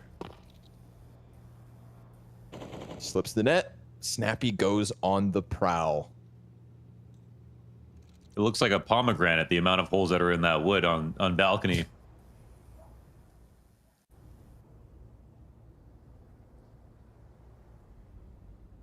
Or in French, une pomegranate. Une pomegranade. A pomegranade. But luckily for Magisk, there were no grenades left. Oh man, that timing's crazy. The fence covers him. The fence covers him. Now Snappy's going to find perfect timing. Oh! Yo, Flit still keeps eyes on it. But he has the exact as 20 seconds. They can't just watch their flanks. Flit looks again, misses it. And now James, with the full bar of health, has to give cover here to Electronic. They do find Magisk, and Dupree is just as low. Snappy's flank continues to try to push out from ramp as James locks him in. Electronic plants default. The Famas can't swing, and James has enough of the shenanigans. Snappy in a 1v2, both players on site, kills Electronic. He softens up James, and he gets it. Snappy, 3 frags on the round, comes through clutch. Oh, are you serious? I'm serious. He won with no space on Apex. No space at all. You never see James give up a position like that. That's unbelievable. I mean, Snappy is doing the one option he has, and that's jiggle and shoot with an MP9 at max range. Of course, James is going to want to try to lock him in. And once he found the guy back, Ninja, it looked like that this round was a wrap, right? As lucky as this was for Snappy to find this kill, this timing. James came in, made the site plant possible, killed the guy in CT spawn. It was all good. That's like a 90% lose situation. James needed 1 bullet right there. Insane timing for Snappy, dude. Counter-Strike on his side this evening in that regard. Just that cinematic shot that we caught of the player walking into Palace, like still watching T-spawn, but the fences just like aligned too thick for him to get seen. I mean, you can't help but feel a little bad for Flit that he still gets caught on ramp, because even he had the presence of mind to still check his flank once or twice. Counter-Strike, man, it breaks hearts. It was close timing. I mean, you could also look at it like, well, Snappy is coming in very, very late, and if, you know, he comes in any later, he's totally fine. There's no way they can watch it at all. So that was like their last window. It was avoided. Nice 3K here from Madden on the spray down. Suddenly it's an anti-eco for Falcons after that 1v2. And yeah, Flip gets that, but that's about it. 3 up for Falcons, bouncing back big time. Just so another dagger. Yeah, go on. Last 3 games for VP were pretty crushing. I mean, including the Falcons win is 13-8 at Cologne. I think we casted that. And it was like just, yeah, insanely strong. It actually was a lot to do with their CT side. It was 9 rounds straight from Virtus.pro. So we'll have to see more about that next half. But actually what happened in that game was Falcons got 8-round CT side. 8-4, right? And then lost 9 rounds straight to VP's CT side. So, yep. We'll see. We'll have to keep our fingers on the pulse then. Can't get too excited for Falcons, even if this trend continues of a strong start. Is he moving or is it a still image? I still don't know.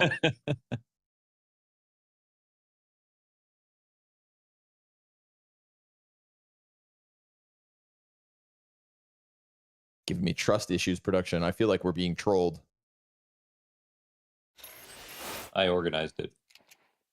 That I could believe.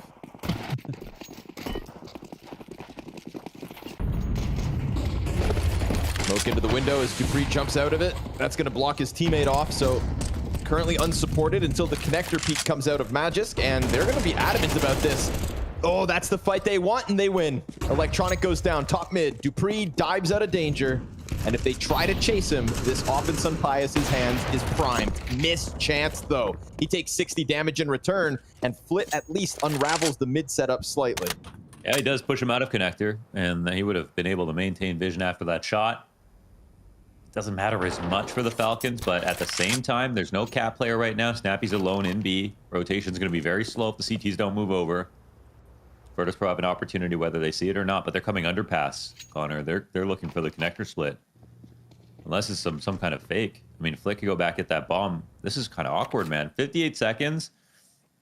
They have to be working on some kind of master plan, but if it involves this boost, yeah, it's... Oh, wow. They lose the duel. Madden should walk out. Madden, yeah, set up perfectly. At least he gets that trade frag back.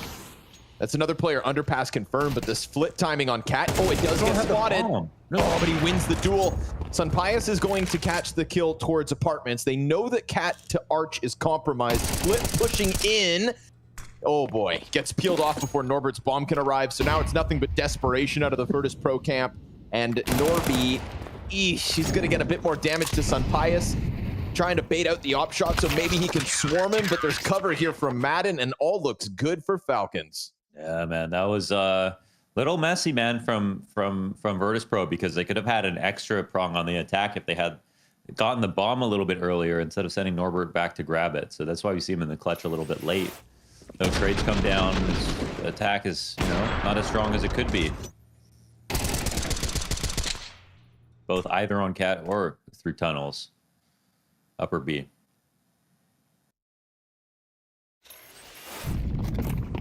It's also frustrating, especially after winning a pistol.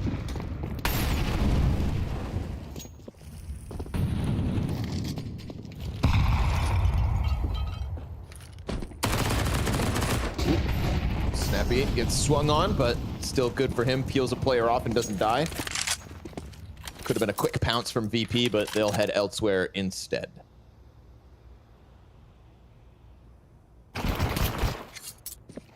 What? What was... I was through the... Okay. I thought they started shooting each other for a second. Oh. Okay. Because it was so deep. They were so deep in apartments. But, yep. All right. That does make sense.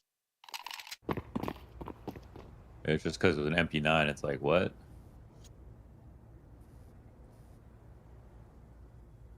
Who done did it? Snappy looking for a little bit more. Madden out in the open gets blown away by Snappy's MP9. Magisk is going to feel compromised, but luckily he's got Sunpius here to help him out. So all is not so good. Another death. And Electronic, he's got another chance here. Duel towards connector, 30 seconds. True. It's 1v2. And Magisk is very low. That's actually incredible. I thought this was just comedy because the MP9 is so strong at range. 2 kills into connector from that distance, man. It's a little zany. I know it's going to get nerfed eventually. I know it's going to get nerfed. Yeah, but once it does, Mohan, I'm over the MP7, by the way. I know we haven't talked about this for a little while. Well, why would you spend that money? MP9 is sitting right there overpowered. Well, you know what's actually better, though? Than the MP9? Nothing. No single... Nope. I see it now. Remember when VP were all buying it? Elige plays it. You want to play like VP, Connor? They don't. They have 1 round. So, you raise a valid point. You want to play like Elige? You lost to Falcons too. Oh my! Let's start playing like Falcons players instead. Okay. Okay. I want to be Dupree. He loves him. Pius working his way around the bomb site as Magisk gets his. Oh, he gets zoned out by Fame, though. Beautiful double kill coming out from Fame from Palace. He's going to go deep into the site. Flit hangs onto the flank. He ain't falling for that a second time. But Fame actually doubles back. What could have been ticket control for Fame ends up being responsibility for the bomb. So he doubles back, scoops it up, loses forward control. This could be a VP with deep hooks on this bomb site, but maybe Snappy can pull off the miraculous. I mean, Dupree should just be... Yeah, he's trying to cut them off, or, you know, any kind of late play coming in. The thing is, Snappy is just, he's an old dog. He's played against VP enough. He knows that they could still be around here. So he's playing it very carefully. A nade that could have killed Flit is instead burned on Firebox, and Snappy gives it up, so. Oh, never mind. I thought he was... Thought he was still suspicious, but no. VP looks like they've won the situation. Util's here for the CT side, but not the players. Yeah, they waited out long enough. Plant forward just in case Snappy did indeed wait towards ticket, but it's not the case. Totally forfeited here by the Falcons. VP off of the back of a Fame double entry, right? Everything was looking solid for the Falcons A-hold until that Fame double entry. That was great. I mean, moments like that, and you kind of wonder, how come Fame can't be a star player on this team? But I don't know how to answer that question. I mean, watching his early demos on Virtus.pro, it seemed like he was going the bit route of making sure to learn all the utility, and he's just almost too selfless.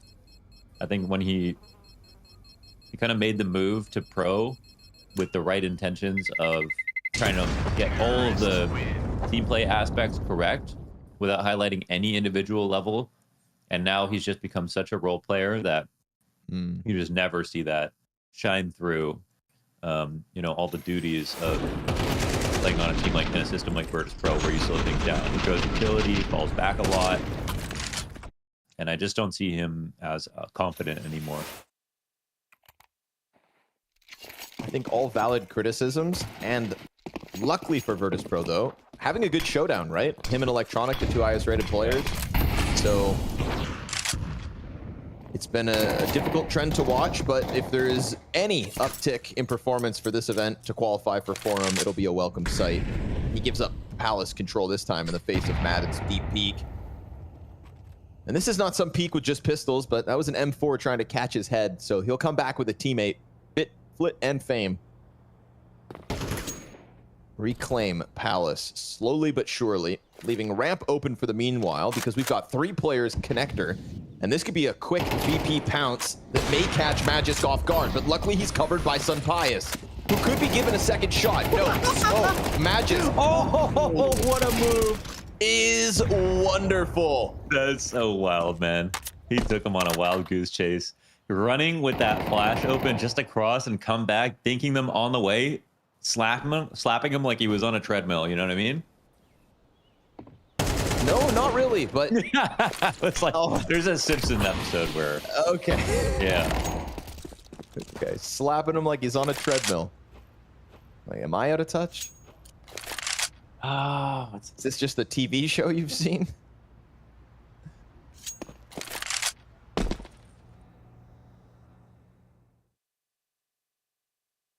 Damn, it was nice nonetheless. And it's always a welcome sign when Magisk is putting together those Rapido Presto rifle multi-frags. No chime here for Flit. This one's going to fizzle out, and Falcons, again, just kind of keeping Virtus.pro at bay. These one-off round wins, not going to make this T side any easier, even if their CT side has strong pillars to lean on.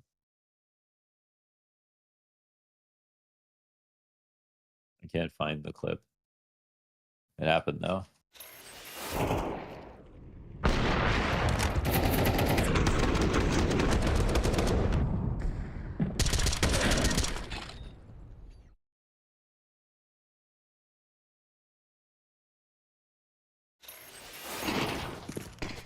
Norbert feeling the pressure. Falcons go 5-2, and they are back into the economic dumps. Pistols, for the most part, here, VP. Flit at Electronic.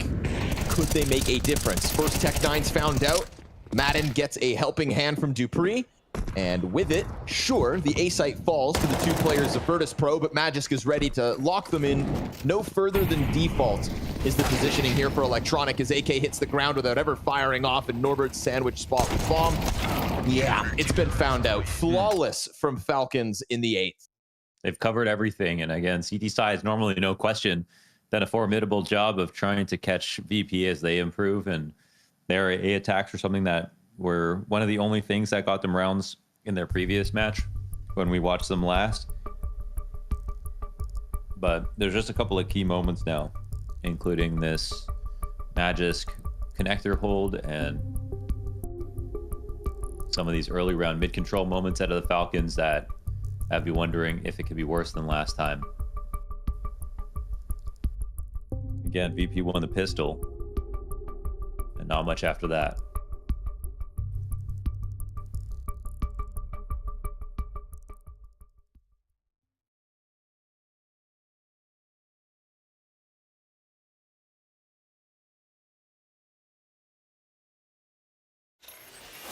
Feels like a Team Falcons that has jumped into the server today with just some of the confidence in these rounds and in the team play.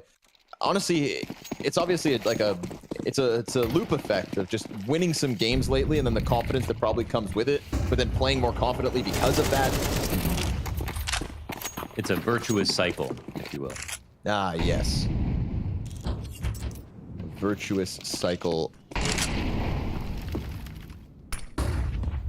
And Snappy's been a real frisky guy up in this apartments so far throughout this second map.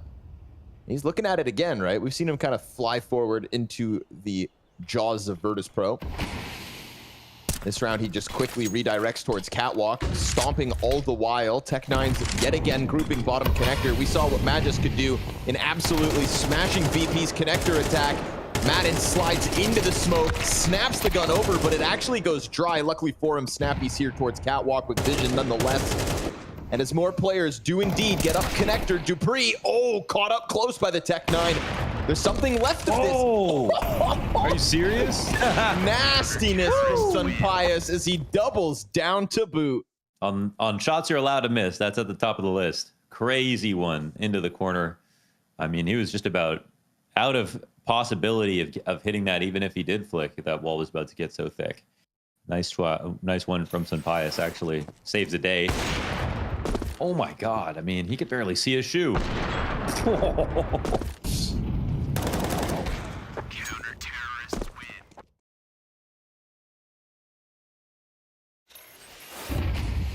Safe to say you take those.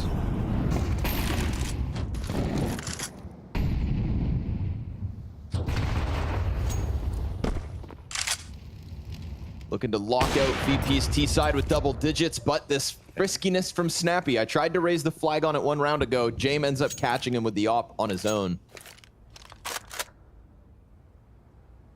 A little too much space being taken too regularly for James' liking.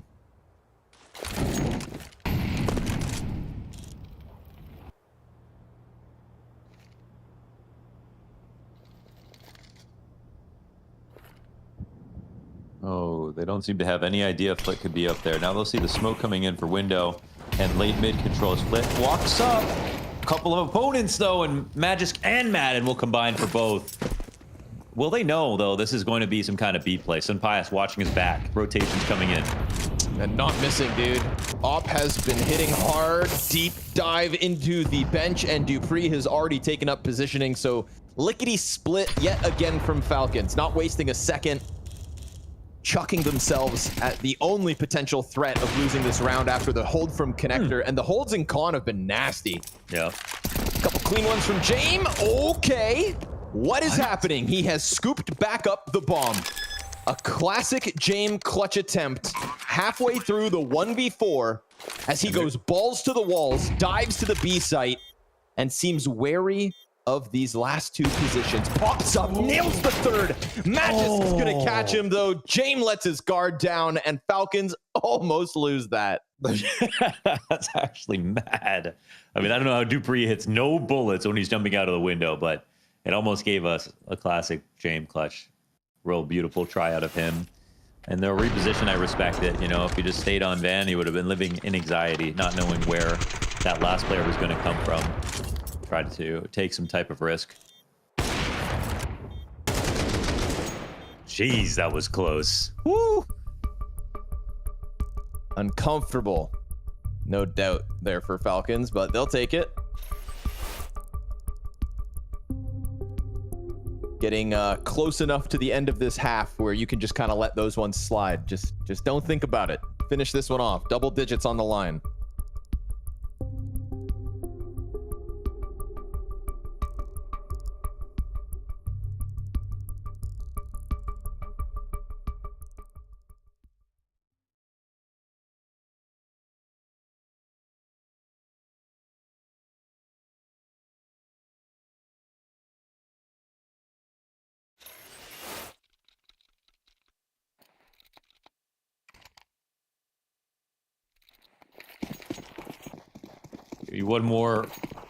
One of 2. Oh my gosh, this would actually still be a 10-2 half, just like we saw on Vertigo. For Falcons, if they play their cards right, this will be the one that kind of just dictates that.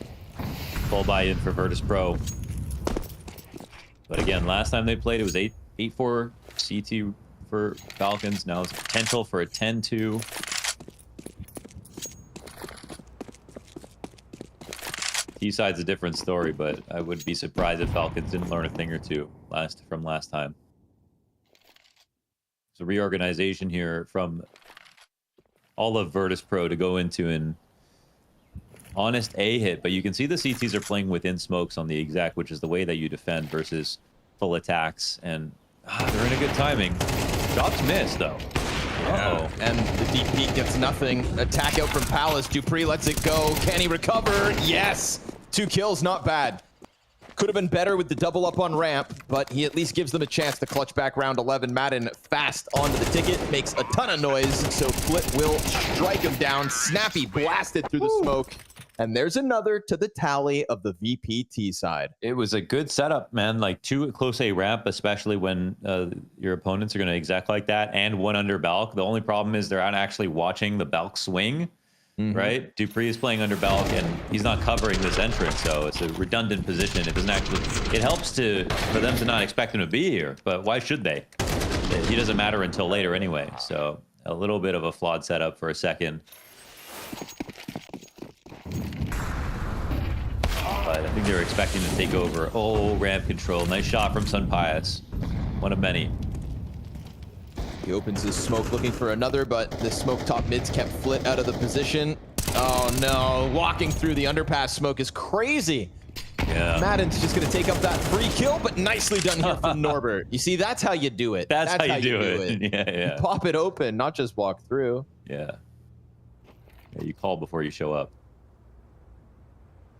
Yeah, Launders.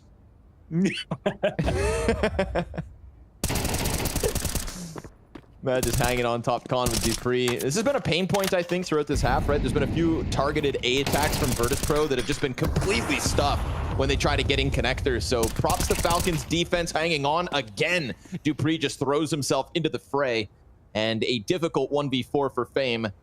I tried to sing his praise for the uptick, you know, back on map 1 and throughout the showdown, but man, it's another tough one for him and Electronic, and they're the two pieces that have been working best for VP at this event. He has to try his hand at rushing up the catwalk, and maybe that could be the saving grace. Needs to attempt this clutch. Dives into the site for the post plant while Snappy's still burned out. And here we go, guns back up. Turns it around, piecing together the retake positions. But eventually Sunpius is going to come up from catwalk, and that could be the killer difference. A shot out from window. Fame's getting squeezed, and Sunpius is going to swing him. So an excellent 9-3 half here for Falcons, but we know what happened last time. It was that total lockdown of the CT side from Virtus.pro on Mirage. It could very well happen again once we're back from this break.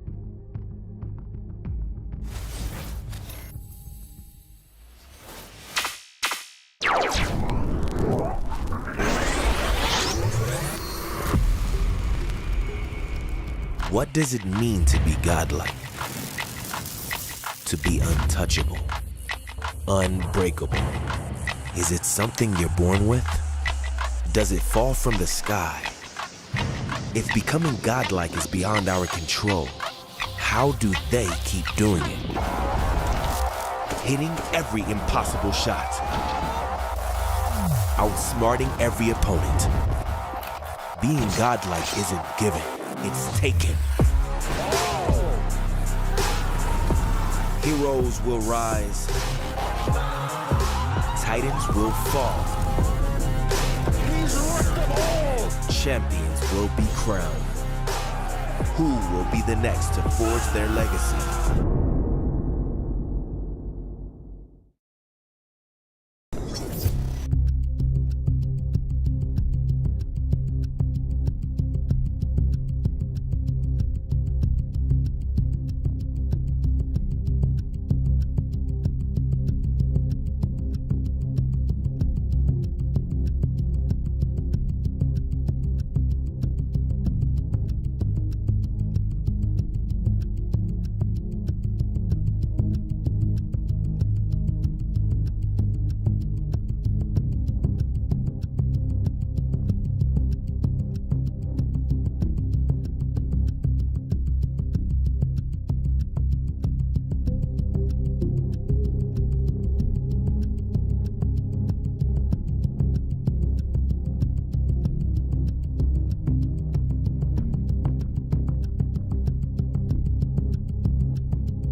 Back in with the second half of Mirage, and we had a quick little chat with Maui Snake, Mohan, the mid-map Maui hot take. Because we need to know what to think. Yep, we did, and I can't make my own opinions because I'm a play-by-play. So he said Fame is going to lock down this A site while Flit locks on Con, and of course Norbert, and his word, infallible over towards that B site. If there is a comeback to happen here, That is how the Maui Snake sees it coming infallible in. and invaluable. I can do what I work want. together. Maybe. Interesting. Doolies. Oh, 2 bullets. Okay. 2 headshots.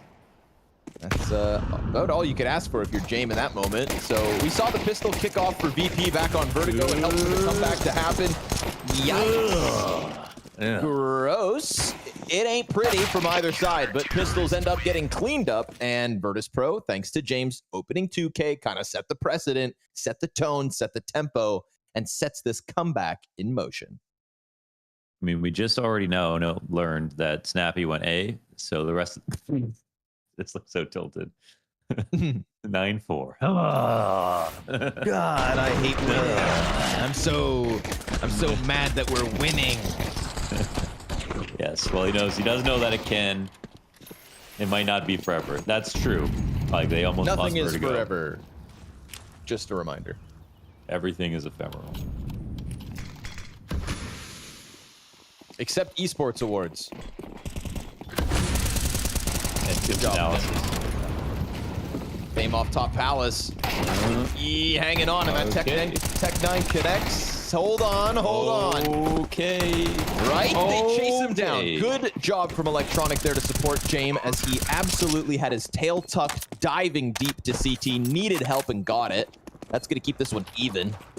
Now, what's the post plant going to look like? Snappy, where you going, bucko? Oh, it looks like there was a flashbang. Okay, he grabbed it. Got a flash, yeah. He's going to try to set them out so they can swing, looking to interrupt the retake, but now just the M4 goes down. Tobias, gets gushed by the Norbert MP9. Aim punch is not his friend. Luckily, Snappy's got the armor, but he doesn't have the hold. 3 alive for VP as they get past a brutal Tech 9 rush. Nice try. That was a pretty cute flash. I think the only thing right there is when they dive for CT spawn, why don't they just dive with more than one player, you know? If they're going to go to try to take it over or play. Yeah, I think he was trying to rush somebody who was reloading, and another CT showed up. But we'll get to watch that back. But either way, nice shot from Electronic as well. That was one rifle that he took down. Raw duel. As the flash came over the A ramp, and it was a situation absolutely that Falcons could have converted. I don't know if he's yawning, excited, upset, just something disconnected. He needed Zonic to be as upset about that as he was, dude. He was just Sonic goes looking for the screen. Yeah, exactly. He's just looking for like the bullshit meter approval. Dad, did you... Papa! Zonic ain't extending that olive branch. Said, I got enough kids. Yeah. Yeah, that he does. I mean, who am I to say?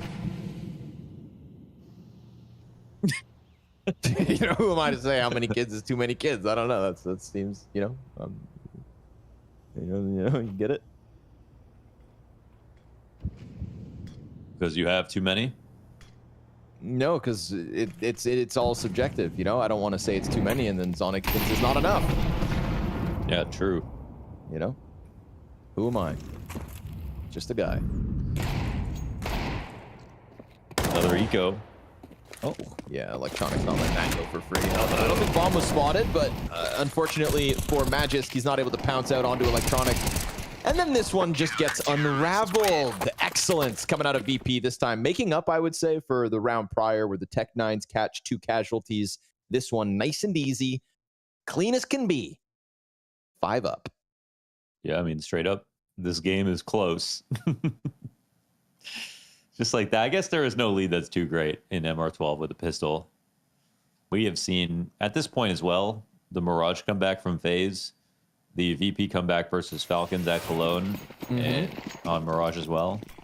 And CT comebacks on Mirage. They come in all shapes and sizes.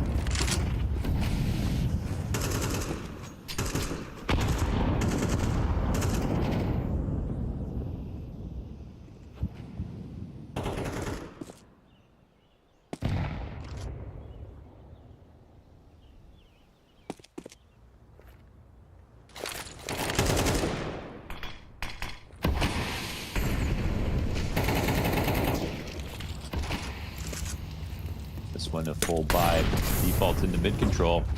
They think they know there's some presence inside a ladder room. Electronics gonna be careful about this fight. He has an opportunity to find something as they put pressure in, but they get into good spots. The bomb now starting to traverse across spawn. I mean, this is a regular smegular split. If we have a smoke from Snappy, no, we don't. They've just got a fresh one up in jungle, but it's time to go. Oh, Fame tagged down to a quarter. They kind of give up on it, he dies here, but if Dupree doesn't hard clear it, then Fame may very well still be good for one. Or they take too much time planting. Oh, his upstairs saw him. Yeah, you can see it. Madden reacts, maintains control of the back of the site while bomb is indeed planted. But they don't have any site control for the post plant. So Madden, yeah, getting cleared out of the ticket swing. Nice headshot here from Flit. And now he's going to start sending out the utility. But Sunpaya still has a pocket to play within. Dupree able to pull one off as he goes down from Palace. We get the smoke on top of the bomb to try and frazzle Sunpayas. As he climbs to top Tetris, Flit touches bomb, but it's a fake. And Sunpayas doesn't bite. He waits for the peak. Still, he'll die. And then Flit gets back on it, but time is critical. And Magisk is clutch. Oh, yeah. Man, I was kind of worried about Falcons in this situation. Another zany moment here for Madden. They're talking about things, but I don't know, man. The way they're playing these post-plant positions are looking so vanilla. Like, they've improved some parts of their game for sure, but I think they're just in the most obvious spots the way that they set up in these late round situations. And if not for a Magisk clutch here or there, I don't know. Might be another CT round one for Virtus.pro. I know that they're probably most upset about the fact that they didn't have a better first half, but I think they can clearly see that. Oh no, not that again. They can clearly see that Falcons are going to make some very fundamental mistakes. Like, they're all in such expectable spots constantly. I agree that kind of, that's, I think at times been my biggest criticism for Falcons. Even Maui and Pimp having this discussion about post plants looking a little vanilla later on. Yeah. As games go on and whatnot. And I think there's another instance of it. But if the individuals are here today to make the difference, right? If you can bank on these Magisk, Dupree, and Madden post plants, if the shots connect, then it is enough to just kind of get the win in, drag it over the line here, qualify for the forum. This one's with the money. Dispatch of VP, have a good day again. Fame's got to hold. He's got to do it. And he's got 16 frags at the moment. He is trying to be the carry of Virtus.pro. Snappy, how dare you? Jumping Mac 10 double? Oh, it's all their money. I don't know. Oh, it's all invested. It is all on the line right here. And he gets not one, but 2 kills with the SMG, just throwing himself at the gunfights and putting them in, again, another post plant that looks similar to a previous round, although Sunpayas at least has back firebox. And I can't be critical of Falcons without also being critical with VP for the same thing, but the way that Fame plays this spot and one of that other positions where he doesn't realize it until it's too late, but he's kind of been exposed. It's sort of obvious that he's exactly where he is, and he doesn't try to push in for a deeper fight or go for an off angle. He stands in an expectable spot, tries to delay for 1 extra second, dies holding that spot, doesn't get to show off his great aim, and I think that's maybe why sometimes he is a sort of soldier, because he doesn't know how to, when you're at a prep and your teammates die or the exec is coming in or whatever the case may be, he doesn't really seem to have the court vision to make that important exception in the decision. That shouldn't be a crossfire that Snappy can break through when you've got Underbalk still up. Now it's a tough spot. I mean, Virtus.pro still have this off, but oh my god. Is he spotted? I don't know. Sure. I'm not as certain this time. Yeah. Madden seems ready for something top mid, but I don't think he's realized electronics already locked in.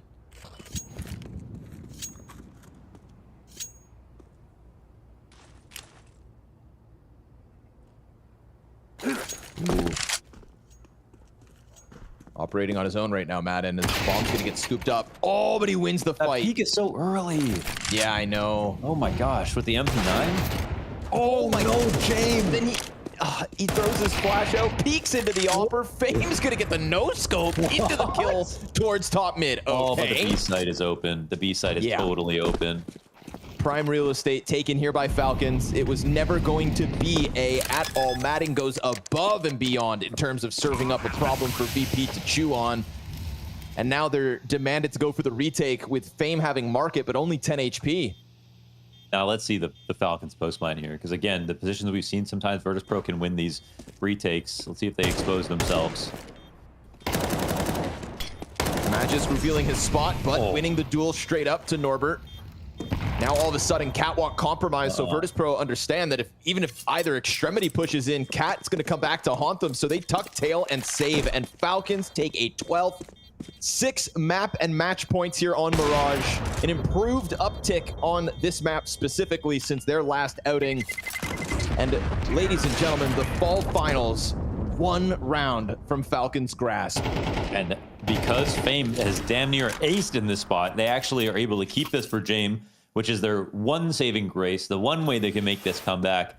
With the amount of money that's disappeared now, Electronic takes an early peek here, then Matic destroys Jame as he steps onto a point of elevation.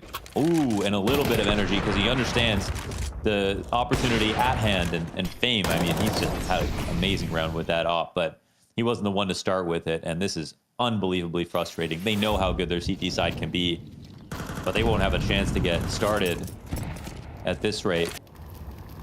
But it looks like because of the couple of saved guns here and there, you know, VP, they always come up with something. Here's some money. It's a good enough buy to hold. It's Jame to be tested, but a missed shot down deep ramp. Could have been the 5v4. Fame. Oh, it's again the jumping Mac 10. Snappy just has no fear. And Jame just keeps missing shots all the while. Snappy keeps the pressure up. And Team Falcons playing with tenacity all series long. Yes, the comeback nearly put in place by VP back on Vertigo, but here Falcons looking to thrive, looking to get themselves to the fall finals. Zonic said it in the interview, hasn't happened since 2019, and some of the greatest Danes to ever do it will step forth into the final fall final. One last chance in Copenhagen to hoist a trophy. It's a long road from there to here, but my God, Falcons, another good day. They have a chance. Not only do they have a chance, but they just made sure to qualify for the fall finals. They take the stage one more time. The Danes in Magisk, Dupree, Sonic will return home where they've had so many great experiences, so many great memories together with their new teammates in the form of Sun Payers, Snappy and Madden. A very convincing win on Mirage, dare I say it, and I think we just discussed it, Mauro, just before we went live with this segment. Out of all the games, out of all the matches that we had so far the showdown, this one was on paper the most 50-50 game and the one that was the least likely to go all three. Sorry, to go 2-0, and yet here we are with Falcons winning and dare I say it, you know, in a very convincing fashion. I'll tell you, Pimp, I didn't see this one coming. I didn't see the quick Mirage victory for Falcons. There's no way, man. I thought that VP were definitely going to push us to a third map. I thought Fame, Flit, they would humble the Falcons. They would put them back in their place as some boomers. When VP have all this zoomer, quick Mirage energy where people like Flit, Fame, Electronic have just made such a crazy name for themselves on this map. There's no way that I saw Falcons being the one that are going to outgun them, outplay them. And man, that T side was ferocious. The ways that they were just hitting A over and over again. Launders was talking about it on the cast earlier, the fact that it's just Snappy, you know he's capable of doing this. You know he wants to just hit bomb sites, and when he wants to hit them, he wants to hit them hard and fast, and that's exactly what he did. And it just made VP look like fools on that defense. Yeah, and that was a little bit disappointing, right? As much as I want to celebrate Falcons for qualifying, I'm sure we're going to do that later on as well. It was disappointing that VP weren't able to put up more of a fight. I mean, their own T side was horrendous, couldn't really get anything going. They then go over to the CT side, they win the pistol, they convert. We think to ourselves, listen, we may have a game, but unfortunately, it was never meant to be for Virtus.pro. And once more, we're sitting back with a feeling of them, you said stagnating. I'm almost willing to say that they're in the middle of a crisis right now. They signed Electronic for an awful lot of money. They tried to make a statement to the rest of the world saying, we want to win trophies, we want to be a top 5 team in the world consistently, and here we find themselves in the showdown not making it the fall finals. Incredibly disappointing finish for Virtus.pro. Felt like if you wanted to just on paper look at world ranking, overall just player quality, it's hard to look at this team and not say that they were the favorites out of their side of the bracket. And Falcons, a team that I probably would have gone into this ranking them third behind Complexity, are the ones that actually get it done over them. So VP gotta go back to the drawing board once again. So many little things you could pick at for why this showdown didn't go their way. So many little things in terms of the philosophy between players, though sometimes it's the lack of chemistry, sometimes it's just a lack of adjustment. In that half, we saw Fame die in the exact same way underneath balcony twice in a row on A hits. It feels like there's not necessarily the amount of communication that you would expect and the amount of ingenuity that you would expect round to round from a team with the pedigree of 5 major winners as Virtus.pro. That's very true, and it is very disappointing, to be completely honest. And I guess the easy question would be to ask you, Maui, are we looking at roster changes for VP? Are we looking at an in-game leading change for VP, Electronic coming in instead of James? It's hard to say. I think the future will be interesting when it comes to VP, and I am expecting personally some sort of changes, but will remain to be seen. Fact of the matter is VP have been eliminated and no longer stands a chance of making it to the Fall Finals. However, a guy that is for sure going to show up at the Fall Finals is Snappy, and we had James Banks catching up with him. Snappy, you guys put up one hell of a show, and this game looks solid from you guys. Congratulations on making it to the Premier Fall Finals here. First of all, just how does that feel? I mean, it feels great. I think, I think we are here to play a lot of official matches, and getting some wins under our belt, and like improving from game to game is what we're here for. Getting data and constantly constantly improving, right? So I think it's a really good game.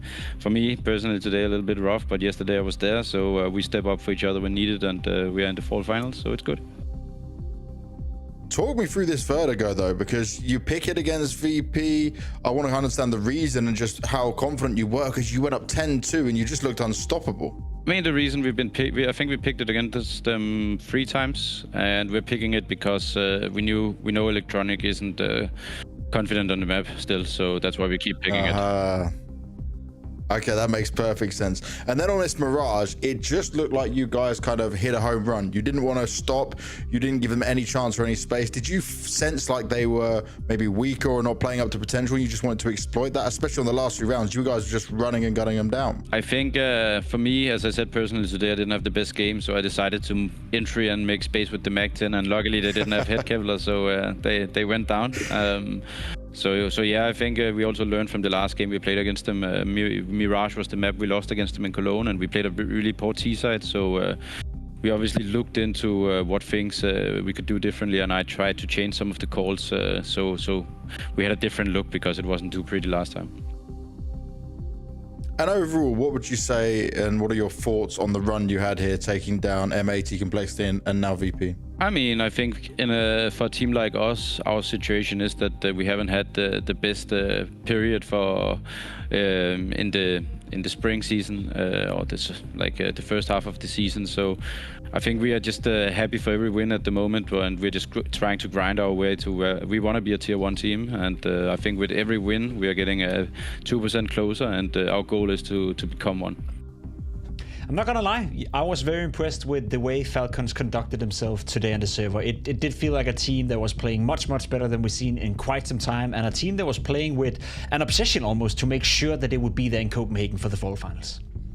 They clearly understood what it was that they needed to work on, and I can safely say that they worked on it. And that sort of uptick in performance from Falcons, most notably on their CT sides, was something that got me excited. They didn't play like a bunch of boomers just trying to play defaults out, trying to bleed the clock out all the way. They actually took matters into their own hands. They actually went for a couple aggressive plays round to round. Sometimes I would see individuals get a little bit frisky on their own. I would see Dupree just hanging on in connector for probably longer than any player really should. And those are the kinds of things that when teams were playing Falcons 3 months ago, they never had to worry about that. I never felt like any team was even remotely perturbed when they were playing the Falcons. But now you got some guys that have a lot of experience, a decent amount of firepower, and they're playing with a freeness that I feel like has enabled so many of them, and it's also building some confidence. Like some of these individuals now for Falcons are simply fragging out harder because they're calling their own number instead of trying to draw up every single play. How do we flash you into here? How do we play off of each other? Sometimes they just swing, and I feel like in CS2 that's been a huge driving factor for why some teams have ascended and why some teams have fallen. So it's nice that you could actually teach an old dog some new tricks.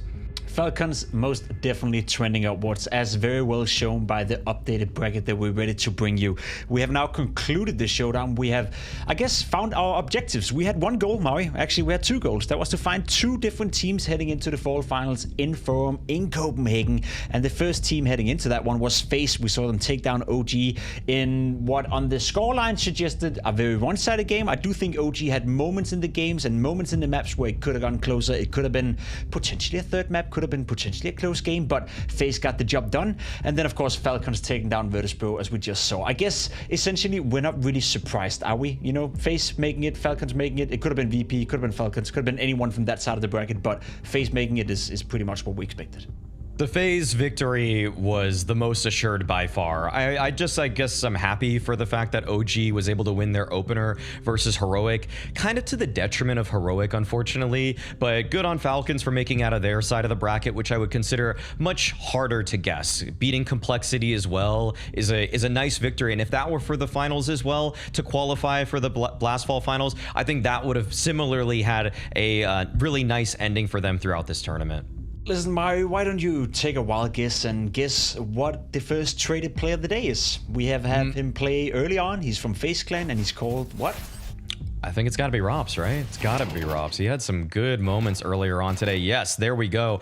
Rops with the 3K, with the 5-7. You got to watch these last 2 kills. Like, that's 2 consecutive bullets fired as fast as he possibly could have. And it's nice to see that Rop, maybe, is he watching Snacks demos? I hope. I swear to God, he didn't do that on purpose. You know, it just happened. Fame coming in as the second contender for the traded player of the day on the final day here of this showdown. He played a decent game. He stepped it up on the CT side when VP was struggling the most on Vertigo. A nice sequence right here, a nice 4-kill with the M4A4. But unfortunately for Fame and VP, they have been eliminated.